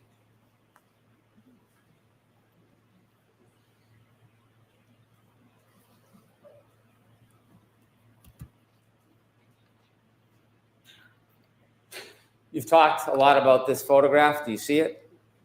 I do, sir, yes. And you described, well, you didn't describe, you read that these were superficial abrasions, correct? That's the diagnosis, yes, sir. Any of those wounds a puncture in your mind? I don't make medical diagnoses, so I'm not going to comment on that, sir. Well, you talked about x-rays and injury. I know you don't make medical diagnosis, but you were very careful to be detailed about what this was. Not a laceration, right? It is a superficial abrasion. That was what was diagnosed by the medical records, yes, sir. And you were very careful to make that distinction when you were critiquing Dr. Welch. Correct? Sustained in that. And so you also looked at x-rays, didn't you? Yes, sir. And when you looked at them, did you try to give the impression that you've read them, even though you're not a doctor and you can interpret them? Sustained. Were you trying to interpret them for us? No, it was actually interpreted by the medical examiner that there were no acute injuries. So when you were giving all that information to the jury about the x-rays, was that your personal opinion, or were you just regurgitating something you had read? That was the medical examiner's opinion, but certainly you can look at the x-rays and see that there are no actual fracture lines or space displacement between the joints. But it's the medical examiner and his diagnoses that I rely upon. So when you were going through an explanation of all these different photographs and x-rays, you weren't trying to portray that you were giving your own personal opinion about it? I don't give diagnoses, but if there's no fractures on an x-ray as diagnosed by an MD or physician, you can look at the x-ray and then you can see why there are no fractures. You can look at the x-ray and see where the fractures are if there's a diagnosis. So the diagnosis was no fracture, no acute injury, and that's certainly consistent with looking at the x-ray itself. So when you were looking up the x-ray and holding it up, was that just a prop? I mean, were you simply just regurgitating what you read in the report, or were you doing a certain kind of, were you doing any kind of analysis yourself when you were sharing with us what those x-rays showed or didn't show? The analysis is that there's no fracture or acute injury, and that's what the medical diagnosis is, and that's what the x-rays showed. Are you giving us your opinion, or are you regurgitating what you read in a report? That is what the medical diagnosis is, that there's no fractures and no acute injuries. That's what the medical opinion is. So you're regurgitating what's in the report? Sustained in that form. Did you see any MRIs? I don't believe any MRIs were taken or performed. In x-rays, does it depict deep soft tissue damage? Normally, it does not depict soft tissue damage, no. How about muscle tears? No, it does not. How about tendon tears? Not normally, except you can see laxity in the joints if there is tendon or ligament tears. Normally, you can see laxity in the joints, but it doesn't show the ligament or the tendon itself. Nerve injuries? No, sir. Avulsion fractures? Yes, sir. People sometimes get MRIs to see if there's a fracture that doesn't appear in an x-ray. Yes? Sometimes x-rays are the best for looking at bony fractures. MRIs looking at soft tissue injuries. Speaking of wounds, you've cited a number of references, a number of materials in your reports, haven't you? I have, yes, sir. And one of them that you've cited is forensic pathology. Yes, sir. This is a legitimate source to you, correct? Yes, sir. And you've relied on it for at least part of the basis of your study or opinions. Well, I relied on it because it speaks and looks at the difference between, for instance, a laceration and an abrasion. A person could be struck by a motor vehicle and not indicate any bruising to that area, wouldn't you say? At what speed, what part of the vehicle were they contacted, what part of the body were they contacted? It depends on the amount of force associated with that. There's a number of variables involved. Okay. Does the absence of a bruise indicate that there was no blunt force trauma to the area? I'm going to allow it. Can you answer that? Well, the absence of a bruise, can you repeat that again? You were talking about bruising. Yes. Does the absence of a bruise necessarily indicate there was no blunt force trauma to an area? No, you have to look at all the evidence and you have to look at the force. If there's 4,000 pounds of force applied to the body or to the arm, then certainly you would expect a bruise. And if there's no bruise, then you would have to question if that impact or contact actually occurred. You don't just look at that by itself in isolation. You look at all the variables and facts involved with the case to determine if an injury occurred. Have you ever seen collisions where more than one person was hit or struck by the vehicle? Multiple pedestrians, you mean? Yes. Yes, sir. And have you ever seen in a collision where the vehicle's going the same speed when it hits multiple different people, there can be multiple different injuries? That is so vague, and you'd have to go back and look at a specific case, look at the injuries, look at the vehicle, look at the people. You can't just say, is it possible this could occur? You have to look at a specific case and demonstrate that that could actually happen. Well, I'm not asking if it's possible. I'm asking in your experience. I'm going to allow that. Have you ever been involved in evaluating multiple pedestrian crash where there are multiple pedestrians hit by one vehicle and they sustain different or in some cases no injuries?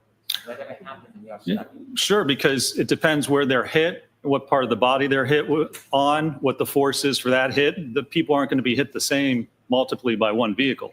You can certainly have multiple people in different types of injuries. Have you seen people hit by a vehicle at a particular speed and have certain injuries, and then you've seen other cases where people are hit by a vehicle similar speed but have no injuries? Have you ever seen that? I'm going to allow it. So what do you mean by injuries?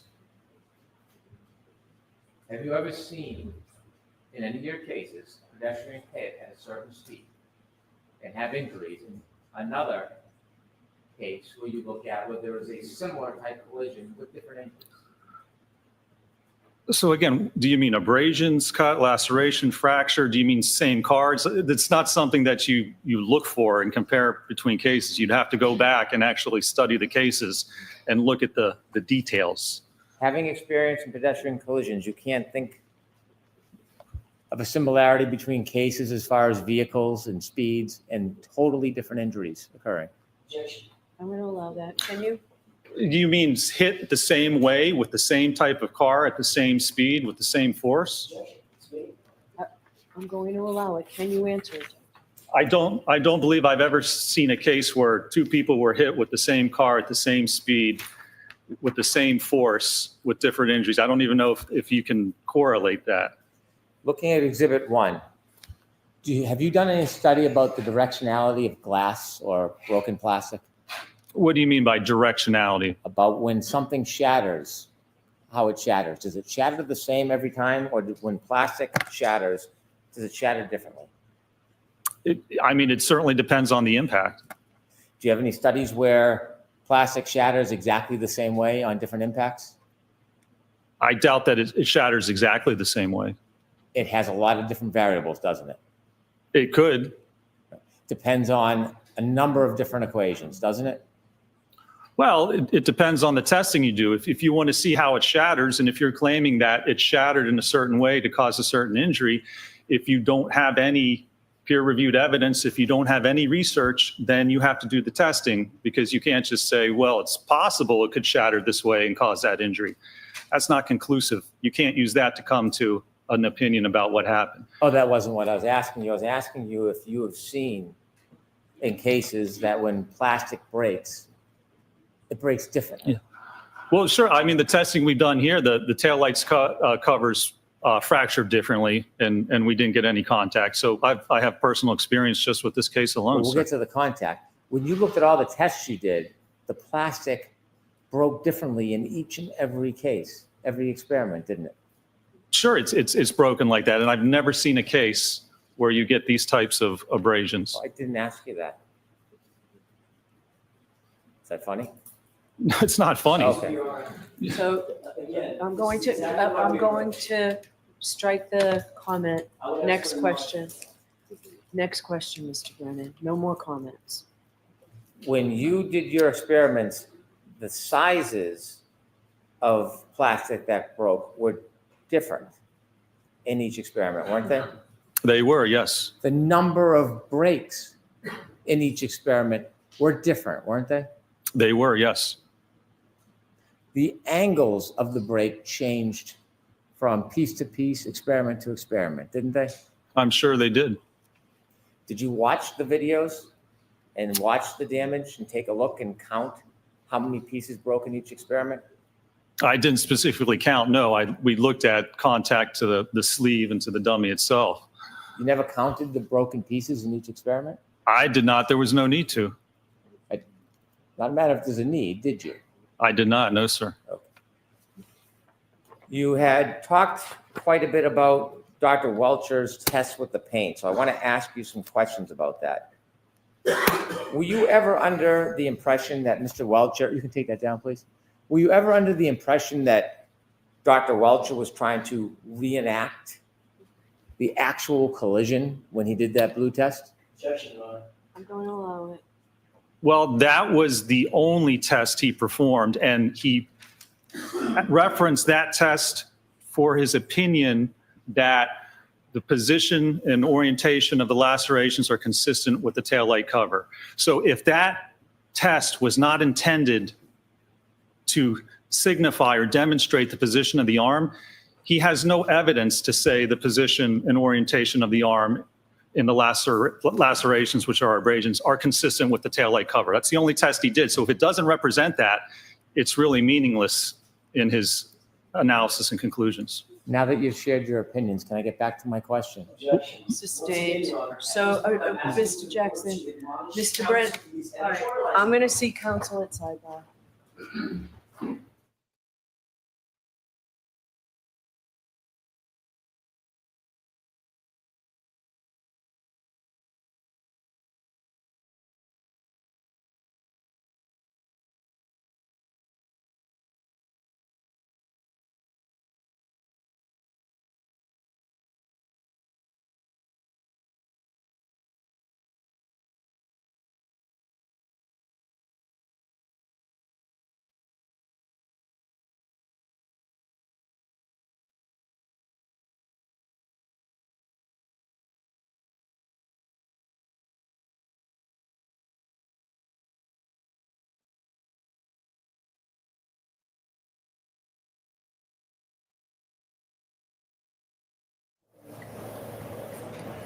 Rise to the jury. Front door breakdown.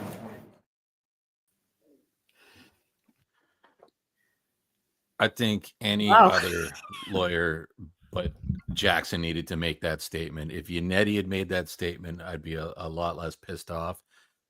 My mind's just going back to the first trial when Alan Jackson was mocking Jen McCabe during his moment with her there. She was talking about being harassed, and he's like, "Oh, I bet that was terrible, being a snarky jerk."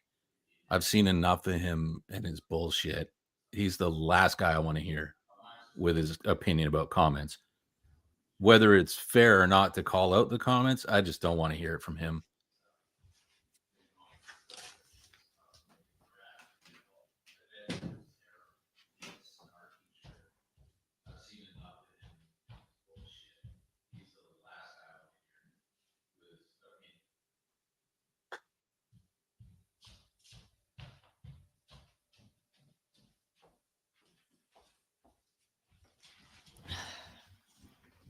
Oh, Jeff, don't mess with me, bro. This is not the right time for Alessi's latex gloves, man. No.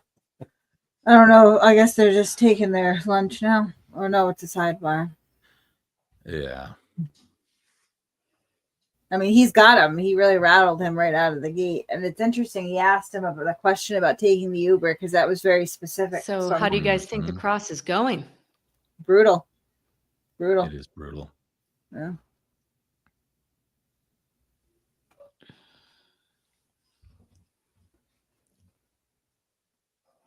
He's certainly bringing out the bias of the witness. Yeah, And the a lot. chumminess with the defense. Yeah. I think that question about should I take an Uber so I look more. So it will be the lunch and recess, and we'll take an hour. All rise to the court, please. Yeah, when he said he would have taken an Uber if he was wanting to appear Mhm. more. I know that was rough. That was Instead, a I lot just of hung out stuff. with the defense and had a sandwich. And Well, no, that was a Yeah. very Every very he's pointed just question, though. so he does not come across objective at all. He comes across so anti prosecution. Talk about confirmation bias. Right. No, I think that that question, going back to it, though, was very pointed. I suspect that Brennan must have video of I that assume that. conversation. Yeah. Yeah. Yeah. Did you know there were cameras there? While Well, you're for the lunch, snapping? definitely, but I'm assuming that the conversation they had must have been when ID was in the room with Karen and her team, so they must have captured it. Right.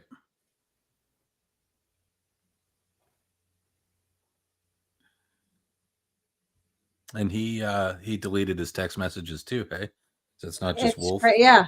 I butt dials are a big deal, but everybody coincidentally leaving. And I'm sorry, but if you only have 2 text messages, what's the urgency to delete them? Right. Yeah, like that takes up a lot of data. Right. You know, I needed the storage, the two text messages, all 5 kilobytes. Yeah.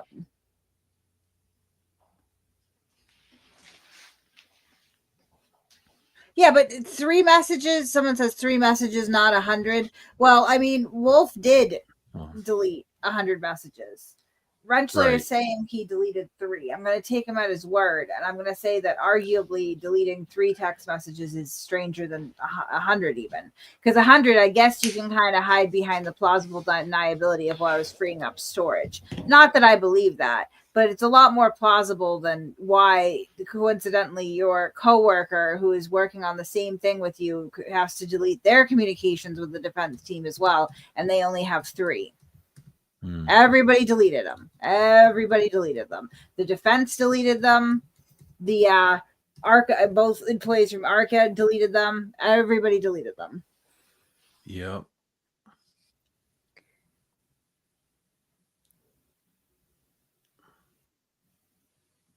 Can you guys hear me okay? Yeah, I can hear you. just fine.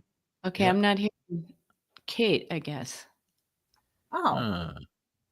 You know, this could just be wackiness with StreamYard. It's been doing some weird stuff lately. It might be that. Yeah, I can't hear Kate at all. So if she's saying something, I can't agree or disagree. Weird. Boomer, I can hear you fine. And I can hear all of you guys. Yeah.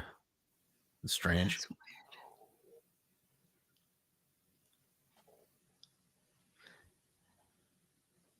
Margaret, weren't they compelled to hold on to those text messages if you're a witness, an expert witness?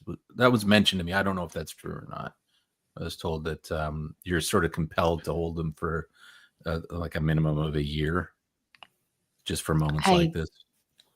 Geez, I'm not sure. You would think it would be possibly part of discovery. I haven't run into this before, though. On any of my cases, obviously, it's a new issue. Maybe it's unwritten. You know what I mean? Maybe it's not a policy, or it might just be professional practice, like sort of an unwritten rule. But Well, there's an issue where, if it's part of discussion, if it's part of a discovery or not, it depends on what the discovery order is. Gotcha. Right?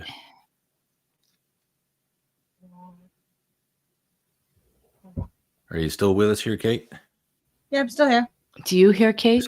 Yep. I do. Brother Man Yeah, I don't Dan hear. is in the back there. Oh, okay, great. Hi, Dan. I don't hear you. Oh, No, I'm he's in bringing him the up. yeah. Of course you do. I'm right here. No, there you are. Hello. Hey, how's it going, guys? Good. What's up, man? Not much. Just interesting. I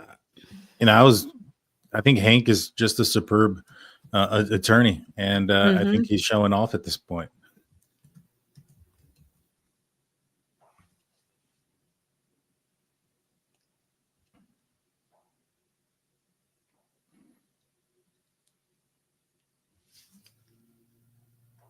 Is Kevin in or not?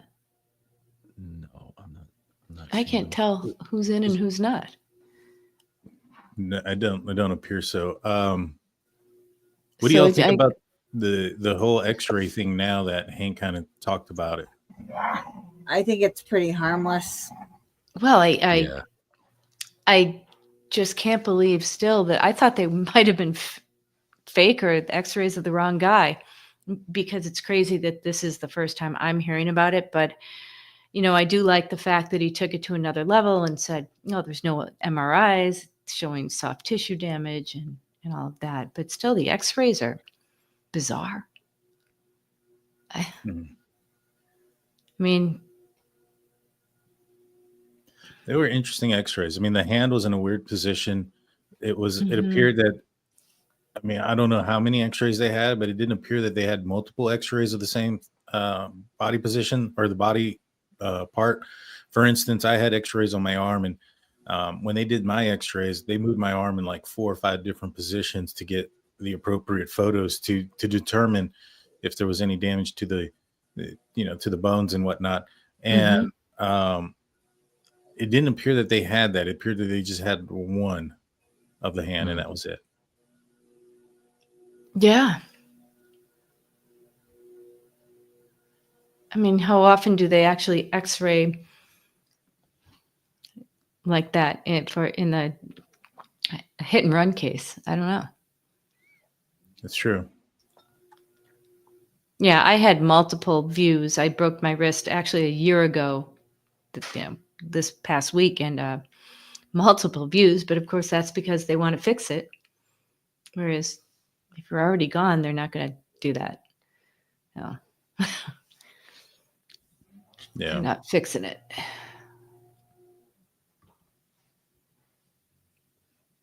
So I'm even seeing in our chat here, there's a few people. I don't think they're all trolls. They're saying they're thinking Hank's going a little too far. They're not liking his approach here.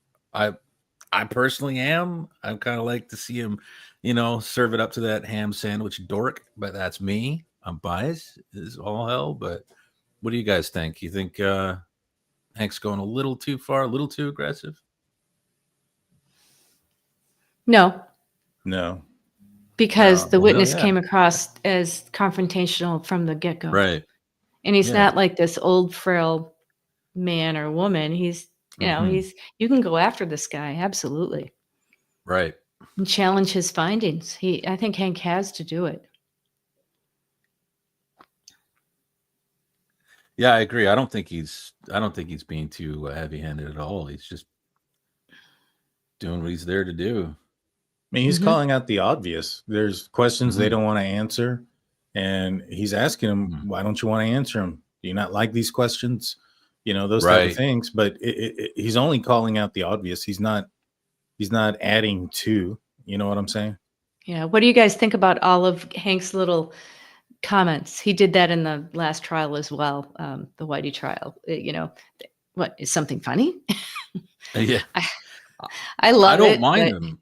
I don't mind him either. given the subjects that he's putting these characters that he's treating that way. I have no sympathy for them. I mean, my opinion is they're mercenaries. They're not to be trusted, but that's just me. I don't mind it at all. I just hope that my enjoyment of this isn't, me not looking at it critically, like just because it's entertaining me. Is it working with the jury is all I really care about. And if it isn't, I would say we could do without it. But on an entertainment level, I'm enjoying it. I don't know if it's going over well or not. I'm not in the room. Yeah. I also found that the witness was very argumentative, so Hank was recently trying to get out, with each experiment, how the plastic pieces would break differently. Now that's natural, right? If you throw a glass against a wall in the same spot, it's going to break differently every single time, but the witness wouldn't even give him that. So, right. I mean, I don't think anything ever would break in the exact same fashion. No way, right? No. So I thought it was a good point that the witness could have conceded on, yet argumentative And I don't think the jury's going to like that. That's common sense. It's not going to break exactly in the same way every single time. Even it just won't. Yeah. Yeah. And, Yeah. I think there's also a difference in how Hank is also like treating these witnesses. We go back to, like, for instance, Jen McCabe. The judge had to tell Alan Jackson that, the witness was responding in kindness. That's not the case with these witnesses. These witnesses aren't responding the way Jen McCabe responded. These witnesses are deflecting, they're defensive, and in some ways just flat out trying to avoid answering the questions. Oh, absolutely. Absolutely. Or, They're or like being Lapisado being, being a nerd right out of the gate. Like, she was snarky. It's Oh, not noon, yeah. 6 minutes away. Whatever. Darth Lapisado. I know. Get out of here. Oh. But at least, I think an objective witness, and yeah, I know he was hired by the defense. That's everybody knows that, but concede on demeanor is important, right? So you can Right. still testify for the defense, but, concede a few points where, everybody's common sense would say, yeah, that it would break differently, and be a little more courteous than that. That's what I would instruct my expert witness. I would say, listen, don't be combative. Just, I respectfully disagree. It would happen this way. And I think he'd receive more points with the jury. Mm-hmm.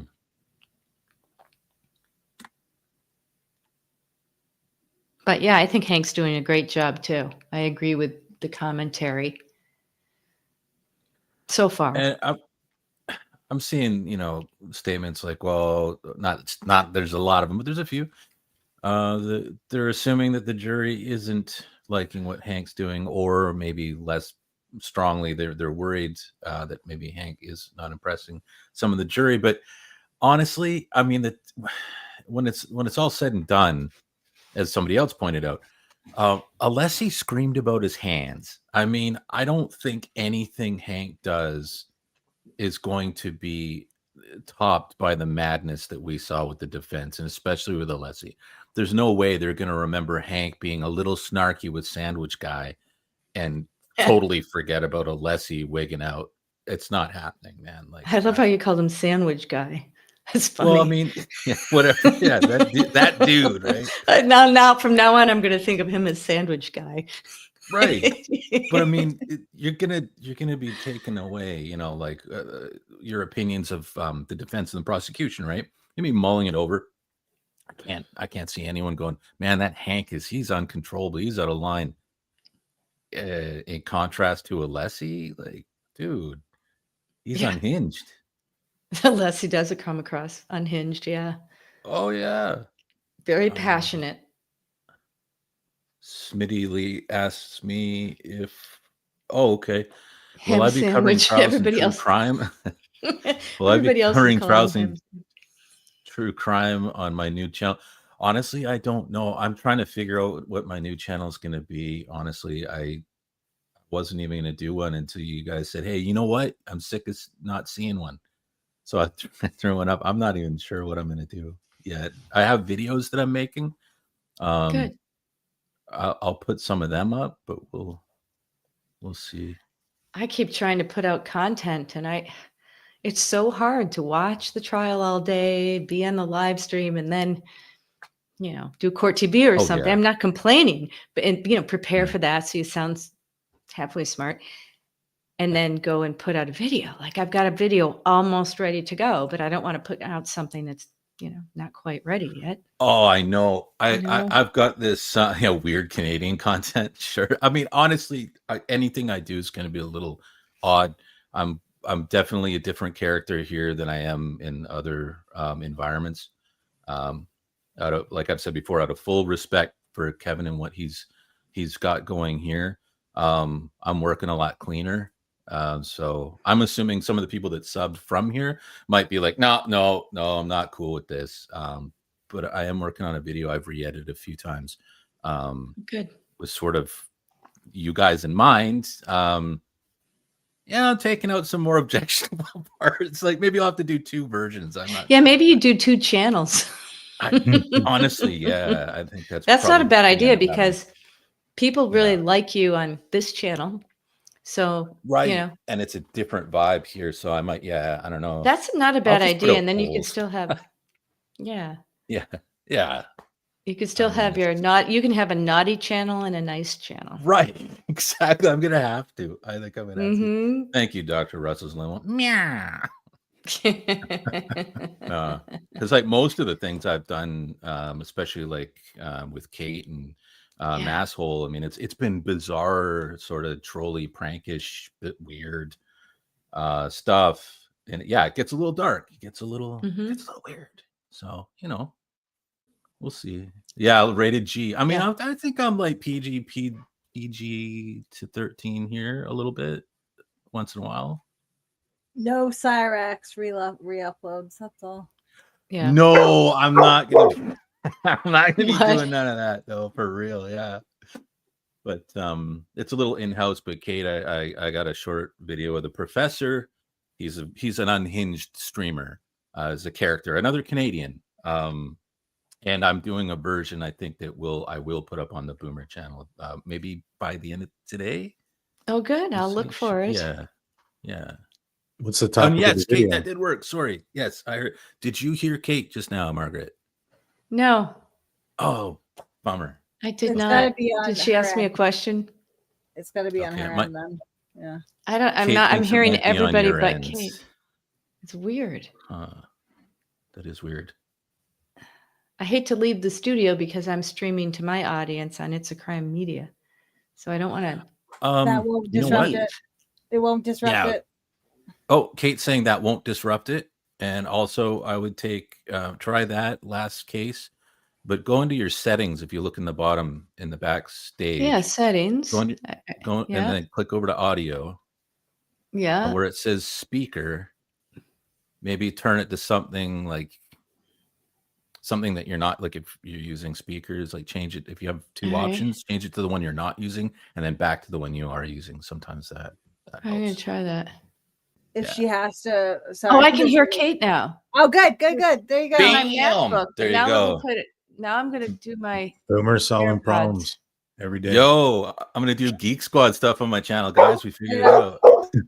That's If Kate. your his niche. headphones suck, Thank you. I'll help you out. Yeah. Thank you. No worries. So, Kate, I wasn't deliberately ignoring you. If you asked me any No, questions. that's fine. It's been happening to me. I think it happened the other day on here. It's happened to me on Yeah. TikTok. I'm not sure. It's on my different devices, so I think it must just be a glitch with what's going on with streaming. I'm not sure, but So, what did you think, Kate, about the cross-examination so far? You've probably been talking about it, and I don't know what your opinion is, but I'd like to hear it again. I mean, blistering. I think what I was trying to say is that he asked a very specific question about the use of an Uber, the suggestion that an Uber would make Rentschler look more independent. And I'm surmising that there must be video of that conversation because the camera crew was with them in their war room. So I'm assuming that they must have probably documented that phone call. And then he followed it up with the lunch, which we were all aware of. The pictures have been circulating, but obviously because of that documentary crew, Hank Brennan has access to more than just pictures of them together. Actually, the contents of their conversations, including mocking the prosecution and laughing about how they got one over by focusing on physics. Right? Oh, well, physics don't change. Ha ha ha ha ha. And Rentschler's reaction to that was very, very weak and defensive. Mm-hmm. Mm-hmm. Yeah, he's very defensive. He's just, yeah. I think it's going to hurt him. I mean, And he his denigrated direct his was memory. Yeah. Too. He got him so worked up that now Rentschler is starting to chip away at his own credibility by denigrating his own memory and saying, I don't even remember what I had for lunch. I don't remember my conversation. I don't remember anything. Like that. I know. Yeah. It's actually effective cross-examination because Rentschler, he was good on direct, and let's admit it, he had a lot of statistics and blah, blah, blah.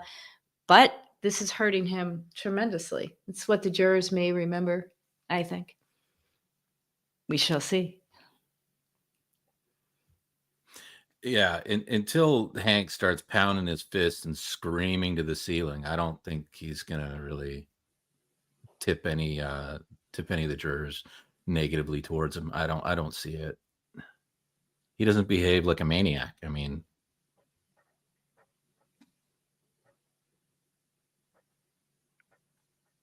I don't know much about cross examination, but I talk to a lot of people on the internet, like in this, like a panel or whatever. And you know, sometimes I think you can ask questions in a pretty calm and level way and just throw people off. Like, you know, so my frame of reference, I'm sure you remember, Boomer, when I was talking to Jeffrey Sutton, for instance, right? Yeah. So he was a registered offender who was caught taking videos of children at a park and posting them on the internet. So we had a conversation about his charges and, you know, what happened, what got him convicted, what got him charged, what got him registered, and what he was doing now. And so obviously, if you're a registered offender with those productivities, you probably don't want to talk about it in public that much. But I was able to get him to do it because it's like, you know, if you can calmly and kind of ask very pointed, measured questions and then box somebody in, you can start to kind of move them around, right? And I think he's very good at that, Hank Brennan. So, you know, he's not asking the question. Jackson asks questions and he wants the jury to take away the question more than the answer most of the time, right? You know, whereas I think Hank Brennan is more understated and he wants to use the question to get to the answer and any sort of reaction around that, right? Yeah. It's masterful. it's again, not to be like too hyper focused on boxing, but really it's I know that better than I know law, and it's like he's not telegraphing when he does that.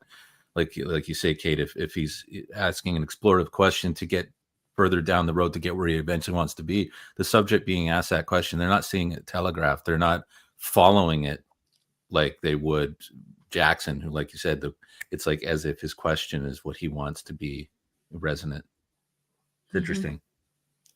And by the way, somebody on the comments, I just answered a comment. Somebody asked me if the defense is allowed to coach the witness during lunch. Absolutely not. They're under a sequestration order. So that's the answer there. Absolutely not.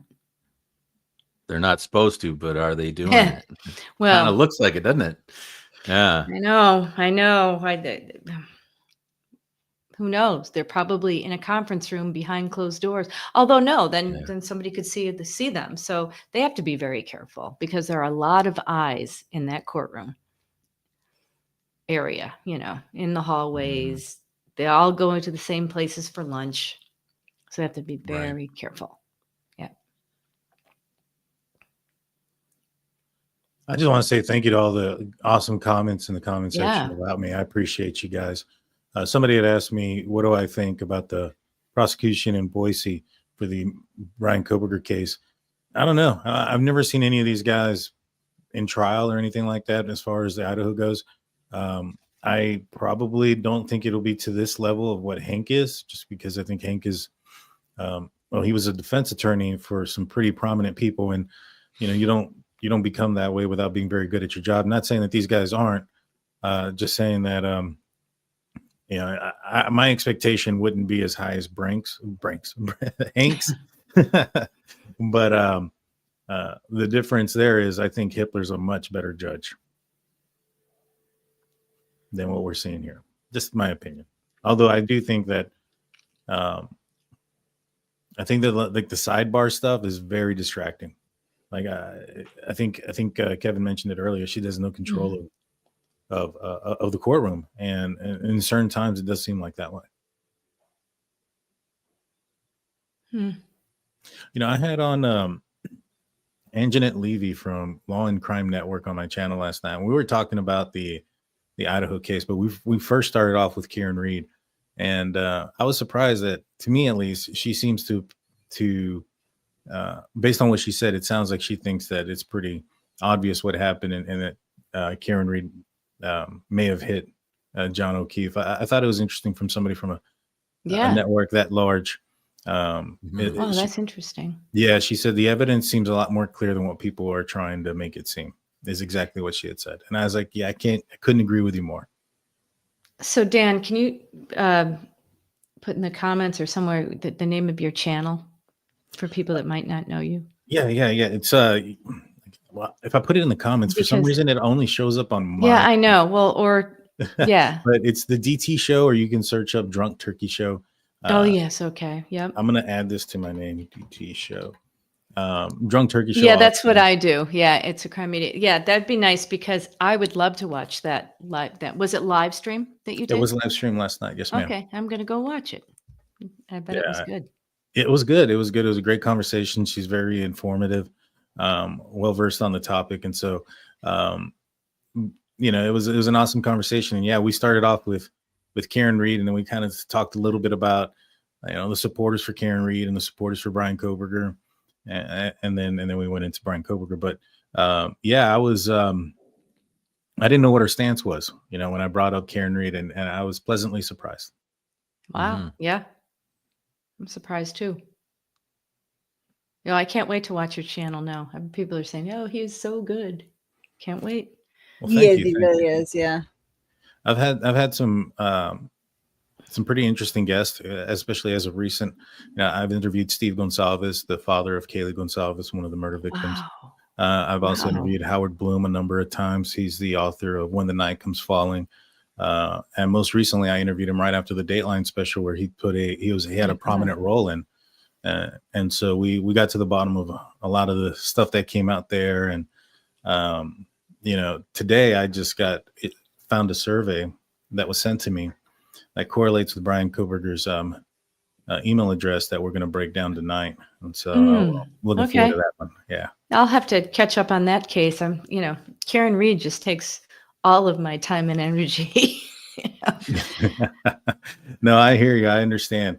There are some times like where, because I've been I'm the type of person that gets hyper focused into something, and I end up tuning everything out. And when I get intrigued by something, I dive deep. And I was kind of worried because I've dived really deep into this Karen Reed case, and kind of just talked about some of the things that have broken in the Brian Koberger case. So last night when I had Miss Levy on, I was like, man, everything in my brain right now is Karen Reed. So hopefully I can pull up some information, and I think I did all right. Yeah. I tried covering Diddy, and I'm like, I can't Oh do God, it. No way. Have Can't cover nightmares. both, Yeah, if it wasn't on that's the same nightmare fuel. time. That Diddy stuff, man. And like, I know. don't want to hear that about Buster Rhymes, man. I used to listen to him. Like, what the hell? Yeah, I know. Yeah, right. Not Buster. What? No, I know why they G- call him Busta. Oh no, that's horrible. I see Jihad Gina saying, "Yeah, but have you interviewed the Dark Lord Chuck Stegall?" Jihad Gina, no, he interviews. I have. People who have heard of.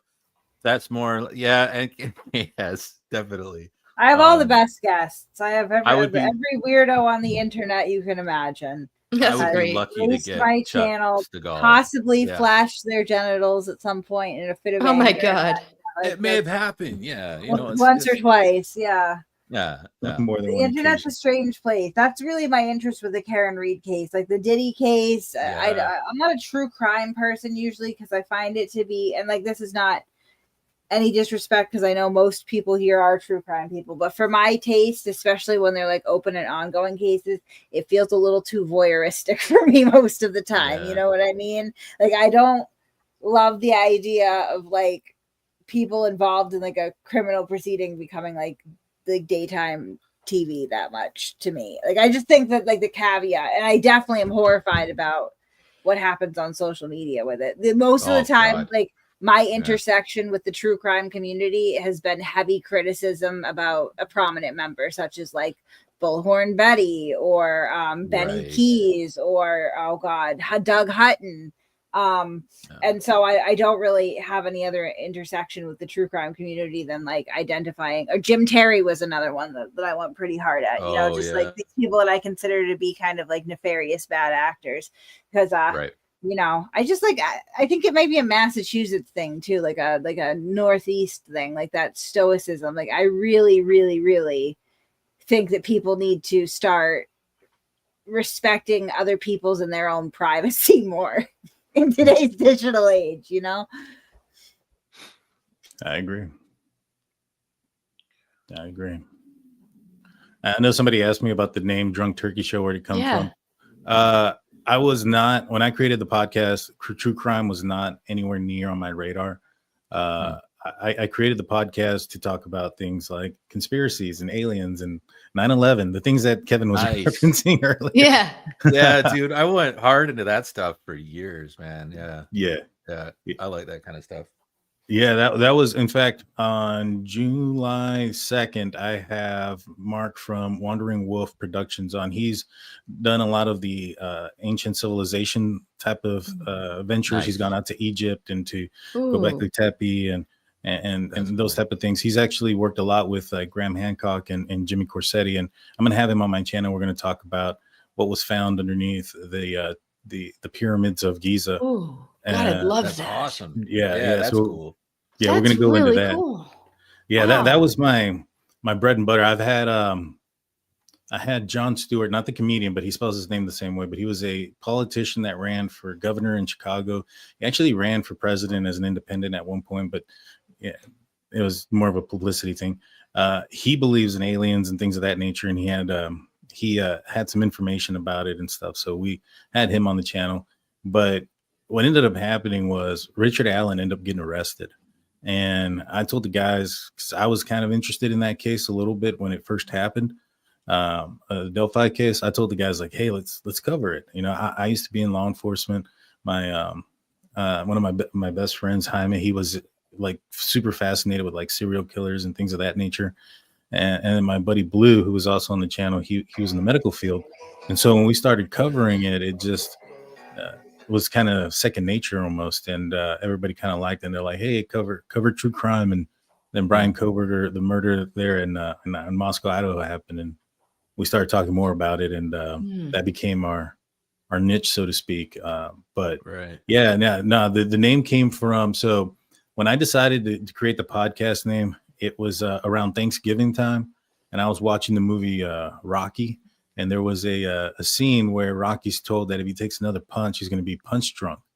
And so I took the holiday and the line there, and I actually came up with, we're going to initially be called the Punch Turkey Show.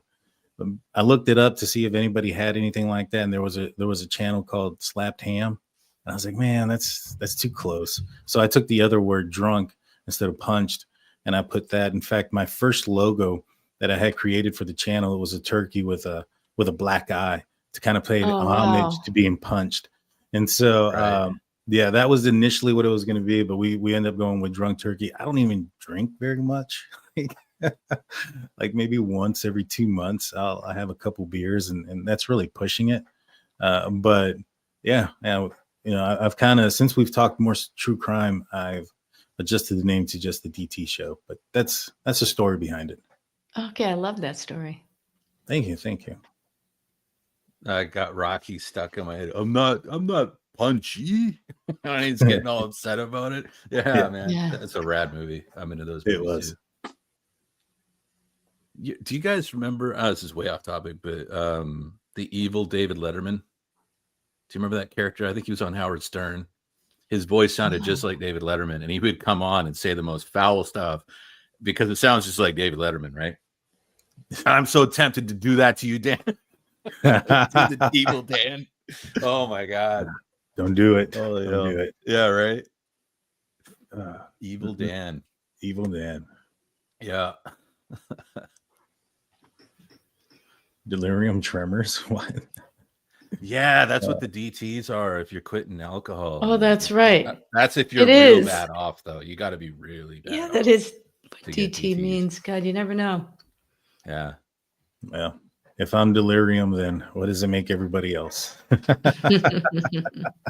Especially those that think like Brian Koberger's innocent. That's one of the things that the pro burgers will say, that I'm a foul turkey or a drunken person on the thing. And I'm like, well, if I'm drunk and I'm still getting this better than you are, what does that say about you? And so, right. I I like roll with to, foul turkey. That's a good play. I like that. Yeah. Foul turkey. That could be your channel, buddy. Yeah, right. Shiz Havin says, I'm like, wow, I never knew that about. Yeah, I was not in law enforcement. No. I don't know lots of stuff about lots of things.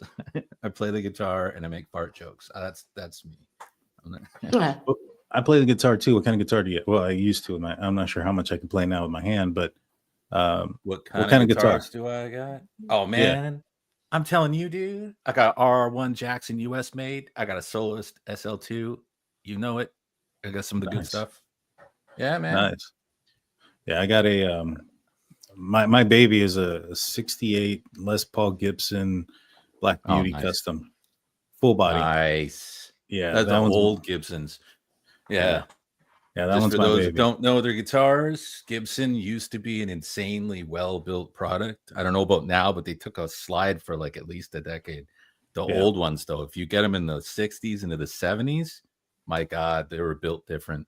Like that's heavy, heavy guitar, man. That's why I think I have arthritis in my back, to be honest. Oh no, just playing it. Yeah.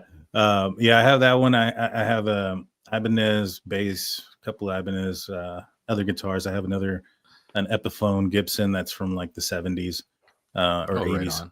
Yeah. So I got a few older ones. I got a couple of newer ones, but I haven't played since my arm injury. So what kind of music do you normally play? Kind of it's kind of the cop-out answer, but it's true. A little bit of everything. But I focused more. I spent more time playing like extreme I guess like extreme black death metal shred. You know, that really radio friendly stuff. Yeah. There you go. Yeah. Nice. Yeah, I like rock, man. I like everything, like rock, blues. I can fake a little jazz, but I can't do any justice to it. I'm not good at that, but yeah. There you go. Yeah, that's right, guys. We're starting a band. We're starting a band. Yeah, that's right. Dan and Evil Dan, we're starting a band. There you go. Yeah, I had a friend of mine that told him we should start a band. We're going to be a country band called Broken Dunn instead of Brooks and Dunn. And right on. It was just do a YouTube video together. I like that. There it is. Maybe we will. You should. There you go. Collaboration. Everybody. And right? Kate, you and I'll be the dancers in the background. Nobody wants to be dancing. Me either. I don't know. Come on now. That's funny. That is funny. Let's see. Oh, here's the funny question. Yeah, no doubt. I'm gonna bring it to this, man. All right, Dan. Margaret can sing. I really can't sing. Van Halen or Van Hagar? Well, my daughter is named Halen for a reason. All right. Oh, see, that's a nice name, though. I like it. Nice. My oldest daughter is named Halen. We're cutting it right down to it, man. Is it Van Halen or Van Hagar? Which is you just answered your question. Era? No. That's the you said Halen. Halen is in both bands. Hagar's right in one. Right. So I'm opinion to it. It's the that is controversial. It is. Lots riding on this, Dan. I like Sammy, but I'm gonna have to go with the other guy. I can't remember. What's his name? David. All right, we're starting a band. It's official. Yes, we respect Sammy. Sammy was amazing in Montrose, and as the Red Rocker, killer material. But in Van Halen, no one touches the Roth era. I agree. The band is gonna happen. It's gonna happen. There you go. Yep. There you go. Yeah, no, I named my oldest daughter Halen, and my middle daughter, I wanted to name her Journey, but her mom didn't allow that. Oh yeah.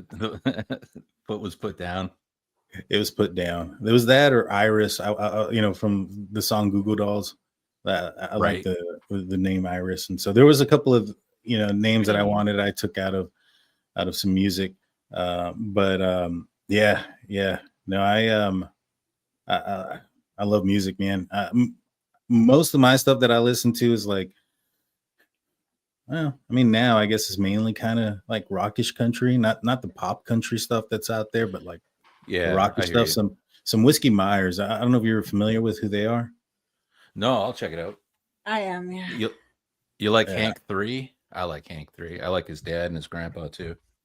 Yeah, there was a song that I think he wrote that I found very interesting because he was talking about musicians who don't write their own songs. I believe it was him. Right. And Yeah. I had a friend who was like in love with Jason Aldean. And so I sent him that video of that song, and I was like, "This is what I think about Jason Aldean because he don't write his own music." Oh, but I was just to take a dig at her. It was fun.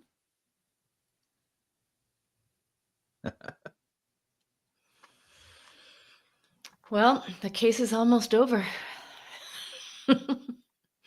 Yeah. Yeah, no doubt. So let's think. Today's Wednesday. We have to rebuttal witness. So Thursday, Friday. Don't forget we have a holiday next week too. We have Juneteenth next week. So I wonder I think that's on a Thursday. So I wonder if the jury will be off Thursday and Friday for a long weekend if they're deliberating. I have a feeling they will be. Yeah. If she's found guilty for any of the charges, does she get like the cuff slapped on her? Then does she get to go home and then sentencing, and then that's when they do it? When does that happen? It depends. Sometimes they wait and they have sentencing another day. Depends on what the judge wants to do. You know, for the Right. run of the mill people like us, we would get the cuffs slapped on right away, you know. But in this case, I don't think they would do that. I don't see them doing that. No, What's I the know, like, possibility that she darts and they got a taser? Maybe. Well, I Maybe don't they know if I chase would her, let do her an go. OJ I mean, chase. she's got too many resources to be able to flee, honestly. Yeah. I know. I think I they mean- might have to remand her right then and there. I think they might have to sentence her and, I mean, take her into custody because, like, I mean, I would assume maybe not because she's got a large bail though, but I mean, I could absolutely see her network of psychopaths like planning to get her out of the country or something at that point. You know what? It'll be interesting if she's found guilty. It'd be interesting to see what happens out there in the streets of Canton, you know, around the Well, courthouse. I'm pretty sure that most of them are paid, so probably not a lot. Honestly, they'll probably just clock out and go home. You know, I don't I'm know. not- I think. Go ahead. Well, I was gonna say, I'm not like too well versed in like trials and what happens when people are found guilty and stuff. The only one that I'm aware of that there was something was this is back in '95. Tupac, he ended up getting convicted for an assault, and then he got out on bail while pending the appeal during that time, and that's where ultimately he was on bond. When he met his untimely demise, but he was out free because he was on bail pending the appeal. Do you think that is that normal in most cases? Is that just because he was a famous guy? And do you think that there's a possibility for that in this case? Where I she think could there's a get- possibility for that in this case. I do. Pending appeal. We shall see. Yeah, 'cause that's one of the things that I was wondering about. Like, when did she get the bracelets and when I did she? know. Everybody's kidding, wondering man. about that. Yeah. My son asked me that same question. You know, will they put her in handcuffs and lead her right to jail? You know, that's what they do in TV. So I don't know. That's what they do for a lot of people anyway. Yeah, You all know, the like, regular people out there. Yeah, no kidding. Well, it maybe should not. be the same for everyone, though. It should be the same for everybody. I am It's very not. annoyed at what money can buy you in the criminal justice system. That's I the real agree. corruption. 100%. 100%. So we shall see. Anybody have an update on what's going on with Turtle Boy's trial today? That's a good question. Anybody? I don't know. I've been on this. I don't think it's streamed anywhere or anything. And frankly, I don't think it should be, because he's just trying to do whatever he can to embarrass the victim in that case. I know. And have you noticed in the courtroom if Paul has left, or is he still there? Paul O'Keefe. I saw that he wasn't there. Okay. Before the camera cut off, I was looking at that. He wasn't I'm going back to see there if there's anymore. anything online on that. What is that going on with Turtle Boy? Is that like a hearing? Is it a pretrial hearing? What's going on? Bench trial. So his trial is starting? One of them. Oh, dang. How long is that one expected to go for? I don't think very long, right? Kate, you know more about it No. than I do. No, this one's short, is it not? It should be, but Is it televised as well? I don't think it's I don't televised, believe but I'm so. looking. Okay, here's some news. Hold on.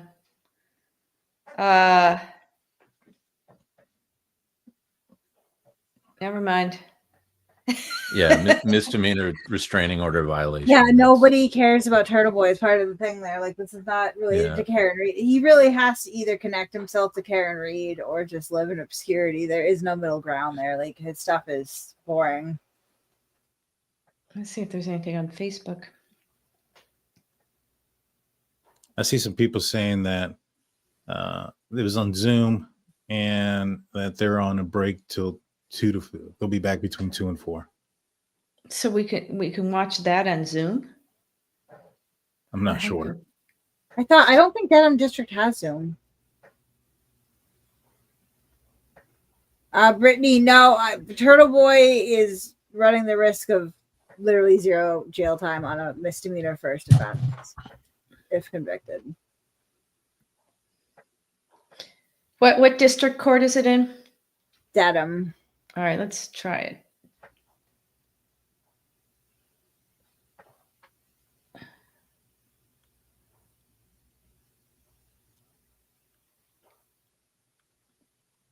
Dedham District Court live feed. All right, that's what I'm checking it out.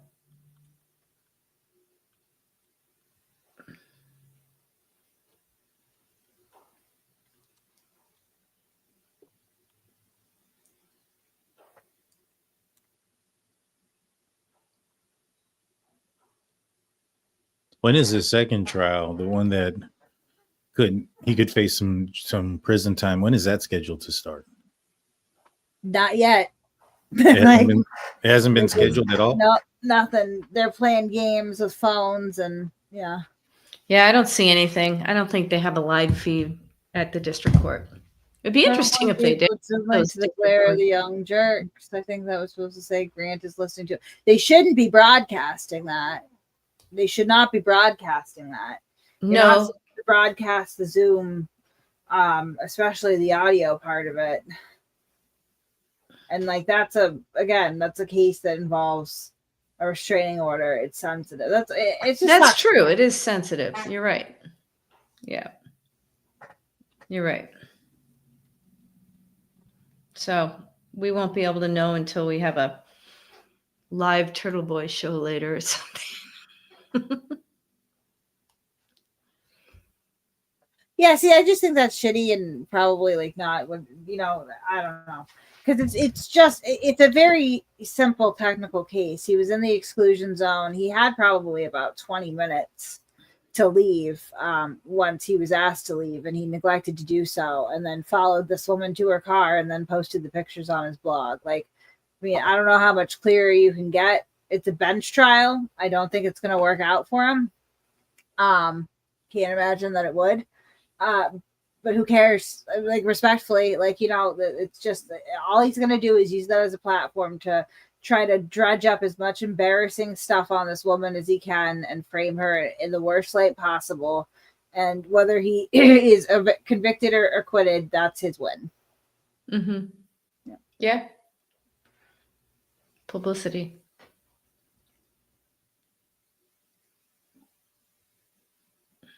I think the support for Karen Reed has dropped off tremendously from trial 1 to trial 2. I think that if she's convicted, even though she's fighting appeals, I think the support will drop off even more afterwards. What do you guys think? Well, I think you might be right. That's what my son thought. Like he's been all over the, various feeds, the 26-year-old, and he thought there are more supporters that have come out. I mean, more anti-Karen Reed people out there now more than ever. So I think those numbers have grown. I don't know. I just see that I see this case, at least in Massachusetts, you're either pro Karen Reed or you're not. There's no middle ground. I haven't seen it Dan, unless you have no I- idea what's going on. I think what'll be left over is going to be the more mutinous, like your Toms and, the ones that look like they're, manufactured in the Henson factory. Like there'll be a handful of those clinging on, I think, probably forever. And they'll wonder why nobody watches their content anymore, but they'll still probably keep putting it out, to like an audience of 3. But yeah, I think the more What does the crazy chat ones- think? What does the chat think about that? I'm curious. Do you guys think that there is more or less support for Karen Reed? See what they have to say. I've heard a lot of people, reach out to me or have talked to me, say that they've thought that Karen Reed was innocent, and they no longer think that. I have not seen very many people do the opposite in this trial. Go from I thought she was innocent, now I think Well, she's guilty. see, Or look at I thought she was people are guilty. I saying think she's innocent. less, but then Beth said more, a lot less. Okay. I think what happened was it probably evened up a little bit more. So I think there's just more people vocal against the whole thing now. Mm-hmm. And I think it took, unfortunately, about a year, maybe 2 of the few of us out there just consistently standing firm and showing people that, like it's not going to ruin your life to speak your opinion online. Although I can understand why it's intimidating, because God knows those people will try. Like they will do the best they can. I don't know, people like, myself, Boomer, Kevin to a certain degree, certainly not saying that pejoratively about Kevin or any of us really, but we don't have a lot to lose, so it's like. What are you trying to say, Kate? What are you trying to say? I'm just trying to say we're not people that are terribly I'm in bound agreement. by I our reputations that much, right? Like, I think you hit certain bumps in life, and what other people think of you becomes dramatically less important. And I recognize that that's not how the whole world feels. So I guess we're just kind of crash test dummies in that sense, which is why we Crash test dummies over and over. Randy's. Yeah. Oh my God. What are you, Ms. Randy and Mr. Randy Dude. there? You can call me Randine. Yeah. Hey, You Randy. can call me, macho rescue Randy Man R-A-N-D-I. Savage. That's what I'm gonna be. Oh my God. Rescue Randy Man Savage. That's funny. It's happening. People think that Jackson was asking for an admonishment. His outrage, the way that he treats his witness, the state's witnesses on cross, especially last trial. I know he toned it down a little bit for this trial, but or checked out. It depends, I guess, your perspective on that. The fact that he is, would possibly be this faux outraged about Hank's comments and sarcasm is just like hilarious to me. This is the same guy that told a alleged grape victim that grape is, or regret is not grape. Like, you know what I mean?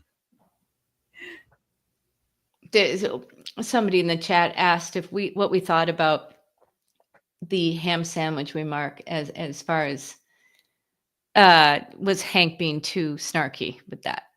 What are your thoughts? I don't think so. I think probably at this point, at least it's something interesting for the jury to watch. Yeah. They're probably ready to just jump out the window, run home. Yeah, they do like a little humor now and then. They really do.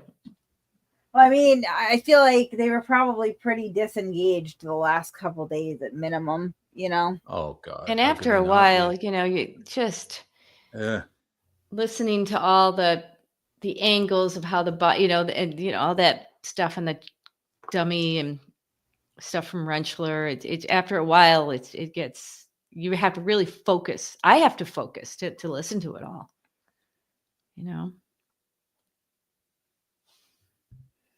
Ham sandwich 2.0. Yeah. Like all Wonder if the the jury's up back there eating pre-branding. ham sandwiches. Right. Yeah. I have I think a. that whole line of question was incredible, honestly, because he was I able liked to it.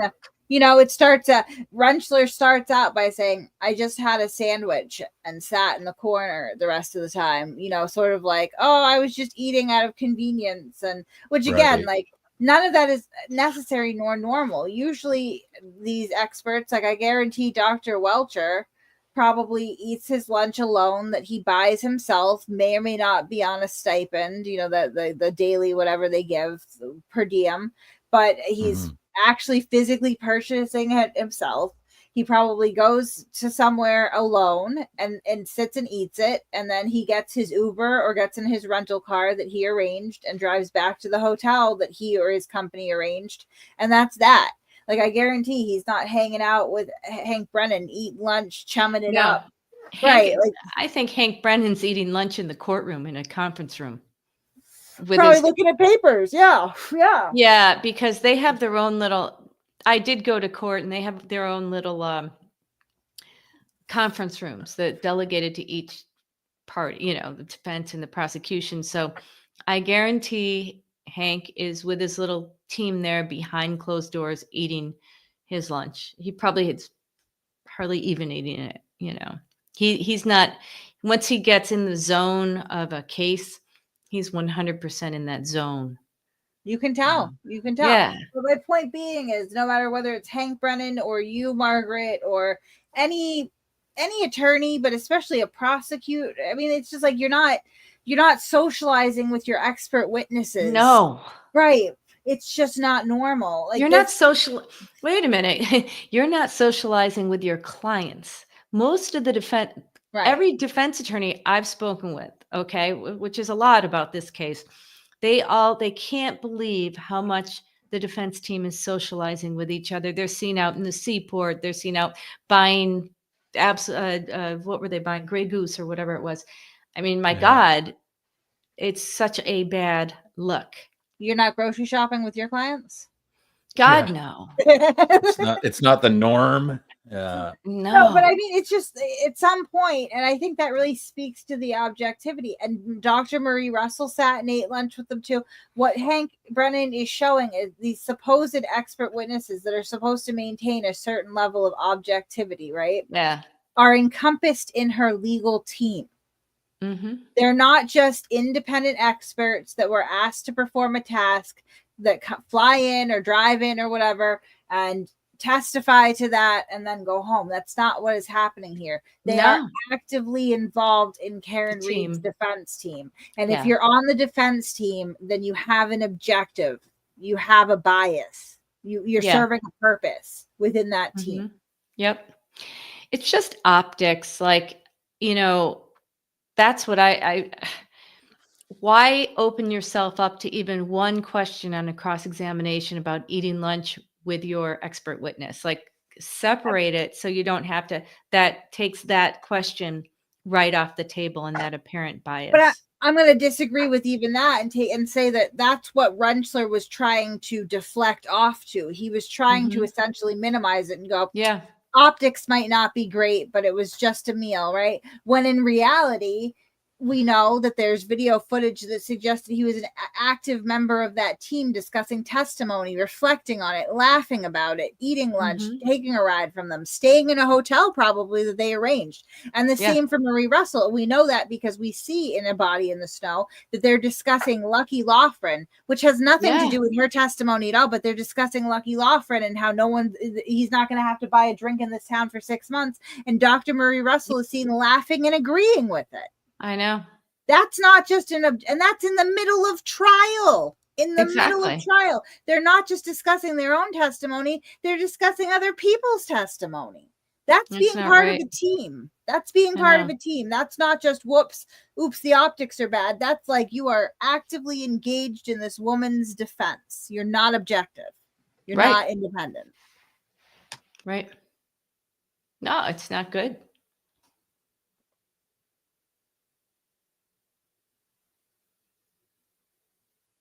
Yeah, the media does make it look like Karen has a lot of support outside the courtroom. Yeah, of course. Well, this is I what mean, I was saying yesterday about my feelings about astroturfing, because it's not just the media. This entire trial, no matter what has happened with the buffer zone, whatever goes on, you've had consistently 8 to 12 people there, a dozen at most. As soon as documentary crews come back around, and I know for a fact they're back around. Oh yeah. All of a sudden that number overnight swells to 50. Yeah, Like they you wanna have get to in. be, but how did they even know that they were there? I know that Karen knows that they're there. I know that Karen's Mhm. supporters probably told her they were there because they know that they've Yep. spoken to some of them. Yeah. Right. Make a So showing. That's what the Mhm. Karen would. Get on TV, Mhm. and and the same thing with, she had hundreds of people there until her documentary crew packed up and went home, and overnight Yep. it shrunk down to 30. So how many of Absolutely. those were there because they support her? How many of those were there to get on TV, get on a Mhm. documentary? And how many of those were there because they were being paid to be there? You know? Mhm. I always say this case is like if social media came to life, right? And started walking around. Because just like on social media, you can put a filter on your face, you can tweak this, you can change that. You can take a million pictures of your life and curate just the best ones, just the nicest ones, and you can create an image online. And that's what Karen Reed has been doing. And she's taken it offline and put it right in the street. So she's creating this image that she is Yeah. a celebrity. She is an innocent woman. She is a hero. And it's all carefully curated by her and her team, and people really need to understand that this is deception. Mhm. This is bordering on fraud. Yeah. Yeah, it sure is weird. Yeah, I had a comment from one of my viewers asking me if you guys are aware, but obviously Karen's going to have to go through some civil litigation after this Oh. trial is over. When do you think that starts, and do you think that is dependent on the verdict? Well, no, it started. So there's a wrongful death suit filed in Plymouth District Court right now by members of the O'Keefe family against Karen Reed. So those proceedings have been stayed. They got right up to the deposition period, and then they stayed the depositions pending the outcome of not the outcome of the trial, pending the conclusion of the trial. Yeah. So the only thing that would be kind of contingent is what if it was hung, then presumably that stay would be extended. Because she has Fifth Amendment rights and all that. Once the trial concludes, she no longer has those Fifth Amendment rights, and that's whether she is acquitted or convicted, right? Because Right. it's no longer in jeopardy. So at that point, pretty much as soon as this trial concludes, as long as there is a disposition of some kind, that civil case will pick right back up. As Yeah. far as the defamation suits, I would assume that they're coming shortly thereafter, and Karen Reed will not be the only person named in that. Right. Well said, Kate. Well said. Yeah. Good deal. Explaining the civil side. And remember, the civil standard is lower. It's not beyond a reasonable doubt. It's preponderance of the evidence, just like in the civil, the OJ case, right? They not guilty on the criminal charges, but responsible on the civil case. So a lesser standard, a conviction helps. So you can put in your civil case, you can actually put that into evidence. And if it's a guilty, it really helps. But the other side will put in the not guilty as well. So the conviction goes in, certified copy of the conviction. Yeah. But this time you'd have depositions, where in a criminal trial, you don't have the depositions because of the Fifth Amendment rights. So a lot of people don't understand. So I would teach trial practice at Boston College. A lot of people didn't understand really the differences between the civil cases and the criminal cases. So, criminal cases, the discovery is a lot different. So that, no depositions. Your civil case, you're going to have, 3, 4, 5 hour long depositions under oath. for all the different witnesses. So, anyway, well, how much time do we have until they're back? 9 minutes. Someone asked what we think about Karen yesterday saying the jury is not fed up. Oh. She also said that she didn't strike John with her car. I don't believe anything she says. She's pretty much. The rules of evidence. Somebody just asked me a question. Are the rules of evidence different? As far as in civil cases, you still have to abide by, the hearsay rules. But in discovery, as far as you can get a lot more as far, out of, again, and that would go to the depositions and the discovery period. So there's quite a big exchange of information, and you get a lot more as to what you will expect your witnesses to say. So if you're in a criminal trial, for example, let's say I'm a prosecutor and it's an OUI trial for the first time. The defense is almost, I don't get to see what really the defense witnesses are going to say, or it's pretty much trial by fire when it's a criminal case in many instances. But civil case, you're going to know everything ahead of time. And you also have interrogatory questions, which is in the state of Massachusetts, it's usually 30 questions. After the interrogatories, you get your depositions, and plus you get all sorts of medical records. You can subpoena all sorts of records. So it's very different, and it takes a lot longer. Usually, I don't know, 3 years, something along those lines. Did I answer the questions? I don't know. I kind of went off on the difference, but just kind of touching back though, real quick on what Karen said yesterday about the jury not being, feeling fed up or whatnot. To me, I think that if the jury was, that means that it's probably towards the defense. Because I think that if the jury was getting tired or fed up with the prosecution, that would be something she would jump on. So by her saying that tells me that if the jury is fed up, it's in the direction of the defense. You think she would pivot off that, use it to spin? If Exactly. It wasn't. I get you. Yeah. Oh, Christina Rex said a juror is not feeling well. Huh. That's interesting. How would she know that? Yeah. Right? At this point, right? How would she know that? What time is it? It's 1:54. Karen is delulu. Yeah. Huh. Rentschler sandwich. You're right on point. Maybe she ate the Rentschler ham sandwich. Oh no, like the Homer Simpson with bad sandwich. Mayonnaise. Right. Yeah, it's still good. It's still good. Big time. Yeah, it could be.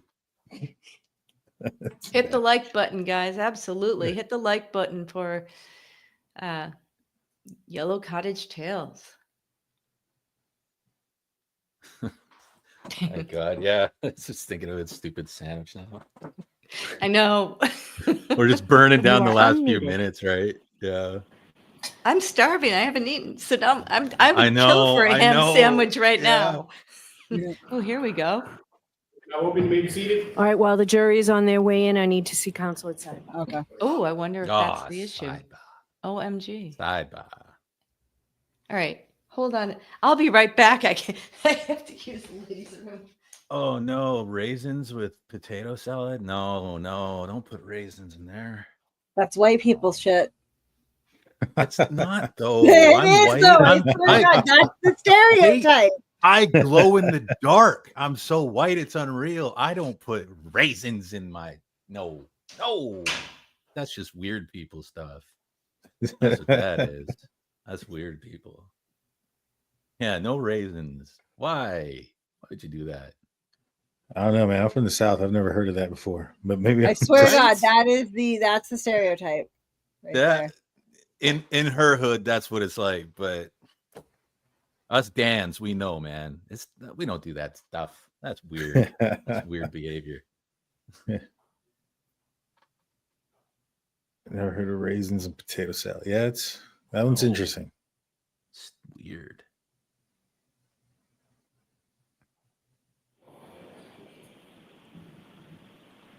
Way too many sideburns. All right, we're back. Are we? Right to Yeah. the fan. Some more malarkey. I will not Back. stand for it. Yeah. Well, you're back in time for the ceiling fan. So I like raisins in my chicken salad and cranberries. I like cranberries in my chicken. Yeah. That's what I'm having for lunch today if I ever get to eat lunch. I might tolerate the cranberries, but the raisins, I'd probably be flicking them out. I don't know. Well, I like the golden raisins. If you do a It's still curried, a raisin. You curry. a curry Yeah, curry that's chicken what I salad have. or a curry tuna salad with golden Great. raisins is delicious. Oh, there Mr. it is. Brennan, Okay. Oh, jurors, hopefully it'll be comfortable enough in here this afternoon. The court officers has done a great job keeping the AC going while we were out of the courtroom. So.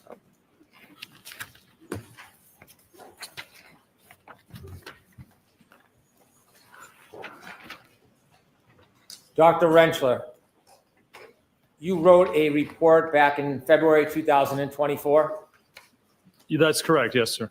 and in that report, you provided a number of opinions, didn't you? I did, yes.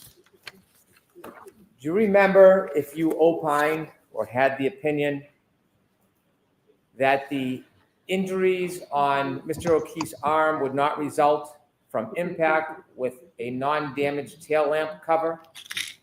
I believe that's correct, yes. And the amount of force required to fracture the tail lamp cover would result in extensive soft tissue and likely bony injury to Mr. O'Keefe's right arm. Correct. And so your opinion back in 2004 was that if a person's arm were to cause the damage to that taillight on that Lexus, you would expect to see extensive soft tissue and likely bony injury. Yes, soft tissue referring to ligaments and tendons of the elbow and shoulder, correct, and the wrist. And so you're saying not superficial abrasions, but in the arm? Yes, when you look at, and you can see from the testing we did for this case, for this round, that the arm extends and you have contact with the arm, you would expect at those speeds damage to the tendons and the ligaments, the elbow, the shoulder, likely the wrist. And the x-rays that we looked at or that we saw and you offered the words of the medical expert, there is no MRI studying any ligament damage, is there? There are no MRIs that I'm aware of, no, sir. And x-rays wouldn't fairly depict some of those internal injuries that you're referring to, would they? As I described before, it can show laxity of the joint, but it normally doesn't show the actual soft tissue damage itself, no, sir. And a crash test dummy is different than a person, isn't it? Certainly it is, yes. No sir. muscle, That's correct. no ligaments. That's correct. The crash test dummy does not react or respond like a human being. Well, it does to a certain extent, yes. There are differences. Certainly there are, yes. And so when you're looking at a crash test dummy, you can agree that there are significant differences between what you might see on the dummy's arm and what would maybe happen to a human being's arm on the inside. There can be. That's why you have to look at the acceleration and the force, and that's primarily what the ATD is utilized for. But focusing on the actual observation of the arm, you would agree, doctor, that looking at a crash test dummy arm is not comparable to actually looking into a human being's arm with an MRI and seeing if there's any damage on the inside. No, of course, that they're not the same. No, sir. You were speaking about references earlier. You did have a chance to see Dr. Welcher's report, didn't you? I did, yes. And in his report, there were a number of references, weren't there? There were different references, but I think maybe 26 within his report. In addition to his references, you were sent a number of gigabytes of information, weren't you? I was, yes. And in those gigabytes, there was different references to different materials, wasn't there? Well, first of all, there were only 26 references in his report that he cited to for his opinions. There was material contained within the batch of documents that they sent over. There was a bibliography or CV of different papers that he had submitted, I think 20 pages of papers that weren't referenced in the original report. And the most recent paper in that AutoPed packet was from 2004. Most of them were from the 60s and 70s, but there was an additional packet of information. When you read his report and saw his references, did you look up the references? I did, yes, sir. Okay. And when you were saying earlier that there was only one reference, you were referring to the pink test, correct? Well, I was referring to, there's only one reference specifically with respect to automobile pedestrian impacts. When you looked at his references, sir, did you have an opportunity to read any of the articles? I did, yes, sir. And many of them are peer-reviewed? Yes, sir. In addition, when you looked at the 20 pages of materials he sent over that were not in his report, how many references did you read out of those 20 pages of references that he offered? Well, I didn't read any because they weren't referred to in his report for his actual opinions in this case. Do you know whether or not he considered those references or whether he read those references? I'm going to allow that. He didn't cite to any of those references in either the PowerPoint presentation or in his report. That's the knowledge I have of whether he reviewed those. So you don't know what he considered or thought, do you? I know what he cited to and he referenced to in his report in PowerPoint. That's the extent. The question is, you don't know what he was referring or reading or relying on other than what was in his report cited, correct? Well, right. If he referred to the other articles, yes, certainly other articles in the 60s, 70s, and 80s he may have, but they don't really pertain to what happened in this case. How many references were in your May 7th report? Well, I think there were,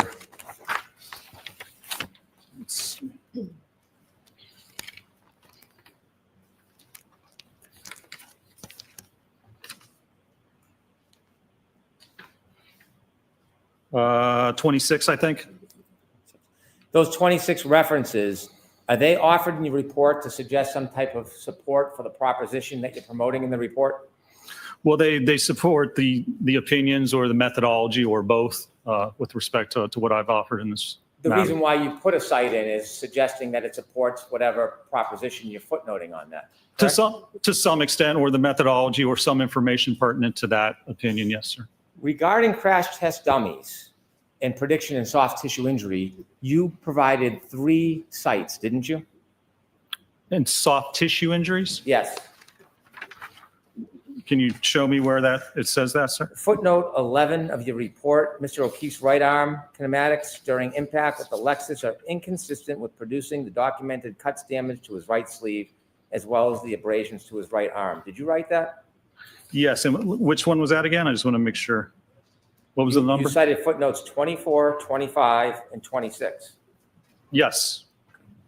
And when you cited 24, 25, 26, did any of those 3 sites, in fact, those are the only sites that you cited for that proposition, correct? Yes, sir. So your entire basis of sites is limited to those 3 articles or 3 papers, yes? For reference, it's not, the testing obviously proves differently, but yes, for that one comment there, those were the 3 that were provided, yes. Starting with number 24. When you looked at 24, did it ever suggest, this paper, did it ever suggest that it was appropriate to use a crash test dummy in the material of a crash test dummy to make an analysis or determine whether or not there would be documented damage to someone's skin? No, it didn't, and that's not what I did in this matter. In this article you cite supporting the claim that you made, there is nothing in here that would suggest that a crash test dummy is appropriate to use in making that determination, is there? There is not, no, sir. In fact, in this article, it gives you details on what actually should be used to make that analysis, doesn't it? No, sir. It tells you certain ways to look at sharpness and how lacerations are caused. This is titled Skin Tissue Cuttability and its relation to lacerations, severity, indices. You know that, you cited that. That's correct. And it looks at specifically, I think, laminated glass and its ability to cut the skin. Number 24 in your site, correct? Yes. And it tells you 3 types of skin were examined and used for this type of study. Post-mortem human skin from 2 different body sites, Cameos leather, and Napa goat skin. Is that correct? Right, to look specifically at laminated glass and it's the cutability of that type of glass. And the reason why the study is giving those suggestions is because a crash test dummy's arm and fabric, the way it's made, is different than how real skin would respond. Yes? Well, it is different, sure. Yeah. And I didn't do that type of comparison. You did not do any comparisons with any of the suggestions in the site that you cited in support for your proposition, did you? Oh, I did not evaluate that. No, not in that manner. No, sir. And then you cited number 24 or 25. You cited a book, Forensic Pathology, correct? Correct. And in this forensic pathology book, in the entire book, it never suggests that crash test dummies are appropriate to use when making this type of analysis, does it? Correct. And that's why I would not do that type of analysis with respect to lacerations. That's not what my analysis involves, sir. My question was, nowhere in that book does it say that crash test dummies are appropriate for analyzing skin lacerations on a collision, does it? Sure. I mean, for that sake, it doesn't say it's inappropriate either. And then you also cited an article, your third article, Understanding the Acute Skin Injury Mechanisms Caused by Player Surface Contact During Soccer. Did you cite that? I did, yes. And again, there's nothing in there that talks about the appropriate use of a crash test dummy when you are trying to support the proposition that someone's arm is consistent or inconsistent with producing cuts and damage in a collision. That's correct. Are you aware of literature relative specifically to the use of the hybrid 3 crash test dummy, which was used in this case? There's a lot of literature with respect to the hybrid dummy, yes. Have you ever heard of the person by the name of Stanley Bakatis? I don't recall that I have. Okay. How about Harold Mertz? Isn't he a leader in the field with crash test dummies? He is, yes. Right. Would you agree that we also do not believe the current instrumented arm configuration is suitable either for prediction of soft tissue injuries? Would you agree with that? Well, for laceration, sure, it shouldn't be used for that. It shouldn't be used in that manner. That's why I don't use it in that manner. Do you have any source that says it's suitable for determining superficial abrasions? I do not, no, sir. You have no other sites whatsoever supporting that proposition, which led inevitably to one of the opinions you gave to this jury, true? No, not true. That's a misrepresentation of what I performed, the testing that I performed, and the results that I analyzed in this case. Now, you've talked a lot about Dr. Welcher's pain test. You don't have any information that Dr. Welcher ever claimed that his test was intended to represent exactly how Mr. O'Keefe's arm was when he was hit, do you? Well, the evidence I have for that is that in his report, he says that the orientation and position of the lacerations are consistent with the orientation position of the taillight cover. And then right under that, he has reference to that test that he performed. So again, if he didn't intend to do that, then there's no evidence that he can provide with respect to the arm impact at all. That's the only test that was performed to look at the arm and the taillight cover. If it doesn't represent the actual position, then apparently he has no idea how the arm was positioned or how it was impacted. Let's get back to my question. Yes. Is there anything where Dr. Welcher has informed you or written that he is intending to represent the actual arm angle of John O'Keefe when he was hit by Alexis? Again, I just described what he has in his actual report. So he didn't write specifically that that's what it's intended to do. It seems he's inferred that. And again, that's the only test that he's performed or referred to in this case. You inferred that?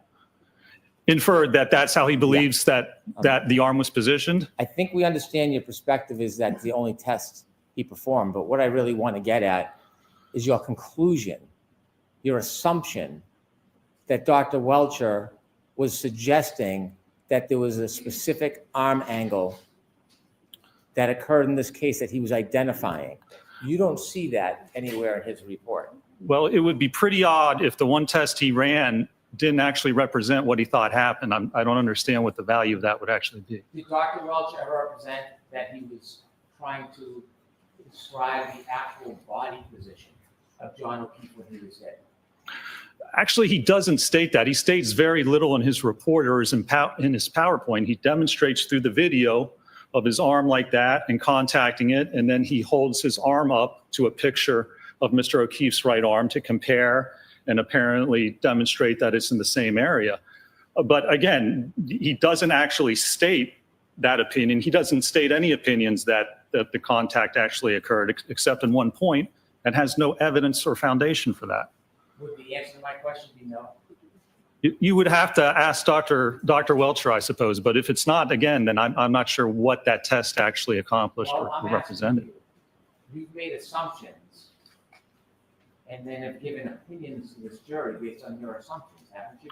I've evaluated the evidence in the one test he ran. If that's incorrect, well, then I would have to correct my opinion and my assumption and say that not only is the test not actually show what occurred, but he hasn't performed anything to actually link the arm contact to the taillight cover. If it doesn't represent that, you're right, I'd change my opinion that there's no evidence, no analysis, no conclusion whatsoever. I'm going to try to make my question a little clearer.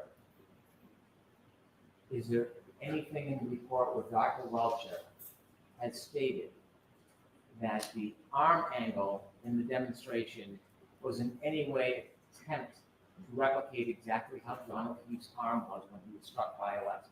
I don't believe anything's written in the report with respect to that, no. Is there anything in the report, Dr. Welcher, anything that states Dr.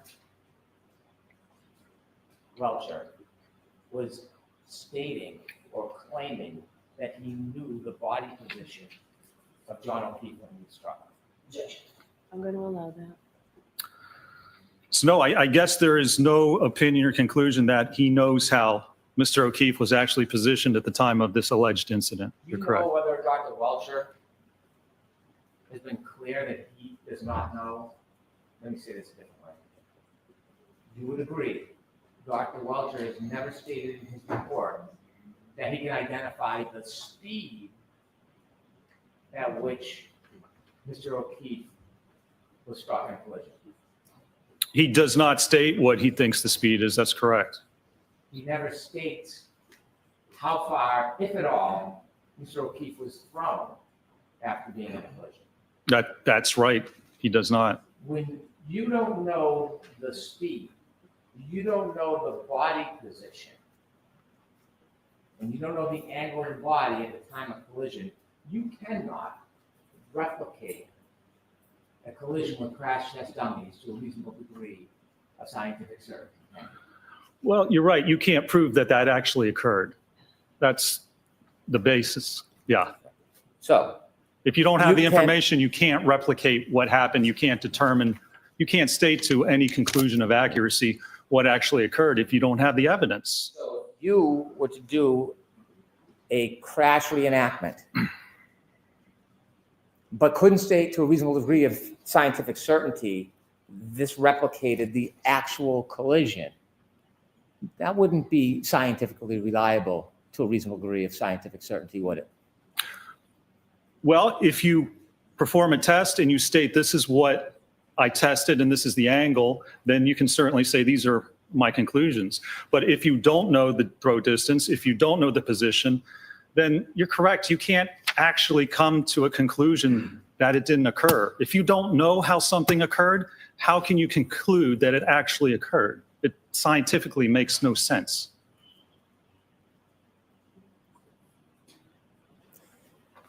So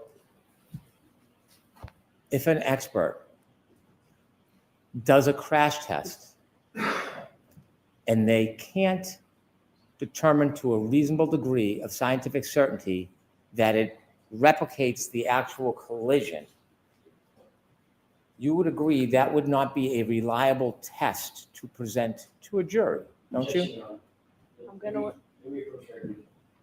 very briefly.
In reading the reports and evaluating the PowerPoint, would you agree there is no statement by Dr. Welcher ever in anything that you reviewed that he is claiming or stating that his pain test was supposed to be a reenactment, identifying the details of how Mr. O'Keefe was standing, moving, or holding his arm at the time of a collision? He did not state that. That's correct. So when you've made your criticisms that you've done testing regarding Dr. Welcher, you don't have any evidence, any statement on it that he was trying to reenact the actual collision. When I did that, there's one test with the arm like this. That's the only evidence that was presented in his opinion or in his case. I evaluated that. I have not seen any other explanation of what happened or how it occurred. Specifically, Dr. Welcher said in his report on page 9, he said, I have conducted an accident reconstruction and biomechanical engineering analysis of this matter.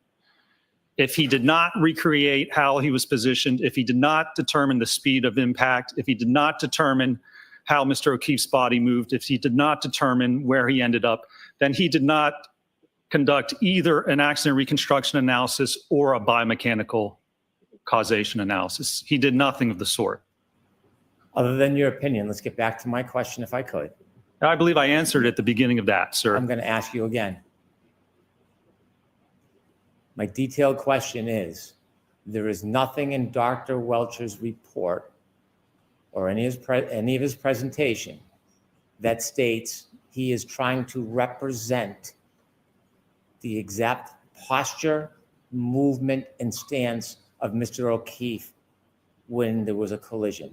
It's not anywhere in there where he stated that, is it? It's not stated. I'd be curious to find out what that, if that wasn't the intent of the test, I'd be curious to see what the actual intent was. Is the answer no, it's not in there? I think I just said that at the beginning of my answer, sir. I'm going to ask you again, is the answer no? The answer is no. When you do crash tests, you have a controlled environment in some respects, don't you? You do, yes, sir. You get to control some or sometimes many of the variables, don't you? You can, yes. Real life sometimes is described in your world as chaos, right? I suppose it could be under certain circumstances. Testing is limited to the variables that you produce, but real life sometimes has variables you can't predict. Isn't that fair to say? It's possible, yes. Is it more than possible, doctor? I don't know, is it? What I'm asking you. It depends on the situation and the certain variables. It depends on the case. It could be possible, yes. Have you seen cases where variables are impossible to predict? Where the what? Variables. Have you had cases? You've had many cases, you said. Have you had cases where variables are impossible to predict?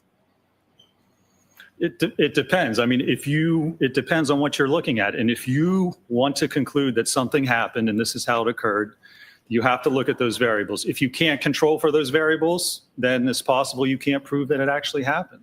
So yes, if you're doing a certain test to prove something, you have to look at how those variables may affect it.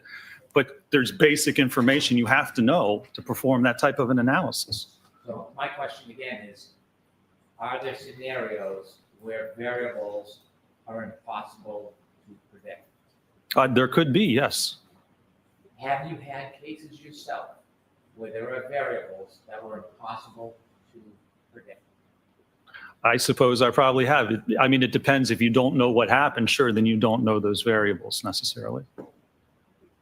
How many cases have you done on pedestrian accidents? Done hundreds of cases. So you have a good background and basis to know whether or not there are variables that sometimes you can't predict, don't you? Sure. As I said, it depends on the case. When you did the crash tests in this case, did you actually do them? I did not, no. Were you even there when they happened? I was not, no, sir. So you're relying in part on Dr. Wolf's work. I am, yes. If Dr. Wolf made mistakes, would that affect your conclusions? It depends what mistakes they are. When you had, or when Dr. Wolf had the crash test dummy in test E and F on a forklift, do you remember those? I do, yes. When it's on the forklift, it does not allow the crash test dummy after being struck to move, to be thrown, does it?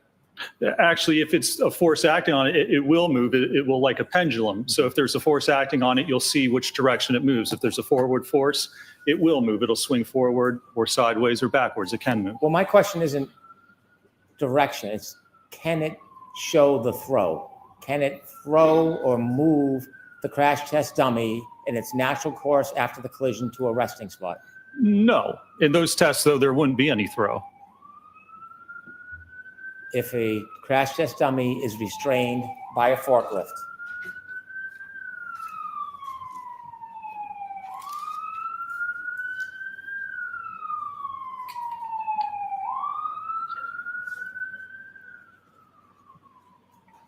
if a crash test dummy is restrained by a forklift, it does not allow the crash test dummy to be thrown, does it?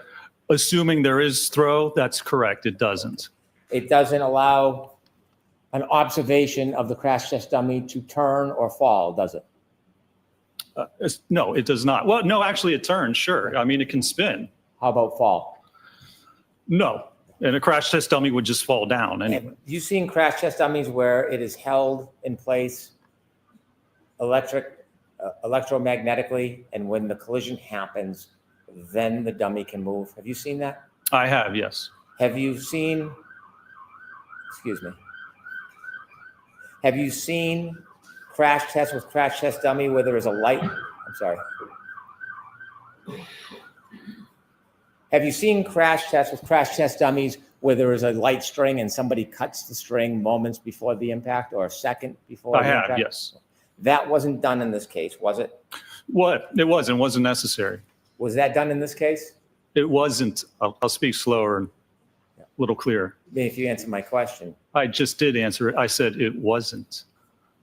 When the crash test dummy is held by a forklift and the car hits it, it doesn't replicate the drag that the car will have on the crash test dummy as it would a real person, does it?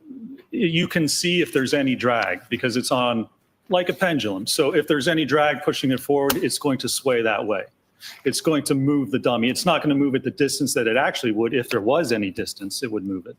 But you can actually see the motion, and you can see in the testing, the 24-mile-an-hour testing, there was no motion, which is not unexpected for that type of a test.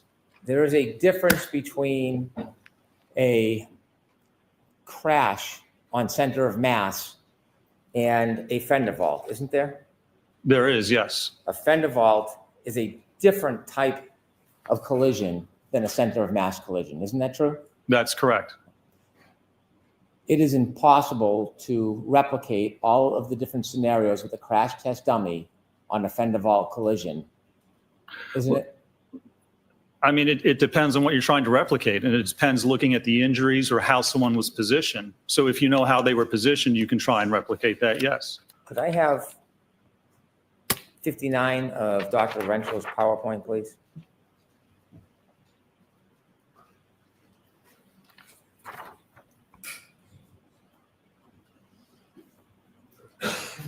In your PowerPoint, you cited an article, Vehicle Pedestrian Collisions, Validated Models for Pedestrian Impact and Projection, correct? Yes. And you put snippets up on the board? Yes. Okay. And these snippets talk about an engagement with the pedestrian in the vehicle? Correct. Okay. Is there a reason why you took out a piece of that article that falls between those two paragraphs? No, I don't think so, no. Those were the most relevant parts. Did you cut out the part that says some frontal collisions are with the corner of the vehicle where the pedestrian is deflected to one side without secondary impact of the upper body with the vehicle front? Alternatively, the transverse velocity of the pedestrian at impact may be sufficient to prevent head contact as the body rotates sideways off the bonnet. And these situations are known as fender vault. The models presented here do not apply to fender vault. Did you leave that part out purposely? Oh, yeah, I did, sir, because this isn't a frontal impact with a sedan over the fender of the hood of a sedan. This is with the back of an SUV, so it's completely different. You've cited many, many sources where it talks about front end collisions because that is the majority of pedestrian collisions, the front end, isn't it? The majority, Yes. It is, yes, sir. And so there is a difference between fender vault and a center of mass collision, isn't there? That's correct. And that's why you see a center of mass, you look at the testing we did, that's a center of mass impact. On a frontal impact, usually, if you're hit by the front of a car, it doesn't usually get your center of mass, you're too tall. That's why you do a fender vault, or you flip onto the hood, or you flip over the top of the car. So yeah, it's completely different. It doesn't pertain to allegedly what occurred in this case. So let me get back to my question. When the tests were done, E and F, F was a center of mass collision at 29 miles per hour, wasn't it? That's correct, yes. Right. E, are you considering E a center of mass collision? Which was he, the 24 miles per hour? No, it didn't hit the center of mass of the Right. dummy, it just hit the arm. Exactly. So there is a difference. In this case, you don't know the position of Mr. O'Keefe's arm at impact, do you? Nobody knows. I don't think his arm was even impacted by the car, so no. I don't know the position of the arm at impact because it wasn't hit by the car. You don't know the angle of his body at impact, do you? The alleged angle? So ask the question again. Okay.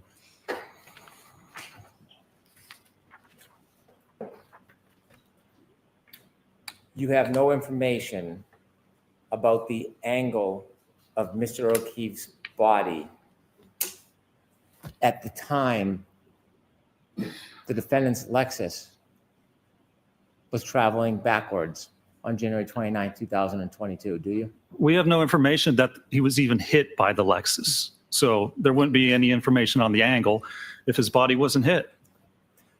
When you talked about force equations with this jury, you cited a number of pieces of literature, didn't you?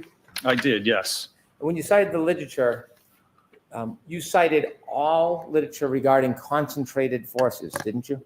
No, that's not true. There's a difference between concentrated and distributed force, isn't there? Yeah, I talked about that on my direct, yes, sir. When you showed your slides, for example, the hand. Yes. Could we see slide 8, please?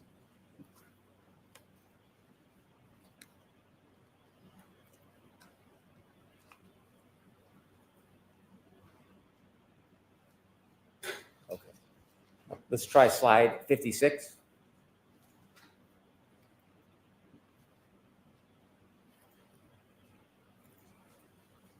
You would agree with me, doctor, there's a difference between a concentrated and a distributed load, wouldn't you? I would, yes. When you gave your opinions in this case, it was based on concentrated load, wasn't it? No, sir. When you gave your force equations, was that distributed load or concentrated load?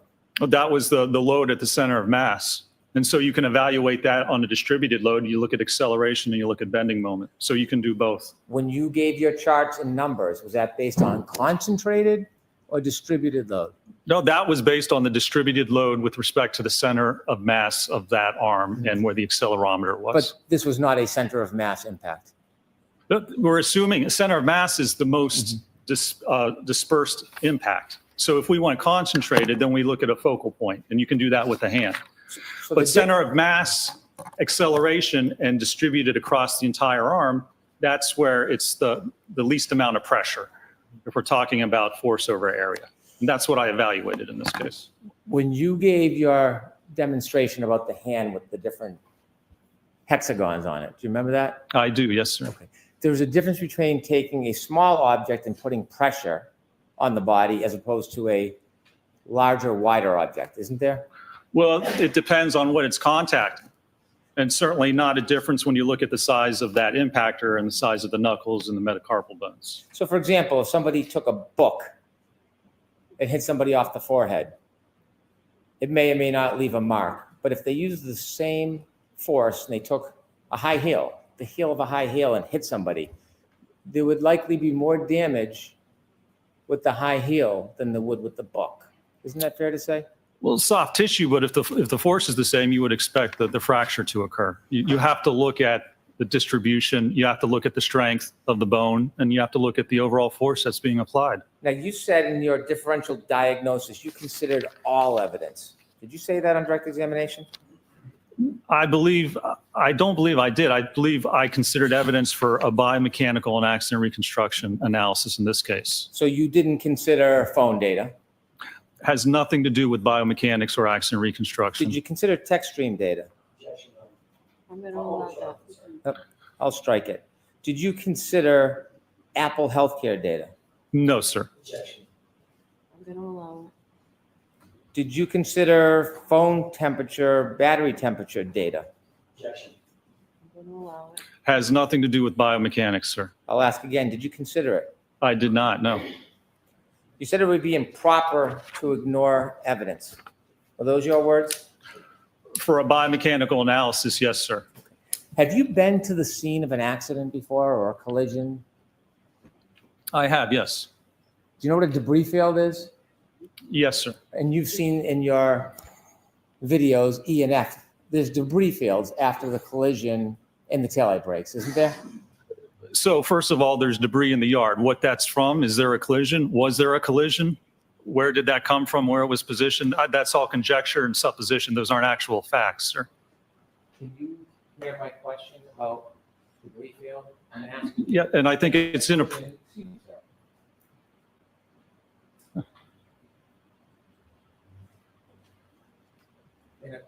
In a collision, have you seen debris fields? I have, yes. Have you seen debris fields where a taillight was shattered? I have, yes.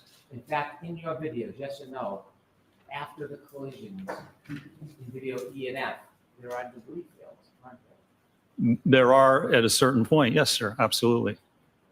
And so when you're looking at your studies, do you consider debris fields? It depends on the evidence. It depends on how it was collected. It depends if it is accurate or reliable. But from a biomechanical standpoint, no, you don't need to look at the debris field or alleged debris field of a taillight cover. That has nothing to do with the injuries or the position or the movement of Could I an have Exhibit individual. 73, please?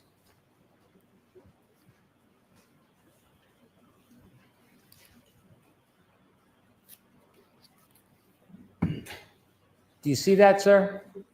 I do. Do you know what that is? Looks like possibly part of the taillight cover. Right. Is that an alleged part of taillight cover, or do you think that's part of a taillight cover, sir? I don't know specifically. It might be part of the actual taillight cover. Well, when you studied this case and you looked at all the evidence and all these different things, did you look at these photos and see that alleged piece of taillight shard recovered from the front yard area of 34 Fairview Road? Did you consider that? Well, I don't. Was that part of the one that was recovered by a leaf blower or not? When you were doing your ample study, sir, Yes. what I'm asking you is, when you were looking at all the available evidence, did you look at this photo of this alleged taillight shard on the front lawn of 34 Fairview Road? Were you aware of this? No. Oh, I was aware that there was debris in the yard, but again, that has nothing to do with the biomechanical analysis. If you can't prove that the impact happened, then everything after that doesn't actually matter, does it? Because all of that would be from something else. So unless you prove the core issue at this case, the contact, the post-impact movement, the head injury, without proving that, everything else is ancillary to what you're attempting to conclude.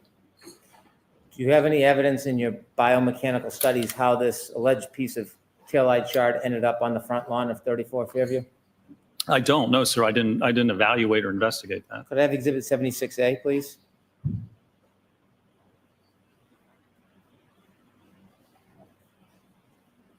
Did you see this photograph, sir? I do, yes. Is that part of a red taillight shard or an alleged piece of a taillight shard? It looks like it, yes. Did you consider this in your biomechanical studies, that this taillight shard was found in front of 34 Fairview Road? Was found. Can you give me a precise distance from where the body was found and where that was found with respect to Mr. O'Keefe, with respect to a reference point? Did you consider this, sir? There is none. So, no, I did not consider that. Do you know how this taillight shard got there? How it got there? Yes. That wasn't part of my analysis. There are certainly different possibilities of how that actually occurred. Exhibit 99D.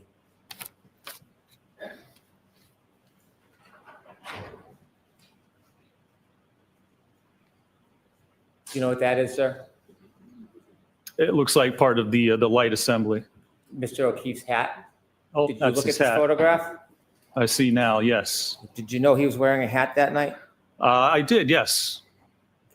And did you consider how that hat ended up on the ground in front of 34 Fairview?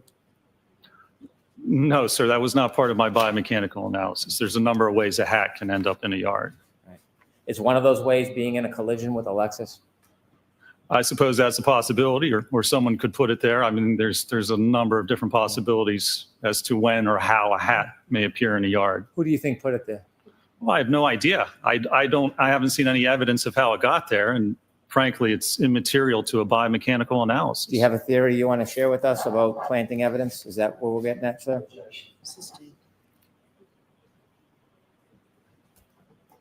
By the way, the x-rays you looked at earlier, when's the first time you saw those? I saw those when I was on the case initially for the first trial. No mention in your report about reviewing those. It says I reviewed medical records and reports. That's how I actually word in every report I have. I just put generally that it refers to medical records and reports, which includes x-rays, MRIs. Exhibit 74, please.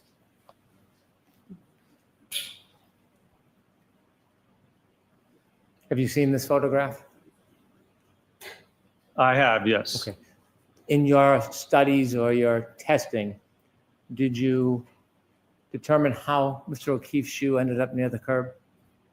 No, sir.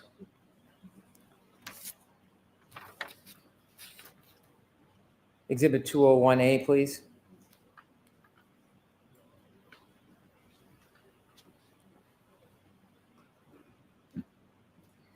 Have you seen this photograph before? I don't know that I have. Have you ever seen any container that had taillight shards that matched the defendant's Lexus that were removed from his sweatshirt and his shirt? Have you ever seen any container holding those? I haven't. Well, I believe there was evidence collected like that, but yes. Okay, could we have 201E, please? Have you seen this photo? I believe I have seen that, yes. Do you understand those are taillight shards matching the defendant's Lexus, the broken taillight? Yes. That were recovered from Mr. O'Keefe's sweater or shirt? Objection. I'm going to allow that. Did you consider that?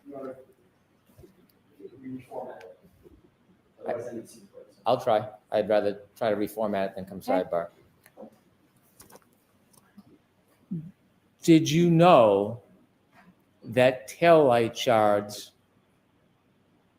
were collected after Mr. O'Keefe's sweatshirt and t-shirt was scraped? Objection. I'm going to allow that. I need to see the voice. Jurors, this will be brief.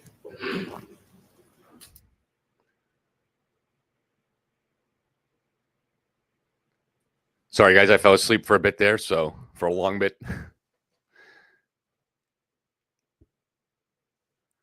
I don't know if anybody wants to jump in. So this Sorry, seems I to me didn't like, realize. Yeah, this is bad. This is bad. I mean, this seems to me like the whole issue here is whether or not any defense witness, and there seems to be a pattern here, any defense expert is trying to give objective opinion based on their expertise, or is just trying to help for their own reasons, whatever, the defense team. And more, this seems like they're bringing out the fact that this expert witness, even this guy here, just seems to really be trying to help the defense team. Am I wrong on that? Or No, I think he even threw in that, you have a theory about planting evidence you want to share with us? Like, called him right out on it. I mean, it was interesting how he didn't want to answer the question. He didn't want to he didn't consider the taillight piece, yet he had right away a question as that it wasn't ever calculated how far that taillight piece was from the body. So he knew that. Right. You can't know that unless you've considered the taillight piece. Right.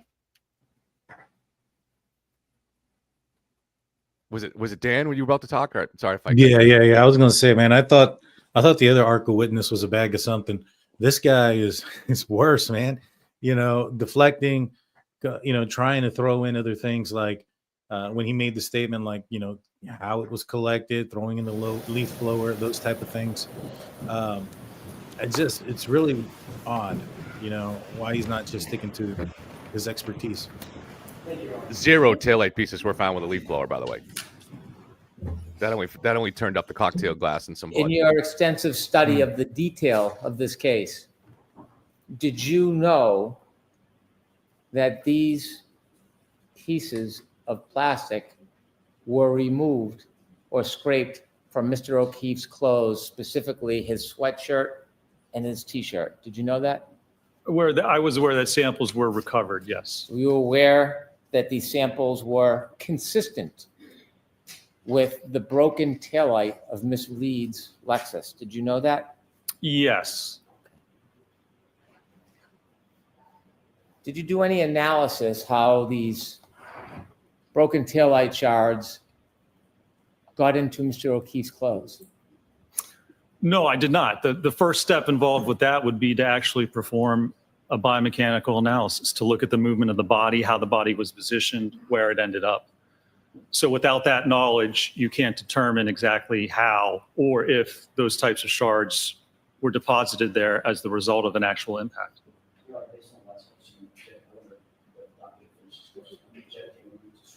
Based on the question that was asked. The same reason I just didn't get the sidebar. You just be reformatted. I'll try again. Okay.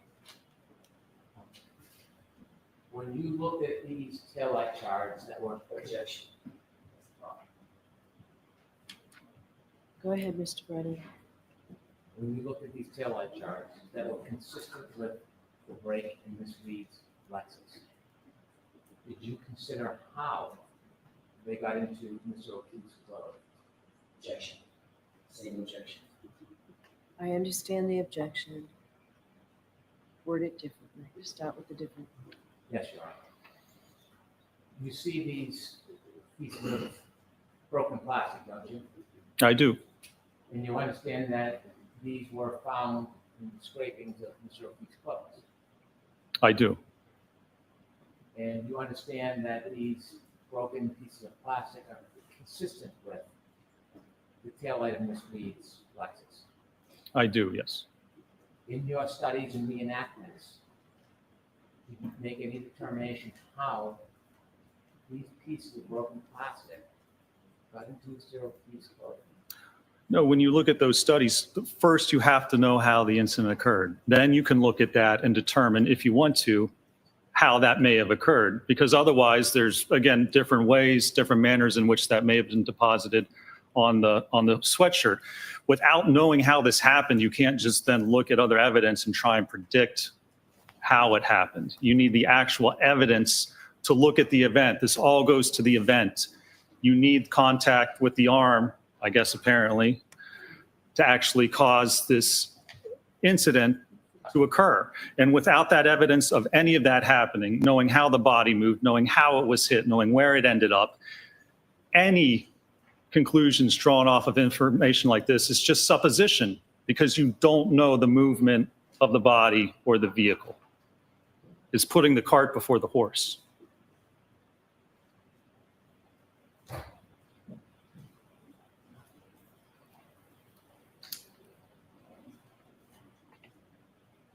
Could I have Exhibit 201D, please?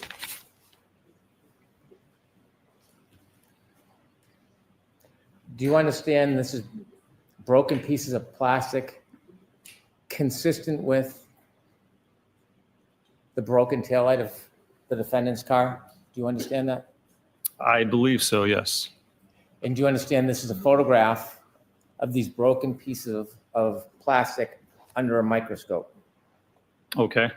Well, I'm asking you, do you understand Well, if that? that's what you're telling me, then I don't want you to rely on me. If you didn't see them, it's okay. I don't recall if I saw those or not. Have you seen this picture? I don't recall seeing it, no. Now looking at this photograph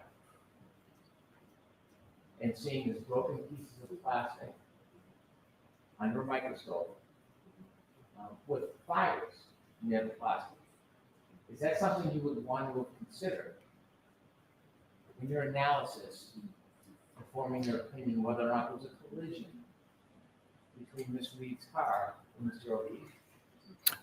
Again, if you can't do a proper biomechanical analysis, then that evidence is not consistent. You can't determine how it occurred. You can't say that that's consistent with it. You can't just look at certain evidence and not do a proper analysis. If you can't even tell that an impact occurred, you can't look at tertiary evidence and say, well, this proves that it occurred. In order to say from a biomechanical and accident reconstruction standpoint that an impact occurred and here's how it occurred, you have to understand the mechanics and dynamics before it. This could certainly support that finding and those conclusions, but by itself, I don't know of any methodology in any study or peer-reviewed article that says you can just look at alleged evidence and then form an opinion as to whether an impact occurred. Can you see with your eye that parts of those broken pieces of plastic are sharp? They look sharp. Do you disagree? Do you think they're not sharp? I don't have an opinion as to that, sir. We'll take a look.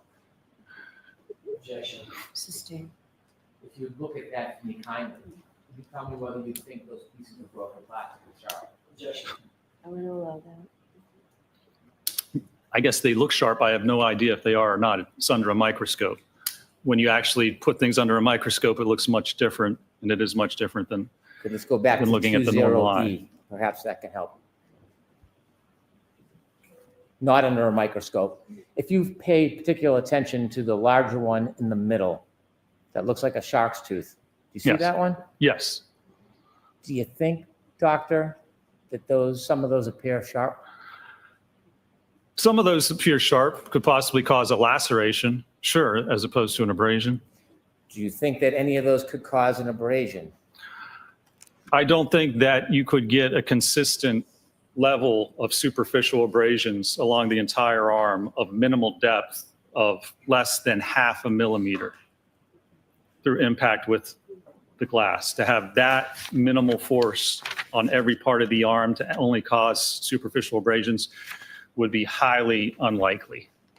Do you think some of those sharp pieces, if they were lodged in Mr. O'Keefe's sweater, could cause an abrasion? It's possible if you had enough punctures and holes in the sweater to correspond with the abrasions on the arm, that would be, I suppose, that could be a possibility. In your testing, not to belabor it, I'm just going to show you one. I want to show you video E. Could we go to video E, please?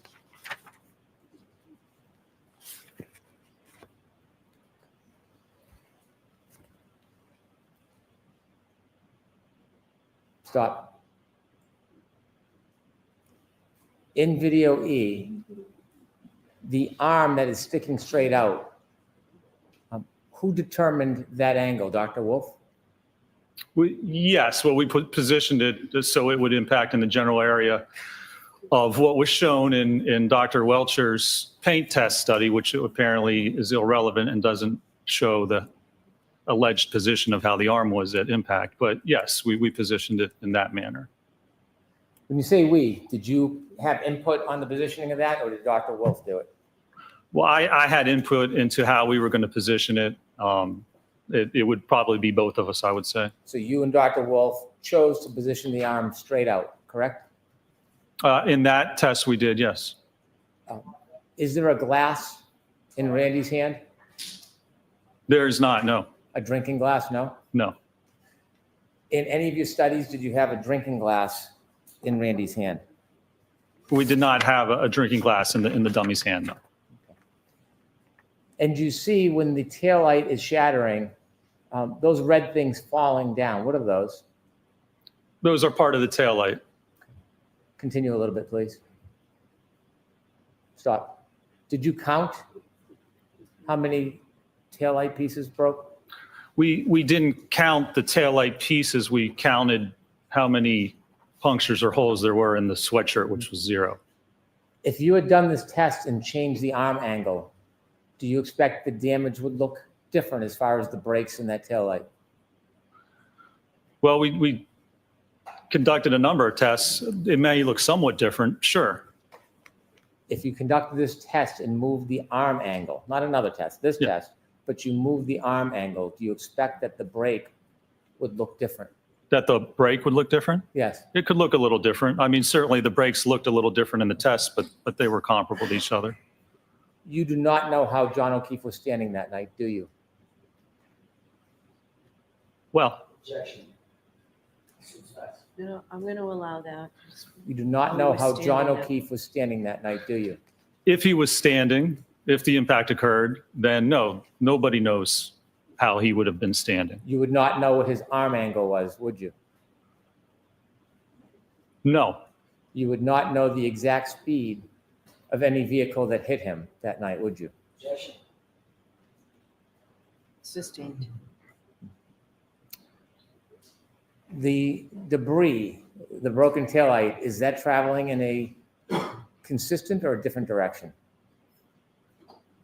What do you mean consistent or Is different? it all going in the same direction, or is it going in different directions? No, there's some spread to the debris. So the pieces don't all fall right in a pile with each other, do they? They do not, no. Continue, please. Stop. Do the majority of the pieces land on Randy? No, they do not. And so as they fall, if Randy were to fall, many of those pieces would not be among the immediate area of his body, would they? If the dummy fell right there, no, they would not be. Now, the dummy can't fall because the dummy is on a forklift, correct? It's suspended like a pendulum, correct? And you see in your test that the taillight at what you say is 24 miles per hour can be broken without the dummy's knees touching the vehicle. Isn't that fair to say? That's correct, yes. You can't tell the full movement and fall of this dummy the way you've set up this test, can you? Well, knowing the physics, you can certainly determine or estimate where it would be, but no, you could release it and it would fall primarily straight down. It would twist and it would fall down. Is there something that could affect the dummy if you let it fall? Is there something that could affect its movement after being hit? Like what? Like, could its feet be twisted and then hit another object like a curb? Well, there's going to be very little lateral movement of its feet, but even if it did, then it's still going to fall over right where it is. Can you continue, please? Can you see the feet, doctor? Yes, Are they twisting? they are, yes. Is that because of the rotation of Randy after he struck? Yeah, that's the rotation of Randy. And again, yeah, as you said, that's not a normal person because there's no normal force acting on the dummy. We just have it barely touching. So a normal individual, you aren't going to twist to that extent because this is a dummy which is suspended with just a little contact on the And ground. after being contacted by a vehicle enough to break the light, could it cause a person to stagger backwards? I mean, you're making some suppositions here. There's no evidence that would occur in this case, and not if you're spinning like that. You're not going to stagger backwards. First, you're going to spin if you get hit with your arm, as I described in my direct. But is it possible? I can't say it's impossible, but there's no evidence of that. Could a person stumble backwards after being hit? I'm going to allow that. What do you mean by backwards? Because you'd be spinning. So what direction is backwards? Could a person get their foot caught on a curb, sneaker come off, and then stagger backwards and fall on their head? Objection, Your Honor. I'm going to allow that. Doctor? Can you answer that? I mean, I guess you could somehow predict or have a possibility of almost anything happening. You could say someone could get hit by a car and do a couple of somersaults into the yard. I mean, there's no evidence of that. So it's just supposition, but I won't say it's impossible. You think John O'Keefe did somersaults in the front yard of 34th Fairview? Is that what you're telling us, Doctor? No, I don't think he even got hit by the car, sir. That's not what I'm asking. I've heard that. I'm asking Yeah. if he did somersaults in the front yard. No, there's no evidence of what he did. Your Honor, come sidebar quickly before I start. Okay. Oops.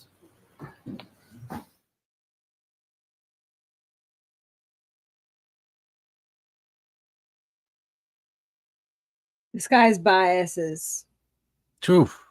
on full display. Dr. Baloney. Yeah, Right. he's awful. I mean, and if we're to take him at face value here, then Mhm. anything that occurs without an eyewitness just never happened. that's right. Yeah, if you don't see it, it didn't happen. That's right. It doesn't exist. Which again Didn't goes happen. back to, if a house burns down, do you need to know how the fire started to know that it burned down? No. Mhm. What type of accelerant was used? No, you don't. The aftermath is right in front of you. Oh wait, I think Kevin's trying to talk. Sorry, I forgot. Is there a problem here? The bias is established, but is there a problem with a jury that's already described yesterday by the judge as fed up? Is there a point where these questions are just making them, it's dragging on and making them more fed up? They get the point. The guys, and I think they've already accepted the point. The guy is a defense witness and he's biased. And at some point, these questions maybe risk pissing off the jury. It's been going on for a long time. I know no one can really answer that, but I think it's worth asking that question. It's possible. It's possible, but it's also just as likely, if not more, in my opinion, that the jury is sitting there and they've heard all of this BS from the defense, right? They looked at the data, as Kate's pointed out, the data that the defense doesn't even argue anymore, that puts her vehicle where it was, puts John where he was and not moving after that vehicle incident. That's all firmly in their minds, right? And at this point, yes, they could be checked out, they could be tired, and they could be bitter even. Yeah. And I think it would be more at the defense, because it's like, look at your dog and pony show. It's so transparent. Hank is ripping you apart, and we just want to go home. You liars have kept us here far too long. I could see the acrimony growing towards the defense. I mean, isn't that some of our own bias, Nat? If you're, we've it covered this case definitely from one is. side for a while. So if you're Yeah. a juror and you're sitting there neutrally and you're just sitting there, okay, we get it. These guys are on somebody's side. That's just common sense. Now wrap it up. Right. Let's go home. You know. Oh, that's my point, though. Is it like you're saying? It's very apparent. It's very evident that this is BS, and if they're upset, they've already been there too long. That acrimony is going to be pointed right at the defense. Like, you are the jokers that are keeping us here. We want to go. That's how I think under normal super biased for circumstances, sure. usually that frustration goes to sorry, but I didn't mean to talk over you. My bad. No, I'm done. I'm done. I think that usually that frustration goes to the prosecution. However, in this case, I think that it becomes abundantly clear who's objecting, who's getting sustained, who's demanding the sidebars. They can probably infer who's responsible for a lot of the delay, and they have a lessee. A lessee is really a gift to that, because, if they're annoyed with Hank Brennan now, and I think that's a big if, by the time that a rebuttal hits and they're at the home stretch and a lessee drags it out for 45 days, oh, they'll be annoyed with us. John, are you here? John DePetro? Sorry, my voice is still. John we've brought him into the room. I'm not sure if he knows that we have. John DePetro is multitasking, probably. I'm here. Oh, hey, I'm John. here. So, Nope. what do you I'm think here. about You the can't- how do Oh you- my God! Oh. What a condescending asshole this guy is! Holy cow! Hell yeah.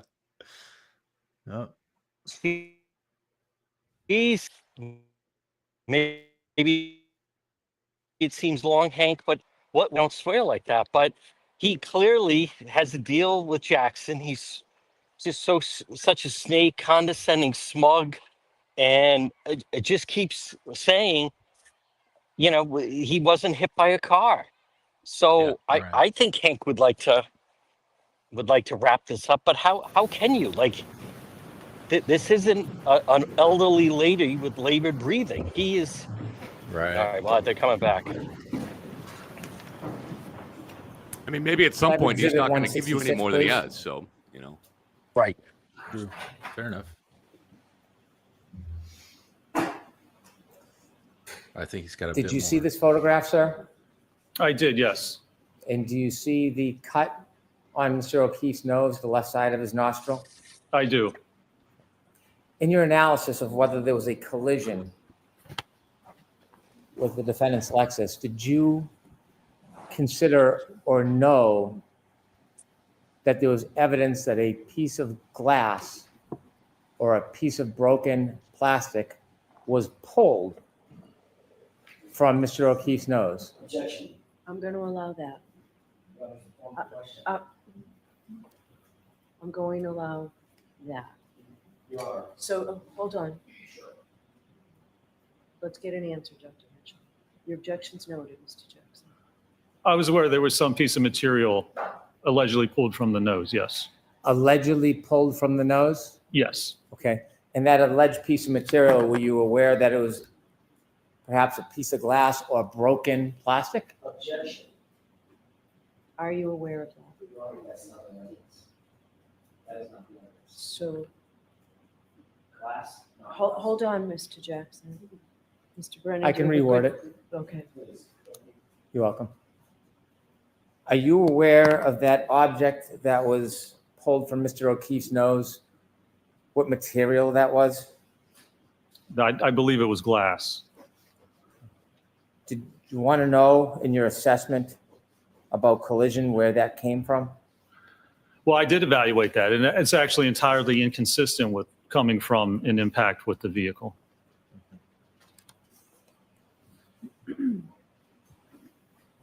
we have Exhibit 52A, please?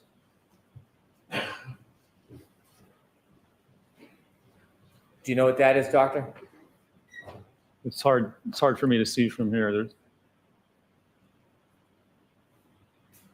I believe that's the drinking glass. A drinking glass. Do you Yeah. know where that is in relation to where Mr. O'Keefe was found?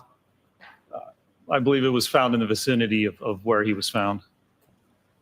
And could I have exhibit 195, please?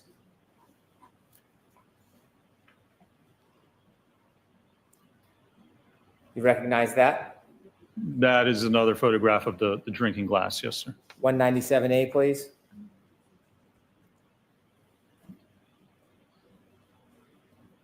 B.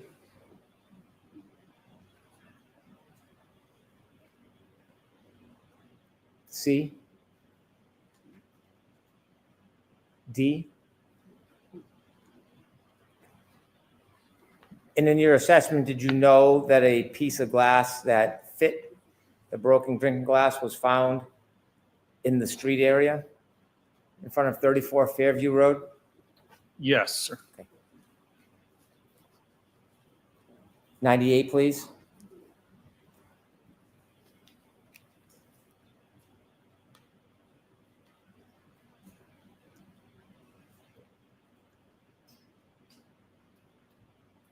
A little more, please. Do you know what that is, sir? It's hard for me to tell from Does it back look like here. a drinking straw? Okay, the black, that does appear to be a drinking straw, yes. Have you seen that before? I've seen that photograph before. And you appreciate that is in front of 34 Fairview Road? Yes, I believe that's correct. And sir, in your analysis, in your reconstruction analysis, did you consider the broken glass found near Mr. O'Keefe's body, the suggestion glass is found in his nose, and that glass that fit the broken glass was found on the street? Did you consider all those things in your reconstruction analysis? Well, my biomechanical analysis, I did consider especially the glass in the nose, yes, and whether that could have been as a result of the impact. A result of what? A result of the impact with the vehicle. When did you find out about the glass from Mr. O'Keefe's nose? When did you learn that? I don't recall specifically. But was it before you came and testified last time, or was it before this time? I couldn't tell you. I know it was before this time. I don't know when I found out about it. Weeks ago, months ago? Could you turn the lights on, please? I have no idea, sir. You don't know if it was weeks or month ago? I don't remember with that specific piece of evidence when I found out about it. What do you mean you don't remember it? Have you seen it before? Well, I evaluated certainly for my report for this case. I don't know if I had known about it prior to that. Is it mentioned anywhere in your report about the piece of glass in Mr. O'Keefe's nose? No, it's not. When you received that information, did someone tell you about it? Did you listen? Did you watch? How did you evaluate this evidence? It might have been in an interview or something that it was pulled from his nose, I believe. Okay. So you saw and listened to something? I believe so, or was made aware of it. Okay. Just a couple more questions, sir. I had asked you at the beginning of your examination whether you denied that receiving information certainly helped prepare to understand what was going on during the trial. Do you remember those questions? With respect to the trace DNA, correct? Okay.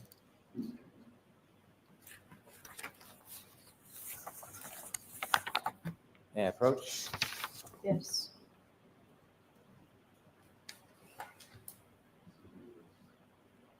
April 20th, 2025. Page 124, line 16.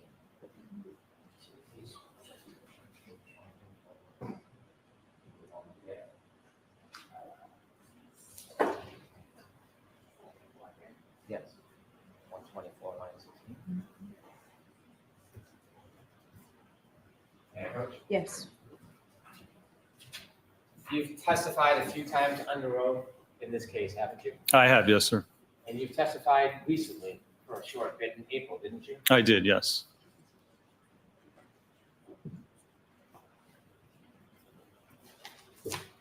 On April 28, 2025, did you testify in this very courtroom? I believe I did. Under oath, Yes, sir. like the oath you took today? Yes, or yesterday. Now, when I read this, I'm not attributing this in any way to the defendant's attorneys. I'm going to read you this just for clarity. You were asked, did they inform you about witness testimony? And what did you say, sir? They did inform me, yes, about testimony and situations and events that came forth in the trial that I was not aware of. Those are your words? Yes, sir. Page 125, line 7.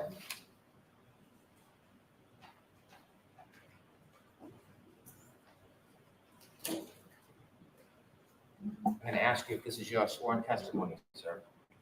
On page 125, line 7, I'll read the question. And if this is your answer, you should read the answer. Were you asked, and by calling and raising issues and telling you information, even if you weren't requesting it, it helped prepare you for your trial testimony, didn't it? What did you swear?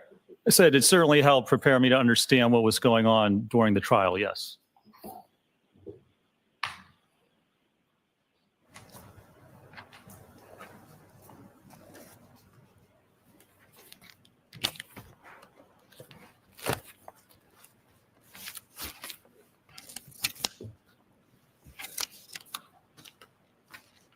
I have no further questions. All right, Mr. Jackson? Okay.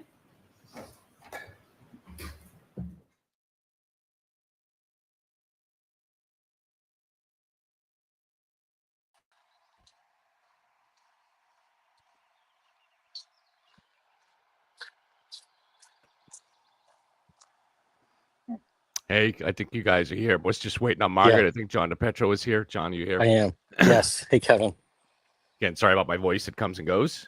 No, it's fine. Listen, I think it's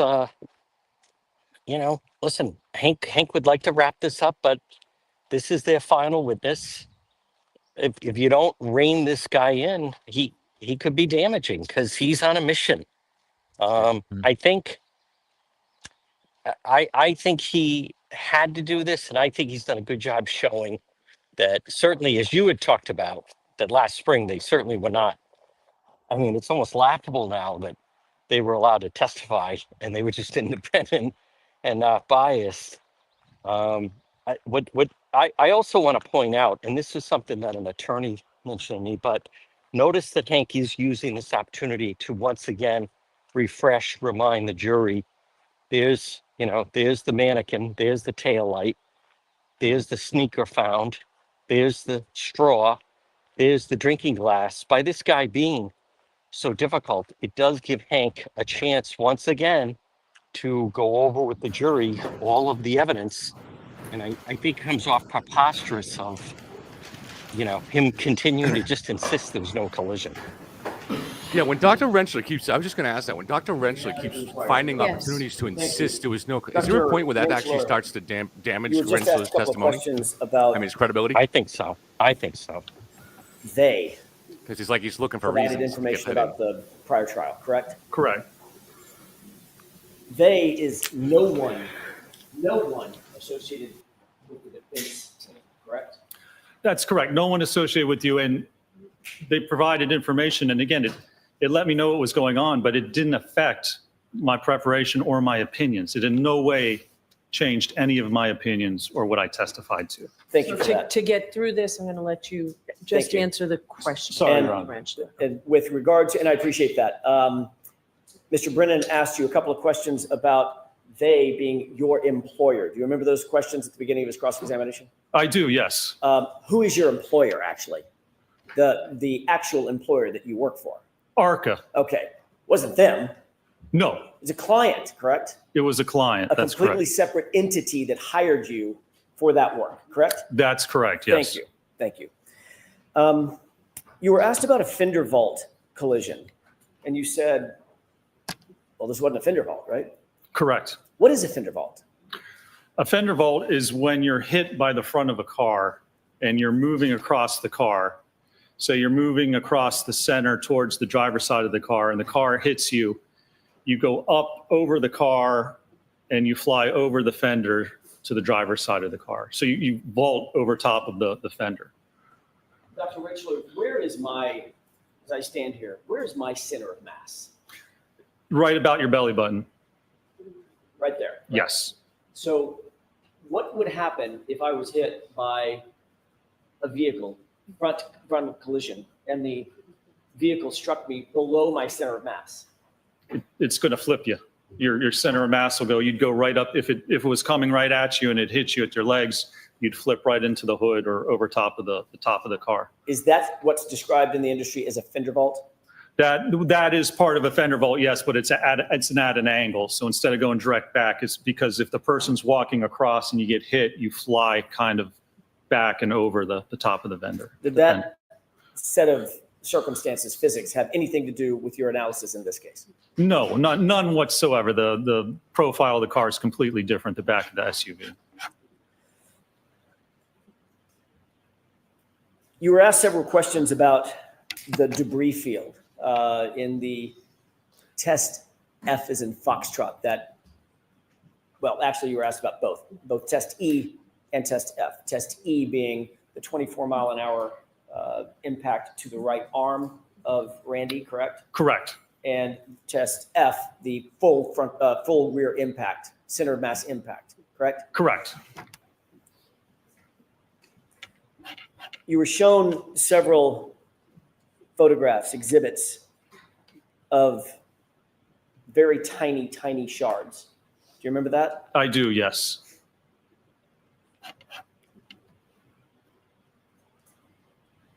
I'll get to that in a second. You were also shown some photographs of pieces of plastic that were claimed to have been found at 34 Fairview. Clear plastic, piece of red plastic, correct? That's correct, yes. In your review of all the data in this case, do you know when those pieces of plastic got to 34 Fairview? I do not.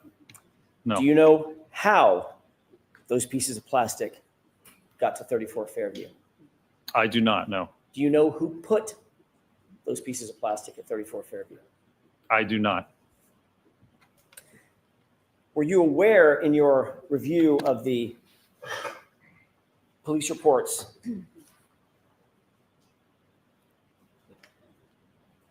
that none of the plastic that you were shown was found at the time John O'Keefe's body was discovered and the area was initially searched? That is correct, yes. I was aware of that.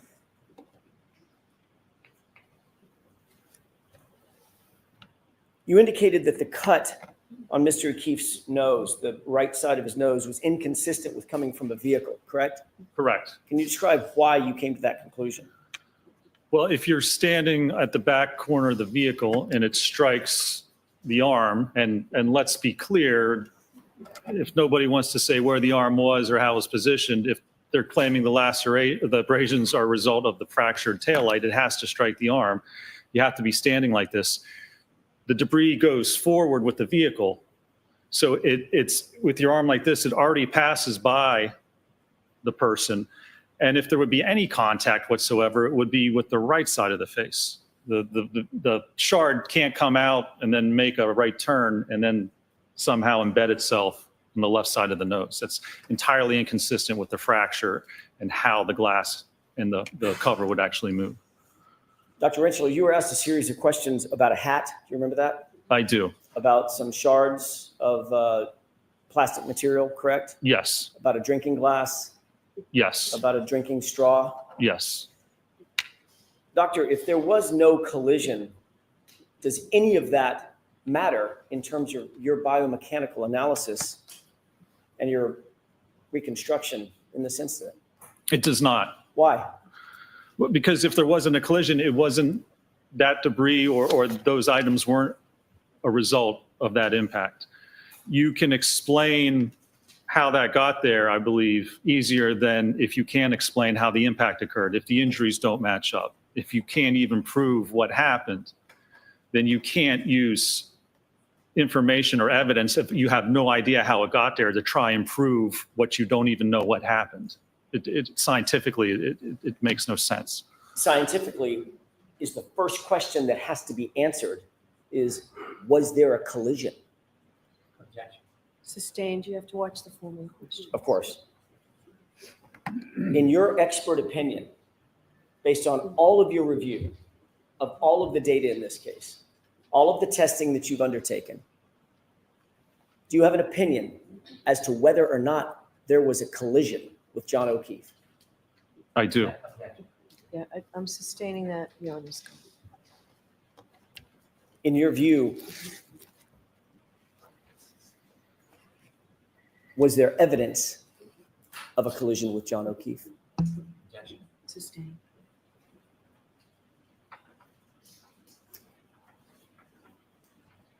In your opinion, were any of the injuries that you saw suffered by John O'Keefe consistent with having been struck by the subject Lexus? No, they are not. Do you hold that opinion to a reasonable degree of scientific certainty? I do. Thank you. Okay.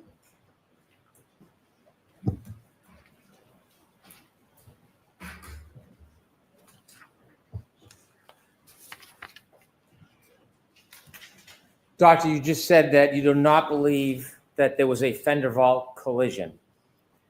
Could it have been a clip? Could it have clipped Mr. O'Keefe? Yes. Not hit him, but clipped him. Well, I don't believe that's consistent with the evidence and what occurred. I mean, someone can get clipped by a car, sure, but in this case, no, I don't believe the evidence indicates that's what occurred. The glass. When you learned of the information of the glass in Mr. O'Keefe's nose, when do you think it was that that glass was pulled from his nose? What date? I think it was the morning when his body was discovered. January 29, 2022? Yes, sir. Somewhere around 6:15 a.m. Is that your understanding? Sometime when his body was discovered, that's correct. Do you know or understand that, did you see any evidence that Mr. O'Keefe had a drinking glass outside of 34 Fairview Road that morning after he got out of the defendant's Lexus? Do you understand that? What do you mean evidence? Drinking glass. Did you hear anything about that in your review about? What evidence would there be? Is there a video or a photograph, you mean, of him holding a drinking glass? Yes. Because otherwise there's a drinking glass there, but there's no evidence that he had it. We have a clip, right? Okay. Judge, can I come sidebar? Okay.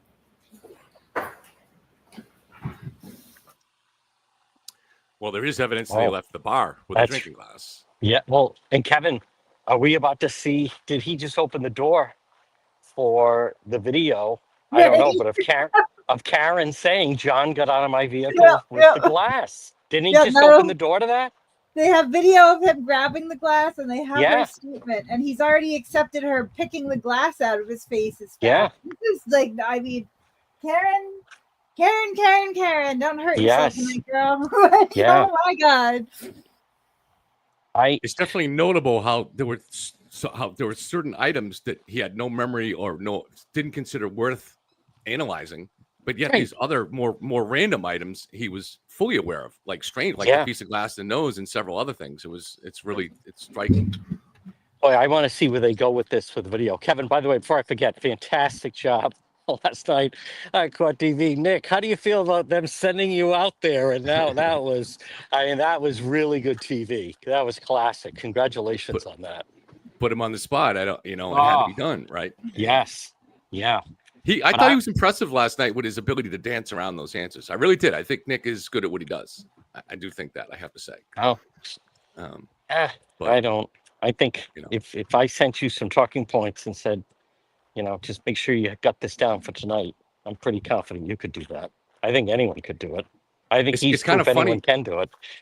It's kind of funny though. I mean, he sits with the family every day in court. He's referred to as a Karen Reed insider, and he drives to and from court in the limo with them.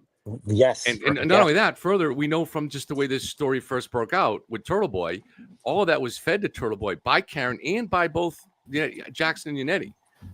Yes. So we're supposed to not know what's going on here. You Yeah. know? I And think he Rescue takes- Randy could do what Rocco does. That's it. Thank you, Boomer. Exactly. I Right. mean, think we have to piece all this together. We watch it, break it down. I mean, he's sitting in court now, but I was contacted by someone affiliated with the salon that's like, you know, a lot of times he's working, he's doing different stuff, and then he gets the text message with the talking points, you know, that night before he's going to go on. So that's what I had heard. He got really upset when I mentioned it. But I think, and as I told you, Kevin, that night when he was saying Proctor swabbed it, Yeah, you know, that was when you go on, this is when Kevin is presenting, this is work that Kevin's observed and listened to and followed. But the fact that he was saying that and then couldn't back it up, to me, that it's like he got caught because someone else did his homework on the way to school. I get my talking points from the McAlberts. Yeah. Oh yeah, yeah, That's, yeah, and my how you got furniture. the chair you're sitting in, right? Yeah, Yeah. that's right. Yeah. And I see Margaret, fantastic job last night. Oh, thank you. Yes. Yeah, on Canton Confidential, you mean? That one I did not see yet. I didn't see that, but I thought I did.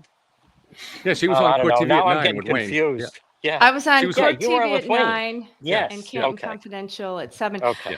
Canton Confidential, I actually, you know, I was the only one pretty much with the opinion that I didn't think Dr. La Posada did a good job. Actually, the lead legal analyst there agreed with me about her attitude. Coin. Yeah. Coyne, thank you, Michael Coyne. Yes. Yeah, so that was good. That she had a very condescending and snarky attitude from the get-go, and I think that hurt her credibility. That was it. You guys, you know what else is? We know how the other side, how they pick up on the littlest detail. Can you imagine if Hank had someone on the You were stick? asked Okay, they come. about whether or Yeah. not any plastic taillight shards were found near Mr. O'Keefe's body. Do you know the limits of the search that the Canton Police Department did around Mr. O'Keefe's body? How small of an area they searched when they first went there? I do not know, sir. Did you ever see a video of somebody with a leaf blower blowing snow off the ground? I did see that, yes. And did you see the confined area in which that happened? Well, I mean, I saw the area where he was blowing with the leaf blower. Have you seen any information or evidence whatsoever that the pieces of taillight that were found after that search, have you seen any evidence that they were found in that exact area, or were they found in different areas on the lot? I'd have to go back and look. I don't recall specifically. So when there was a snow blower or a leaf blower search in that area, there would not be a piece of plastic taillight to find if it was never there, would there be? If it wasn't there, you wouldn't find it? Is that what you're saying? That's what I'm saying. Sure. Okay. Did you notice in the injuries to Mr. O'Keefe, most of them are on the right side of his body? Well, we have the abrasions and then a half centimeter abrasion. And then we have the laceration and scuff on the left side. And then the skull fracture, it's a little bit to the right, but it's mainly on the back of the head. And the bruise on his knee? That's the half centimeter. It's not a bruise. It's a half centimeter abrasions, about an eighth of an inch. When you're conducting an investigation or you're doing your analysis and you keep saying the physics and the physics, do you add a little bit of common sense in the equation when you're considering the evidence? Well, you can sit back or step back and look at whether what someone's claiming makes sense in the bigger picture. So when you have common sense and you look at the big picture, it's not just physics, it's considering all of the evidence, right? Well, it depends what you're looking at. To certain parts of it, the biomechanical analysis, you look at the physics. It tells you what it is. I mean, if you don't like it and you don't think it fits, well, sorry, it is what it is. That's the science. So you have to step back. I mean, you can look at it the bigger picture if things make sense. You know, if somebody was standing on the side of the road with their arm like this while an SUV backed up at them and they didn't flinch or they didn't put their arm up, that's kind of the smell test bigger picture that doesn't make sense. But the physics, you can't deny it. You have to accept what science tells you. Can't deny it. That's the line you were laughing about in the documentary, was one of your answers that you were all celebrating. Objection. Isn't it? The objection sustained. How'd that tail light break, sir? How'd it break that way? How did, oh, I don't know. There's no evidence of how it broke. I have no further questions. All right. You're all set, Dr. Lynch. Thank you, Your Honor.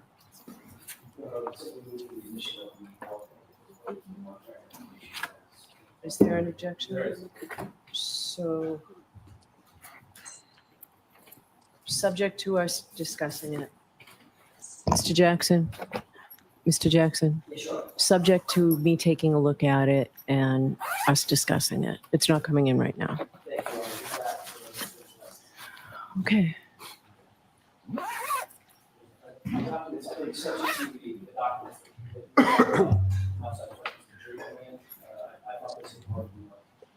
They've been marked for identity. Jurors, I'm going to see counsel for a couple minutes over here. Oh boy, a couple minutes means a long time. Yeah. Yes, it does. Half an hour. I think so. Oh boy. So what were the best, I missed some of it. I did fall asleep. What were some of the strongest indicators of bias? So the object of the prosecution here was to show not that Dr. Renshaw wasn't qualified. He's qualified. The question is, was he biased? Did he already make decisions up before this? Or was he hired to prove something specifically, as I think he was by the U.S. Attorney's Office with certain winks and nods? What were the strongest areas that Hank was able to show that today? Well, Was I'll there any go particular first. moment that stood out? Yeah, go ahead. I like how he brought up that he stopped by the party and had a ham sandwich with them and then went through the whole thing of just standing in the corner, only because I think that type of stuff, it breaks through and it's relatable to the jury. And if you're in the jury, like, well, wait a minute, this guy's trying to say, oh, I just stopped by to have a sandwich on the way, but you're doing it with that side. And, why are you in there mingling with them in that fashion? So I think, and the thing about it that I like is, Link is just so effective. I like when he does the whole thing, and Margaret, maybe this is common, but I like when he'll ask a question they don't answer, and then he'll say, "What, you don't like that question?" I love that. Or is that Right? funny? Yeah. He's Oh. he's great at that. He is. And I think Yeah. he did he brings out, I think he does a great job in his questioning of bringing out the biases of a witness. Because Yes. he makes the witness like tense, but I think the witnesses deep down are afraid of him and they kind of know what's coming. But this guy came across extremely biased. He had an attitude, and I think that's going to come across, for the jury. I mean, he just wants to help the defense, just like La Posada did. Yeah, and La Posada, I just want to add two things about it. One, can you imagine if Hank put someone on there on the stand who said that John O'Keefe was 7'2"? I mean, there'd already be a T-shirt for sale at the, whatever. Someone selling that as merch. They would laugh it off. The other thing, I caught some heat because I mentioned the labored breathing. But to me, I'm just saying, when I did the Hernandez trial, they brought in that guy, Alexander Bradley, and Aaron Hernandez. They had a fight, the two of them. They were in Miami at a strip club, and Aaron Hernandez shot him in the eye.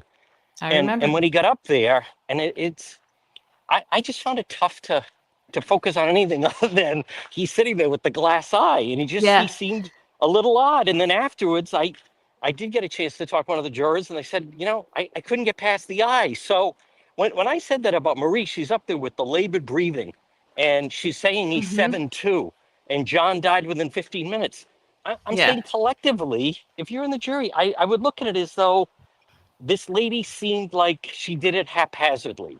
So I'm not going after the elderly, but I think all those things come into consideration. And I think the Commonwealth witnesses have been better, tighter, and they present better. I agree. And as it goes to Darth Lapalato, whatever, man, she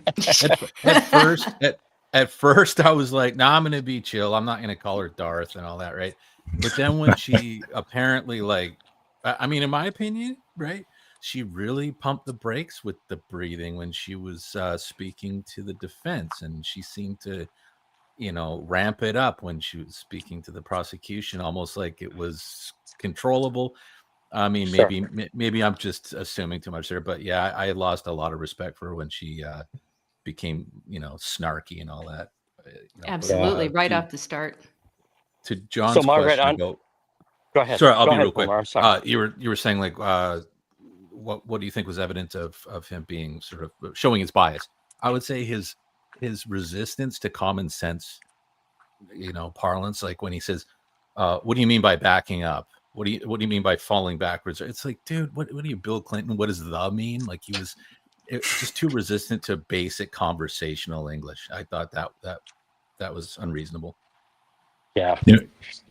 For me, I thought when he started mentioning the manner in which the evidence was collected, and just really not taking into consideration any of the evidence from the taillight as part of a factor for a collision, I was dumbfounded by that. I was like, how do you not take evidence of the taillight broken into consideration when the objective is that there was a possible pedestrian strike with a vehicle and that the taillight was involved?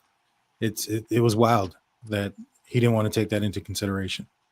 Yeah. How about the contrast between Dr. Welcher saying that there are just too many variables here that you can't know to know exactly how the injuries happened to John, what position he was standing in, whether he was moving.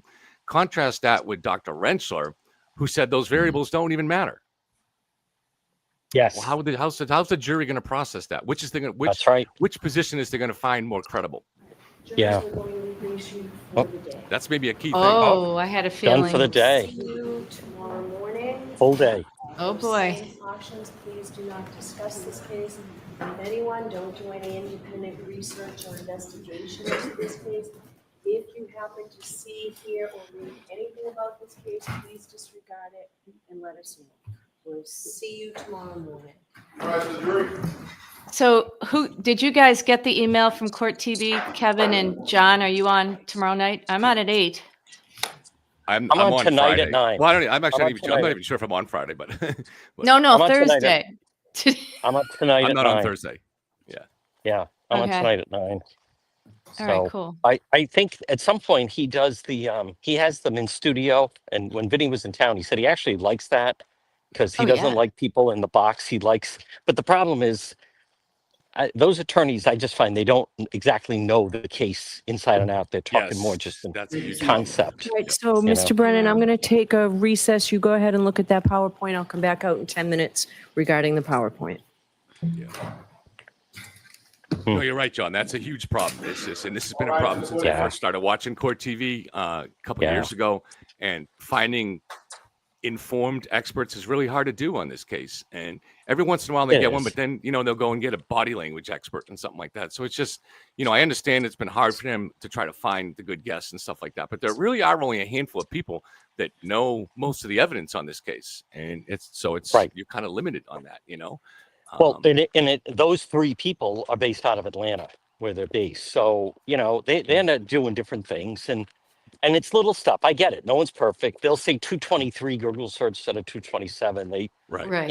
I mean, to them, it's all minute details. But one thing I have noticed is some of the free Karen Reed people, I was on with someone the other night, and a defense attorney that I have not talked to in a really long time watched it, called me afterwards, and said, the people on her side, he lives in another state. He's now interested in it. But he said, this case just has to be proven. But they act as though the whole night has to be reconstructed, every little detail, or otherwise she walks free. And he's right. Like the woman I'm on with, they pick apart, Kevin. They're still going after these little details that, as you've said, you drop 2 plates in a room, they're going to break differently.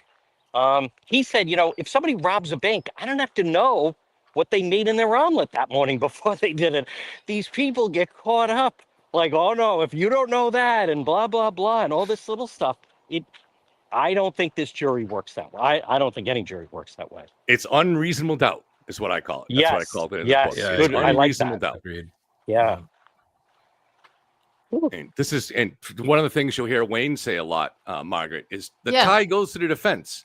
Well, if there's only one piece of key evidence, then yes. But if you're looking at, but the problem is they're not looking at the totality of the evidence. So if there's this little 10 or 20% of doubt regarding one aspect of the evidence, but you have to look at the totality, and that doesn't seem to be something that Wayne, who I like a lot, and Peter seems like a nice guy too. It doesn't seem to be something they really even understand, and I don't really get that. And Kevin, you know what else they always throw out is, remember, the defense doesn't have to prove anything. Well, Anything, I know. in theory, that's true. But when you stand up in opening arguments and say, and we have witnesses who are going to place him inside the house, I think you just set a bar for yourself on that. Speaking of that, speaking of the opening statements, I was on with Wayne Dennison last night in Court TV, and I had a spiel on how I thought Jackson way overpromised, and Dennison agreed with me on that. So wow, and it's not good. Yeah, he did. Right, John, you watched it. I watched it. Yeah. Yeah.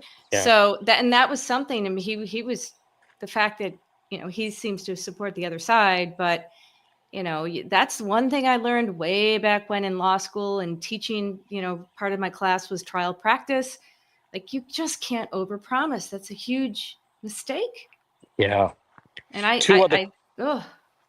Kevin, two other quick things. I don't know if you guys saw. So the New York Post, and I'm psyched about this, they've picked up on her weird faces and sneering at people in the courtroom. So New York Post has a huge negative story on Karen, and they're talking about her mannerisms in the courtroom.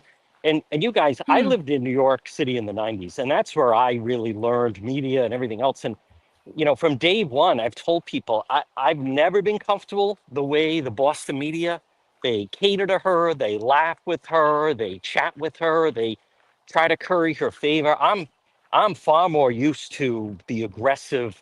If this trial were in New York City, they'd be all over her and But killing usually her the with Post questions. caters to her too. Like the Post has had on Sean McDonough on the front page and stuff like that. So I mean, that's why I said wow when you said that. Oh, no, the okay. Post is usually all in on Free Karen Reed. Wow, I didn't see that either. realize that. I didn't see that. Huh. Yeah. No, the other thing is, Yeah. did you really? I didn't know that. Sean from the Gulf is in the New York Post. Well, if this was months ago, several months ago. Okay. So it was I a think while this back, just but hit today. The other thing, did you guys see this video of Karen walking back from a sidebar, and she is snarling at Joe Krowski's dad? No way. Yeah, wait till you see the video. Because she's, I caught that. I did catch. You see that, Kate? Yeah, because I had the camera up the whole time on the. Yeah, so I saw. I thought maybe she was making a face at her father, but when I ran it back and looked over the break, it looks like she's definitely looking at Krowski Sr. Oh yeah. How did they get in? Who? How did who get in? How did Krowski and the dad get in the trial? Well, I'll let Kevin. I mean, Margaret, you would actually. I mean, they're established. I've tried to get in. I actually emailed well, they didn't even get back to me. Eesh. They just blew me off. They're a little. I am in for next. I'm an alternate for next week, but that makes me feel good. So, if it's opening arguments on Monday or the verdict, that should get me inside. No, not opening. Closing arguments. Closing. Excuse me. Closing. Yes, that's right. Was Don't Mr. even Krowski joke like state that. people? Was Mr. Krowski with the media or was he with the family? No, he sits. He sits on the end, and then the court officer sits between him and Bill Reed. So he's just sitting there very leisurely, and I mean, she is literally snarling at him. So maybe he's helping Hank Brennan out. I don't know, but I mean, you'd think at this point she'd be able to contain composure a little bit. I thought it was a bad actually, look. that's a good point, Margaret. Is it possible Yeah. the prosecution hired him as a jury watcher? Well, or maybe he's just doing it as a friend. I know. Well, yeah. So I don't know. It's just a possibility. I don't know.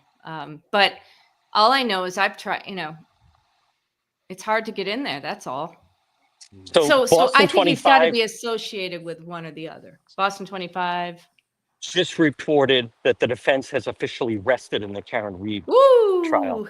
Yeah. Woo-hoo, Although I didn't hear. So I didn't Jackson hear it. must have said that. Yeah, right before they No, I You know. think they wanted to enter a The slideshow. a Yeah. PowerPoint, which is bizarre. Okay. Where Karen just sat at home and made a like whose PowerPoint is this? I don't know. Can you do Well, that? it's Dr. Rentschler's. It's Dr. Rentschler's PowerPoint. That's the one they were arguing about yesterday morning. Or yesterday during lunch. That kept us up during lunch, remember? No, but Rentschler's gone. Rentschler stepped down. He's done. Yeah. So it's not Rentschler's. I know, I'm pretty sure it was still his. They could have still introduced it, just like the video clips that Hank was introducing. I don't think they can. I don't think they can just introduce Rentschler's PowerPoint without Rentschler. I think he has to Right be now- the one to do that. Hey Right guys, now, I have Ted to Daniel- go.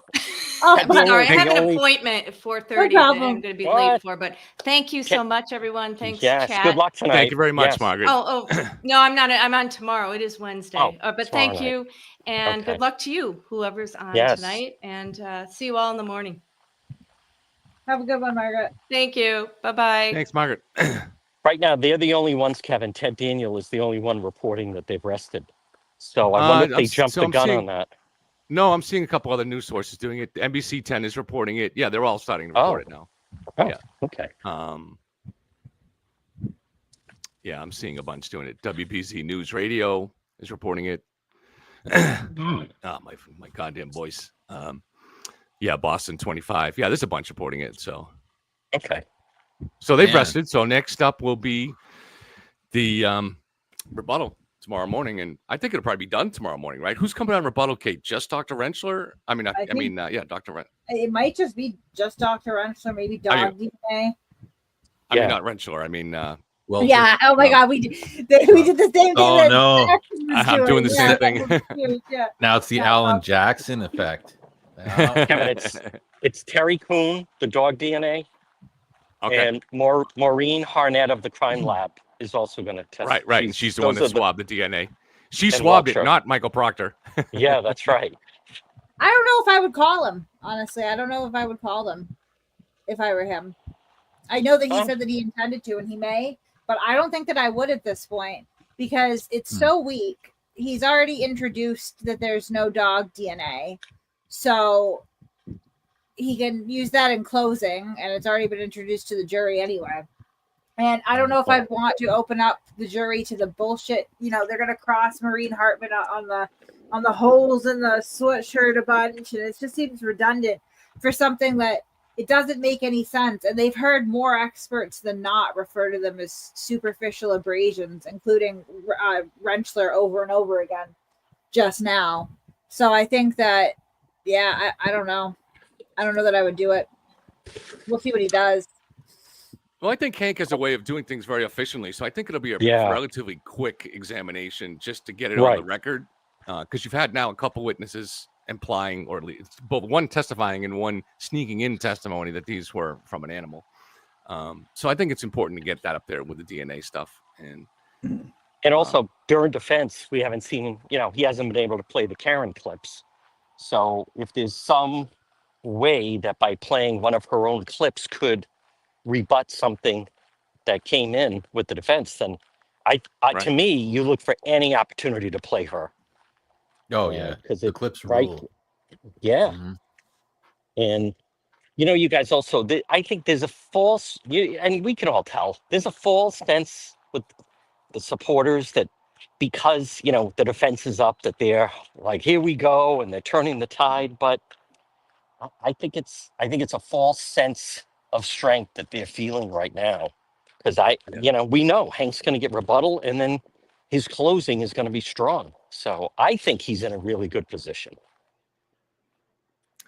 My guess is that both sides feel confident because that's just kind of the nature of the beast here. That's what I've been hearing. That happened in the first trial too. There's a tendency both sides spends a long time preparing their witnesses and going over their evidence. And I think both sides are probably confident right now. That would be my guess. Okay.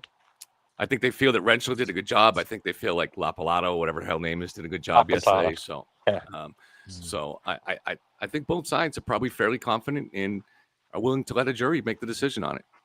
Yeah. And they're ready. I mean, the judges, think of that. 8 weeks with these, and it's the same 18. And every time you got to sit in the room with them and, you got to listen to them chomp their sandwich and small talk and all their noises that they, oh my God, it is like, this is a long time. It's a good thing they're And not yesterday, the families judge as mentioned, jurors. you were probably listening yesterday when the judge mentioned that the jury looked fed up to Yes. her. So that's Yeah, pretty strong to hear a judge say that. I think so. Yeah, and I think she's right on. I know Karen addressed that outside of court saying, and the jury's not fed up. I mean, Oh, is that um, what she said? yeah, she said that Wow. outside. Yeah. Well, she's always trying to, as if they're enjoying it in some way or something. So, Yeah, that's And if you listen to Sue O'Connell, they're only fed up with Hank Brennan. yeah. Yeah, no doubt. Wow. I mean, those people, their end game is just, it's ridiculous. If you want to, you can just sit there and then say, oh, the jury's really writing now. Oh, they're frowning. I mean, it, what Dr. Brennan, what Hank Brennan just said about does common sense come into the equation? To me, that's for the jury also. To me, it's just so preposterous at this point that this whole no collision. If there's no collision, why have we seen all these videos of them backing up the car and hitting the arm? I mean, I think that's a lose. I think that's a lose, Kevin. I think I think they should have focused more on you can't prove intent or she didn't know and it was an act like should have gone more to that it wasn't intentional because instead they're just going for that it never even happened. So and when Hank went through when they wanted to get the mistrial, he talked about she intentionally went forward and then she intentionally went back, and I think they should have focused. I think their whole approach on this thing has been wrong. I do.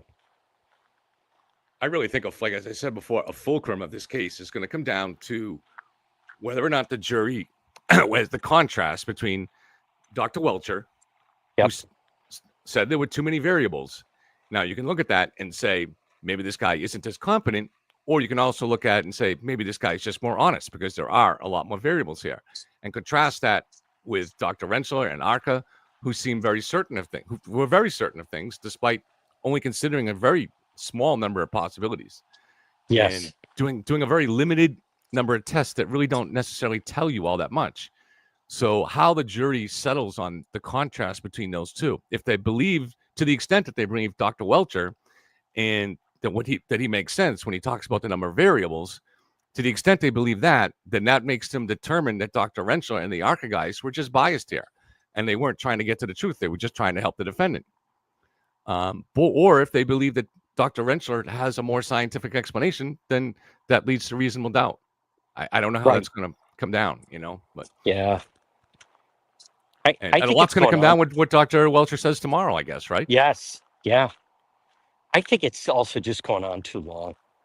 I'm just curious, but Kate and Boomer, what do you guys think when you hear these attorneys? And again, they get someone on and they say, well, now remember, it only takes one. You only need one. I mean, next week will be 9 weeks.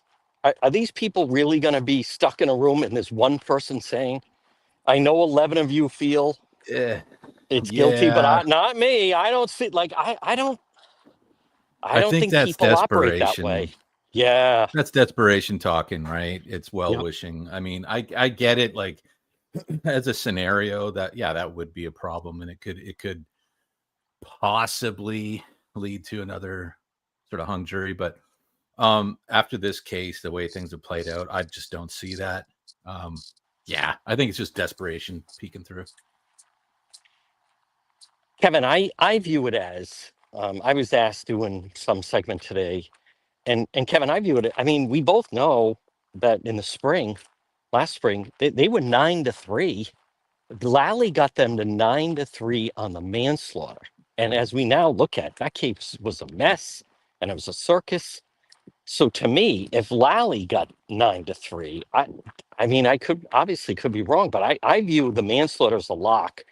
And now Hank just really has to thread the needle to make them realize that this is, in fact, a murder 2 case. It's hard to know because it's such a different case here, right? I mean, Hank has chosen a completely different strategy, and the defense has chosen a a significantly different strategy too.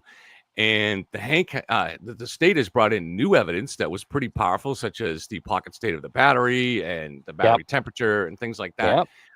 More vehicle data, but the defense has had a chance. Their experts have had time to sharpen their arguments. Dr. Marie Russell essentially came in last year and said, I looked at a picture in the Globe and I thought these were dog bites. But she's now had a year to develop under the tutelage of Alessi how to say she had a method. And she points to things like that. And the same thing with the ARCA guys. They've had a year to kind of practice. And even some of their witnesses like Barros have had time to kind of help decide that they think they wanted to help. And so I don't know. It's really hard to say. Because if one of these particular witnesses was effective in convincing the jury, then that could be a huge factor. So I think it's hard to say. And the jury's going to be a very different composition. We don't know exactly. It's the jury foreman they got last year. You could just tell from his notes was really intelligent. Yes, and we don't know who the 12 are. Right. Of the 18. So I don't know if you heard, John, but on Turtle Boy's show tonight, I guess the dismissed juror, the controversial dismissed juror, is supposedly going on his show tonight. I'm not going to listen to the show. Laura, is that who you're talking about? From the first trial. Say her name. From the first trial. Oh, I just did. I didn't throw out a last name, but is this the VFW person? Yes. Okay. It's actually, I think it's American Legion Post, but yes. Oh, American Legion Post.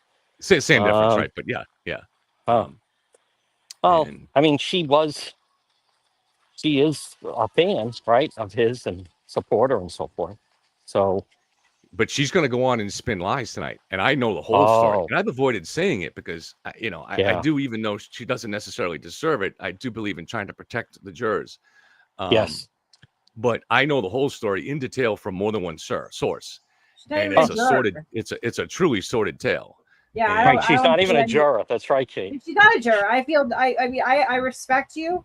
I understand. Yeah. I feel that she's entitled absolutely no protection from her own behavior and actions.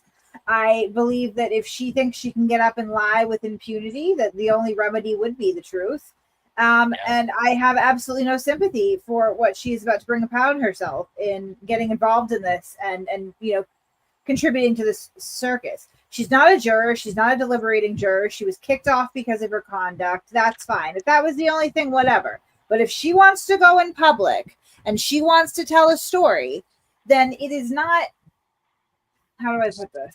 It is not improper at that point for the story that she wants to spin to be corrected with the truth. All of it. Well, we'll see what she says, because I think her motive here is she is a jilted lover, essentially. Right. And she wants to destroy, I think you know the person's name too, Kate. I'm not going to say it. But she wants to destroy this poor guy she was trying to basically stalk him the night before she was dismissed. So, and the Boston police had to get involved in this. It's a complicated tale, but I know the story. Right. So if this juror is listening, don't go on that show and don't lie on that show. Yeah. Just move on. Move on. I've been willing to let you move on despite what you've done to affect this trial. Because she also was conspiring to get the first juror that got thrown off through what seemed to be her lies. And we know that from the judge, what she revealed about the sidebar early on in the trial. But I mean, so by all intents and purposes, this person really should probably be charged with a crime because she seemingly got onto that jury by pretending she hadn't followed it in the media. And then every morning had to raise her hand to say that she hadn't, and basically lie under oath. And based on the evidence we have, she had to have been lying under oath. So, and to me, I wish they had charged her with a crime before, because how else are you going to protect future juries? How else are you going to protect the current jury if you don't send that message that you can't lie under oath? 100%. Oh, I'm anxious to see who makes the cut for this one. And because I have very detailed descriptions, which I don't talk about, of the 18. And so I have some thoughts about the 18, but I'm curious to see how this shakes out and who's actually going to be the ones making the decision. And then, after this, you guys, I mean, we keep hearing there's then going to be more charges coming on them for witness intimidation and Karen with conspiracy. And I mean, it sounds like there's this part, this trial needs to end, and then the civil case will be more of the same, and then her facing additional charges, right, along with the blogger. I agree. Quite frankly, with the civil case coming up, I wouldn't be surprised if a new witness intimidation scheme emerges, because I don't think that she and Turtle Boy, either separately or collectively, have any other way to cope with these legal issues than, like, answering witness intimidation with more witness intimidation. So I don't think that she can behave through the civil trials either. The woman is a psychopath. Well, I next week, as deliberations are going on, at least I feel good. I mean, I'm listed as an alternate, but I think that should be able to get me in. So, and then I know, like, there was someone that the cult or the free count read people all kept complaining, she should be in there, she should be in there. And then she was in this week, and then she didn't go because she was sick. I mean, I never missed a day when I was on the list. Like, of course, those people don't say anything about that, but right. I want to see who the 12 are. When we get to 12, I think I even have a good handle. Well, until we see them. But there's definitely, of the 18, there are some people that I would put, just by the way they carry themselves, I describe them as potentially a leader, and then some of the other ones you can tell are definitely followers. Right. So that's why I push back on that whole thing of, it only takes one. Anyone I've talked to so many times, if the vote comes down 10-2, if one of the two caves, the other one is like, oh, forget it then.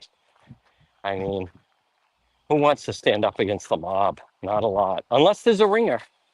Kevin, unless there's a ringer in there. Yeah. I think it's if the majority do argue for manslaughter here, say, and it really does depend on who the leader is in there, which may or may not be the foreman. It may just be someone else that's convincing and kind of a dominant personality in that room. Yeah. They may do a lot towards leading the other people in the direction, including if there's one holdout, that one holdout will feel a lot of peer pressure. Right. So we'll see. There is one individual that very seldom takes notes, does lean his head against the wall. I've caught him napping. If he's chosen, there is no way. He is like, what's the group voting? I'm just telling, there's no way he's going against the tide. He's not swimming upstream. So I was laughing. How about Margaret? I was the only one I'm laughing. Can't confidential, but of course. What are you kidding me? Of course, they're singing her praises. Oh, she's fantastic. I mean, that show. I like that. I was the only one that had a problem with La Posada. I'm surprised Sue didn't give the Dr. La Posada a ride back to Federal Hill. Jesus. See, I don't even understand either. Like, if you've reached this point of prominence now by covering this case and by being in the documentary, wouldn't the best thing for your career be, Sue, to actually at least somewhat try to appear objective and not one-sided in your coverage on this? But she's not even trying to do that. So it almost feels like she's a plant, or like Turtle Boy has some dirt on her or something like that. I don't really understand it, because it'd be best for your career just to try to appear neutral and objective. And she tries to take that tone, but everything is still to try to give out that one-sided information. Yeah. That would make more sense. Yeah. I think, not to go too long, but some of the, I mean, I think it'd be safe to say that individual we would put more as an MSNBC progressive watcher than certainly not a Fox News channel. But there's some of them, they have this bias towards police. And they don't view, as I've talked, they don't view John O'Keefe as the loving son and the guardian. They view him as a cop, and a bunch of police are ganging up on a woman. And that is the lens of which they approach this. So, she's the same person that said, boy, there's a lot of similarities between Black Lives Matter and the free charity people. I mean, who would, that is like ludicrous. I know. It's a total loony bin out there. And these people, by the way, they still think, Proctor's going to flip. They're going to drag Higgins in cuffs into the court. He's going to spill. I mean, It's the guy walking with the sign, the world's ending tomorrow. He just The fan continues to say fiction. that. Yes. Yeah, it's Yeah. fan fiction. And I see some of the comments. Something big is coming. There's Oh going to yeah, be a Feds defense bombshell. any day. All right, we're back in court. Ooh. All right, so I had a minute to look at the PowerPoint. Are you in agreement on the PowerPoint? We're not. I do not want to admit it. I don't think it's substantive evidence. Okay. Mr. Jackson? It's exactly the substance of this. Which was not objected to, right?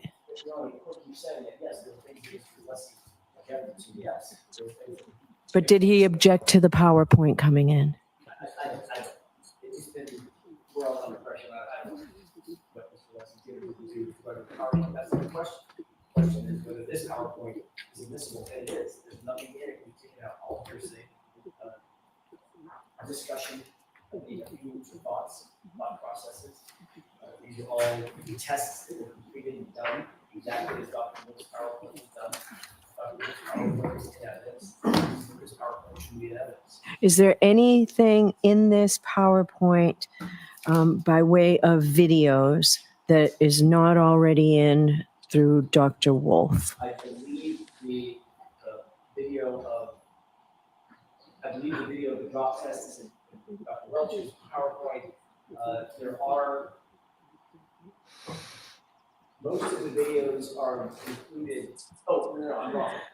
Things have been slowed down. So the videos are the same, but the videos that Dr. Retrial used because of the side of the case that he was handling, the biomechanics side of the case that he was handling, slowed down significantly to show the deformation of the arm, the force impact on the elbow, the hand, forearm, which he testified. So what he did, and I remember asking him this before I ever saw the PowerPoint, is there going to be anything different? He said, I use the slow motion cameras more than Dr. Wolf does because I need them. Okay, so I need you to tell me tomorrow which slides specifically answered that question for me. Okay, whether they're in evidence or not, and which ones are not, regarding the videos. Is the board suggesting that it's not elected the entire PowerPoint? Maybe. I'm going to take a look at it. There's an objection before me now, I realize that. so I have to rule on the objection. So I will take a look at this, okay?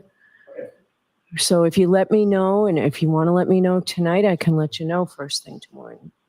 All right. Have you heard briefly? Yes. Very briefly? Yes. I am objecting. It's not admissible. It's hearsay. It's a strategic decision. The past introductions have been strategic. The defense did not object to Dr. Welchers. I did not object to Dr. Wolf's, but that was a strategic decision. I'm objecting. Okay. The defense objected to Shannon Burgess. Only a select amount of documents were allowed. I wanted the whole thing in. I was precluded properly from introducing it because it was hearsay and they objected. I'm objecting. Okay.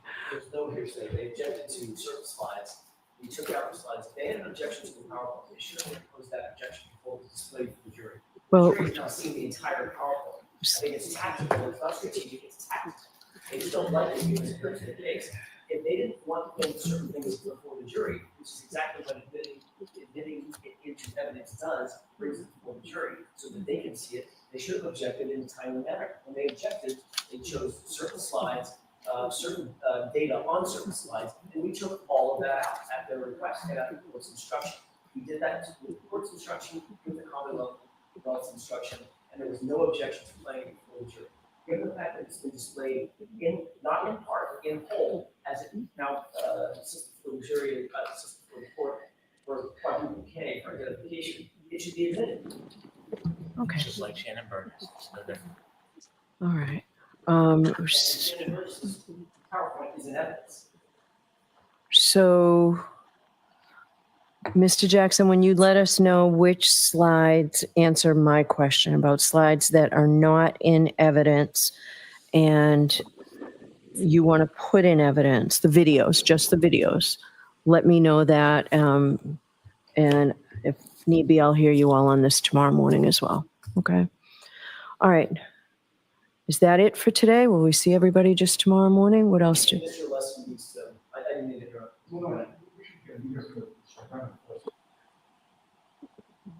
After the defendant rests, we will not be calling any witness, putting on any further evidence. Okay. All right. Your Honor, it's late in the day. We would like to renew our motion to require finding of not guilty at the close of all evidence. It won't be a lengthy argument, but I'm happy to be heard on that in the morning if what we got tomorrow morning. Okay. Is that all we have left now?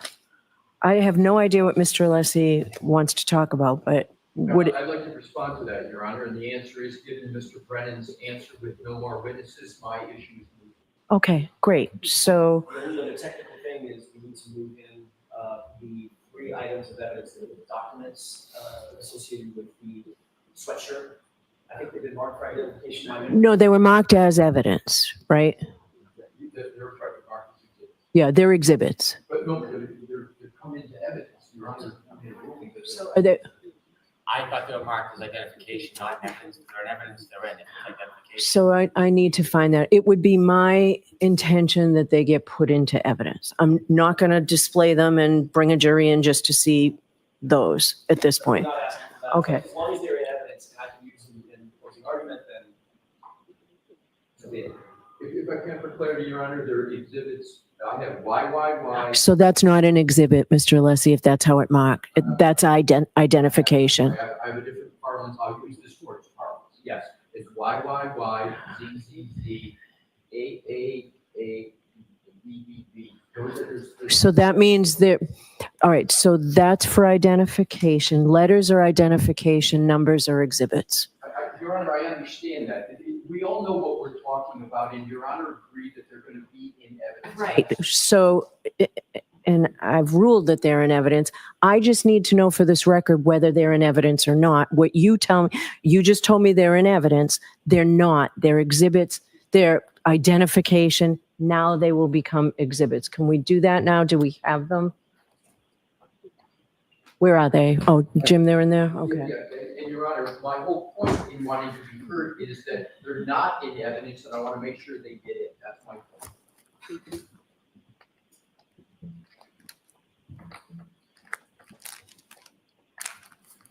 What number are we at, Madam Court Reporter? To the 230. Okay, and we'll do A, B, C, D. So is it Y, Z, A, and B? I think I have. I don't think I have. Counsel, I'm not sure I have those. All right, so we will make, so as of now, they're in evidence. Tomorrow, we need to physically put the sticker on those. Can I stick another list? Yes. 230A, I'm sorry, say that one. 230A through C. 230C.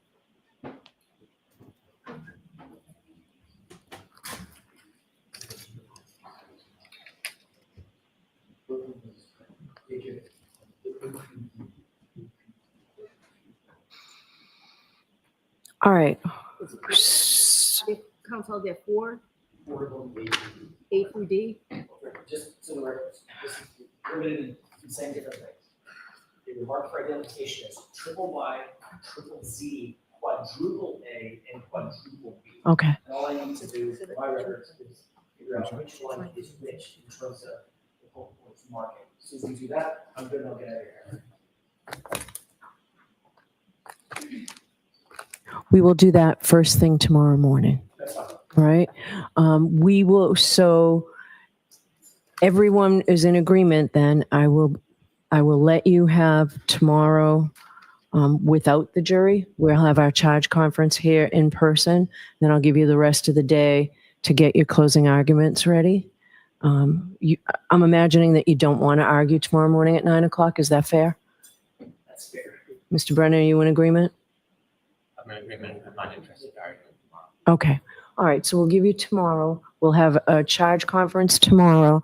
I'm going to ask the court officers to call the jurors tonight as soon as possible. This is great that you did it.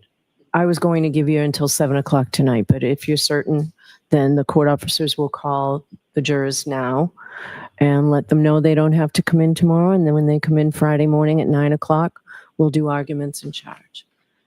Tomorrow morning will be the charge conference. Since we don't have jurors, do you all want to come in at 10 o'clock instead of 9 o'clock?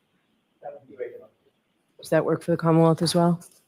Yes. Okay. So I'll see everybody tomorrow morning at 10 for the charge conference. Do you have them now, Jim? I do, Judge. And just for the record, YYY, ZZZ, AAAA, and BBBB are 223A through D. If you want to look. In the same corresponding order. So you know what they are, Mr. Jackson, in order. Okay. 223. 223. Thank you. My only other question, Your Honor, was regarding the parameters for the argument. Last year, we were relegated to 1 hour. I would ask for an hour and a half.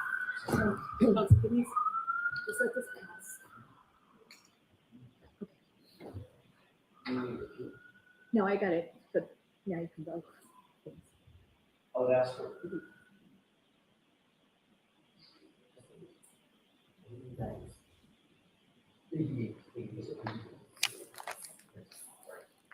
I would ask for an hour and a half for a final summation, given the case, the length of the case, the amount of evidence that's been adduced. I think that's outrageous. I think the court normally allows only an hour. You might get an hour and 15 minutes out of me. Let me see it out an hour. Let me see. You would not have got an hour and a half by asking for 2 hours. Mr. Brennan, what are you looking for? Do you want the same? I don't have a position. I'll take whatever the defense gets. Let me think about it. Yes, All right. Your Honor. So we will see. Thank you.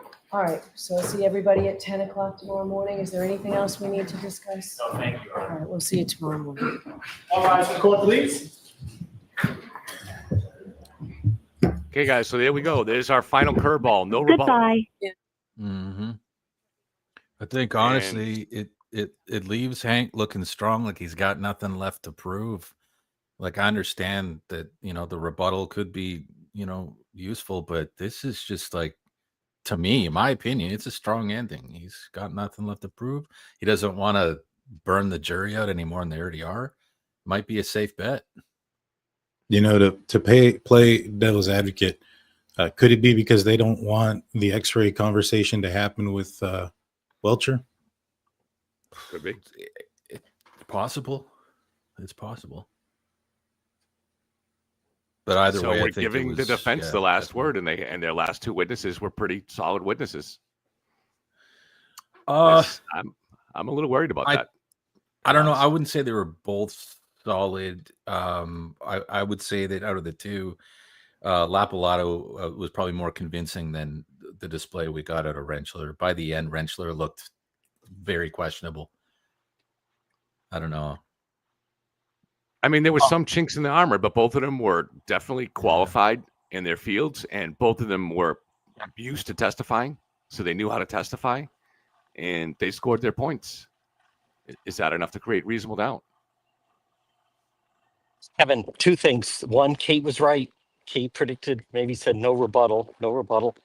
But if there is someone on that jury that either through their own belief or that just Alan Jackson played to him or her, I agree with you, Kevin, that if you're of that mindset, what they did do was maybe give you some ammunition to hold out on the guilty.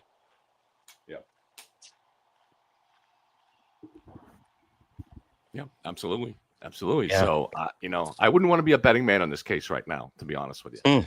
I don't think there's any chance at acquittal, but No.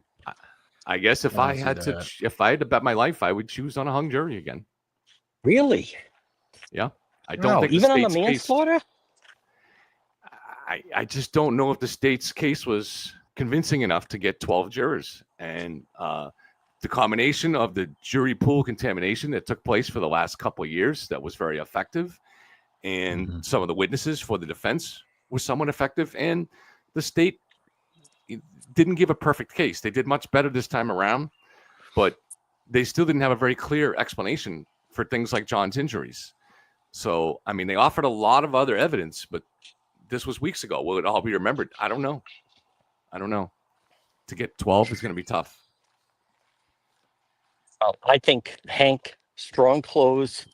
And remember, to me, the ace in the hole are the Karen clips. Oh So God. her own words Yeah. about, that when we talk about common sense, you don't talk about could I have clipped him if it's dog bites and someone planted stuff. Mm. I I mean, again, we'll know after closing unless Alan Jackson pulls something really out or Hank somehow, which I don't think he will, bungled it. But Kevin, we're going to disagree. I think Hank has gotten the guilty on the murder too. I hope I so. do. I hope you're right, Yep. man. I hope you're right. Yeah, On the murder too. You think you got the murder? You got the whole. You I got the do. whole thing then. I Yeah. do. Yeah.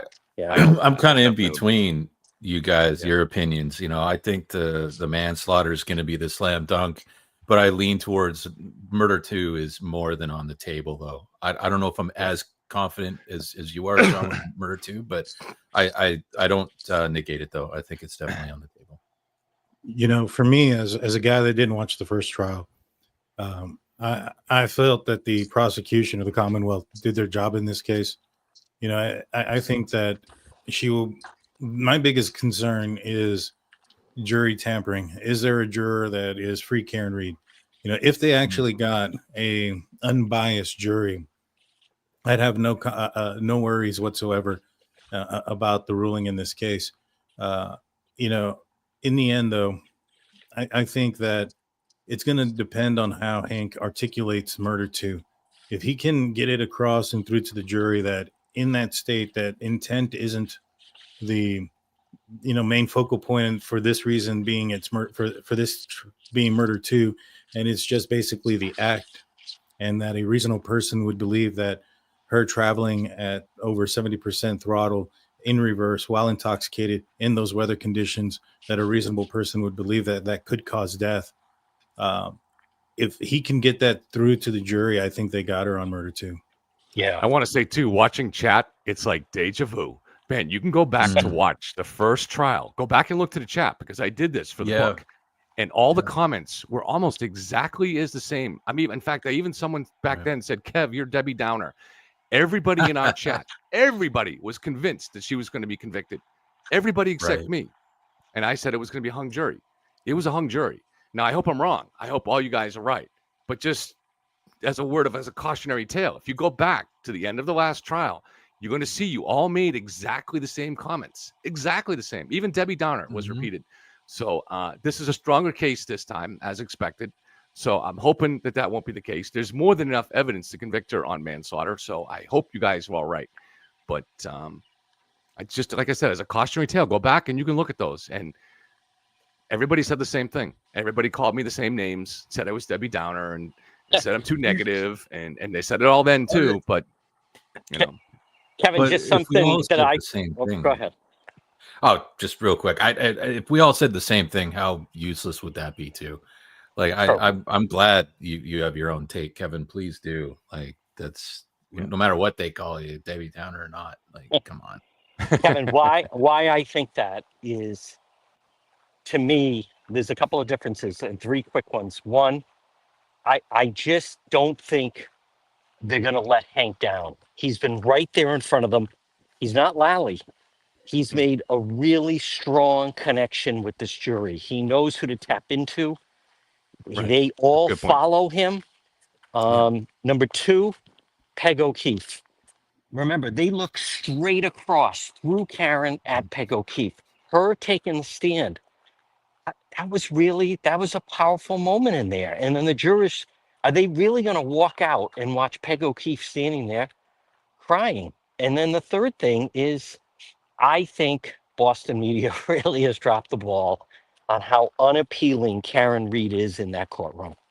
Because strutting up to the sidebars and then all those Karen clips and saying things, to me, if you're on that jury and you want to convict her, they have given you the tools to do that. And what I think Hank has really drilled down far better than Lally ever did was the act of, it doesn't matter if she was unaware she hit him. It doesn't matter if she just meant to scare him. It doesn't matter if, as she says, you notice that he dropped that into Wentzler. other than maybe if you hit him. I think he was mocking Karen when he said that. You know, the video of her saying, I didn't think I hit him, which to me reminds me of Bill Oh yeah. Clinton. Like, it depends on what the definition of is. But I think those Karen clips, they're really powerful. There's nothing appealing about her. And, you know, she's talking about the case, and, you know, we know all of the clips of did I clip them and the mocking Peg O'Keefe. I'm telling you right now, this jury is not going to walk out of there and let down Hank Brennan and Peg O'Keefe. And I firmly believe that. You willing to bet a ham sandwich, John? Wow. Only if I can eat it in the corner. Yeah, right. Oh, God, man. those guys are so repulsive. I have a friend that works for the know. NHL. I texted him and said, you better revise that and look at that contract. These guys are so unappealing. Right. So, I think we can't forget how much money they must get from the federal government too, and that's good why. point. Yeah. This to me has always been the big thing here. The federal government would have winked and nodded. They would have found ways to subtly tell them, this is what we want, and we're your biggest customer. Yeah. And they would have made sure. Kevin, that's going to be your story to unearth what drove that. We're trying. So, I'll drop something. I may have an in with the DOJ in the next couple of weeks and months. Stay tuned. Keep in touch, my man. Keep in touch. Oh, Let's are you feed kidding each me? other. Let's feed each other what we have. You know, this administration and Josh Levy, a Democrat, and what he did here. I think that's a good story if it gets to the right person. Yeah. Hopefully somebody will find potential in that where they can take advantage of it for their own purposes, whether it's somebody in the U.S. Attorney's Office, someone in the Trump administration, someone in the media, someone that can find some personal way of benefiting from getting that story out and getting to the truth. And Kevin, as you say, I mean, for Josh Levy to stand there in a grand jury and he's pulling up the idiot's blog, that's another level. Like I still can't wrap my head around that. That is sheer lunacy. What is wrong with him? God. And The arrogance of it, to think that you can get away with whatever you want. It's sheer arrogance. Sheer of all your sources. Yeah. Jesus. That's the last person I would ask. But Kate was right. And you know what else? I think it was Boomer that said, I forget who said it, but number one, why revisit the x-rays? But also, listen, the jury's tired. I think they get that phone call. They're going to be excited. And, that means they start deliberating on Friday. So I think Hank maybe did play that right. Why keep dragging this out? Who knows what could fall out of the trunk if you just keep, I agree. Close it up. Well, It's guys, so hard I'm to know. gonna get going. It was good. It was good to talk to everybody and watch the trial today or the hearing today with you guys. I look forward to how this closes out. You guys have a great night. All right. Thank you, Dan. Thanks for being here. Yes, sir. Yes, sir. You have a great night. All right. Bye. Yeah. And so just for people that are still here, I just wanted to announce too, as I've been talking about, we're going to start discussing a different case. Oh, your audio, you muted there, Kevin. Let's see if I can get this. All right. I think I'm back. Yeah, you're good. Swedish nanny case, Karina Homer, whose half of her body was found in a Boston dumpster back in the mid-90s. This remains unsolved. And I have a special guest, a lawyer from Washington who lived in Boston at the time, who is going to come on and talk about some of his experiences, which does open up a potential new angle in this case. And so we're going to, during the moments of those deliberation where it can be a long moment where we don't know exactly how long it's going to take, we're sitting around just kind of talking about stuff, waiting to see if something happens. We're going to start going into that case, and I'll have this guest on, and I'll maybe put together a link with all the articles for people so people can look at themselves and participate in it with us and start getting us in from their theories or look at things that they want to point out, and we'll just kind of all work on this together for those that are interested in it. This is the Homer case. So if anybody's interested in that, and I'll start getting people information on that. And the people I know Margaret's really interested in it, and I don't know if anybody else is. If Boomer finds anything interesting about this, and we'll start. I'll check it out. We'll start getting people information. We put all our collective minds together. Maybe a bunch of half idiots like us can become a full brain at some point if we put enough of us. Yeah, right. Oh Exactly. man, I'll take that as a compliment. I've never been called more than a quarter of an idiot, so I appreciate that. You're moving up. Yeah, right. You get to hang out with the half idiots. Yeah, man, I'm moving up. I saw somebody ask if I'm a professional wrestler. I just want to touch on this real quick. There's a reason I have the venerable Macho Man Randy Savage up here, because I saw in chat some people were saying, man, after this, people are gonna have to change their name from Randy. I say no. There's only one great Randy above and beyond that dummy, right? And everybody knows Randy ain't no dummy, yeah. So come on now. You don't got to go change your name, okay, people? He's probably still wrestling in some high school gym somewhere, right? Doing the little tour those guys do. But it needed to be said. If you see him come through, give him your donation. Go and check out for $10.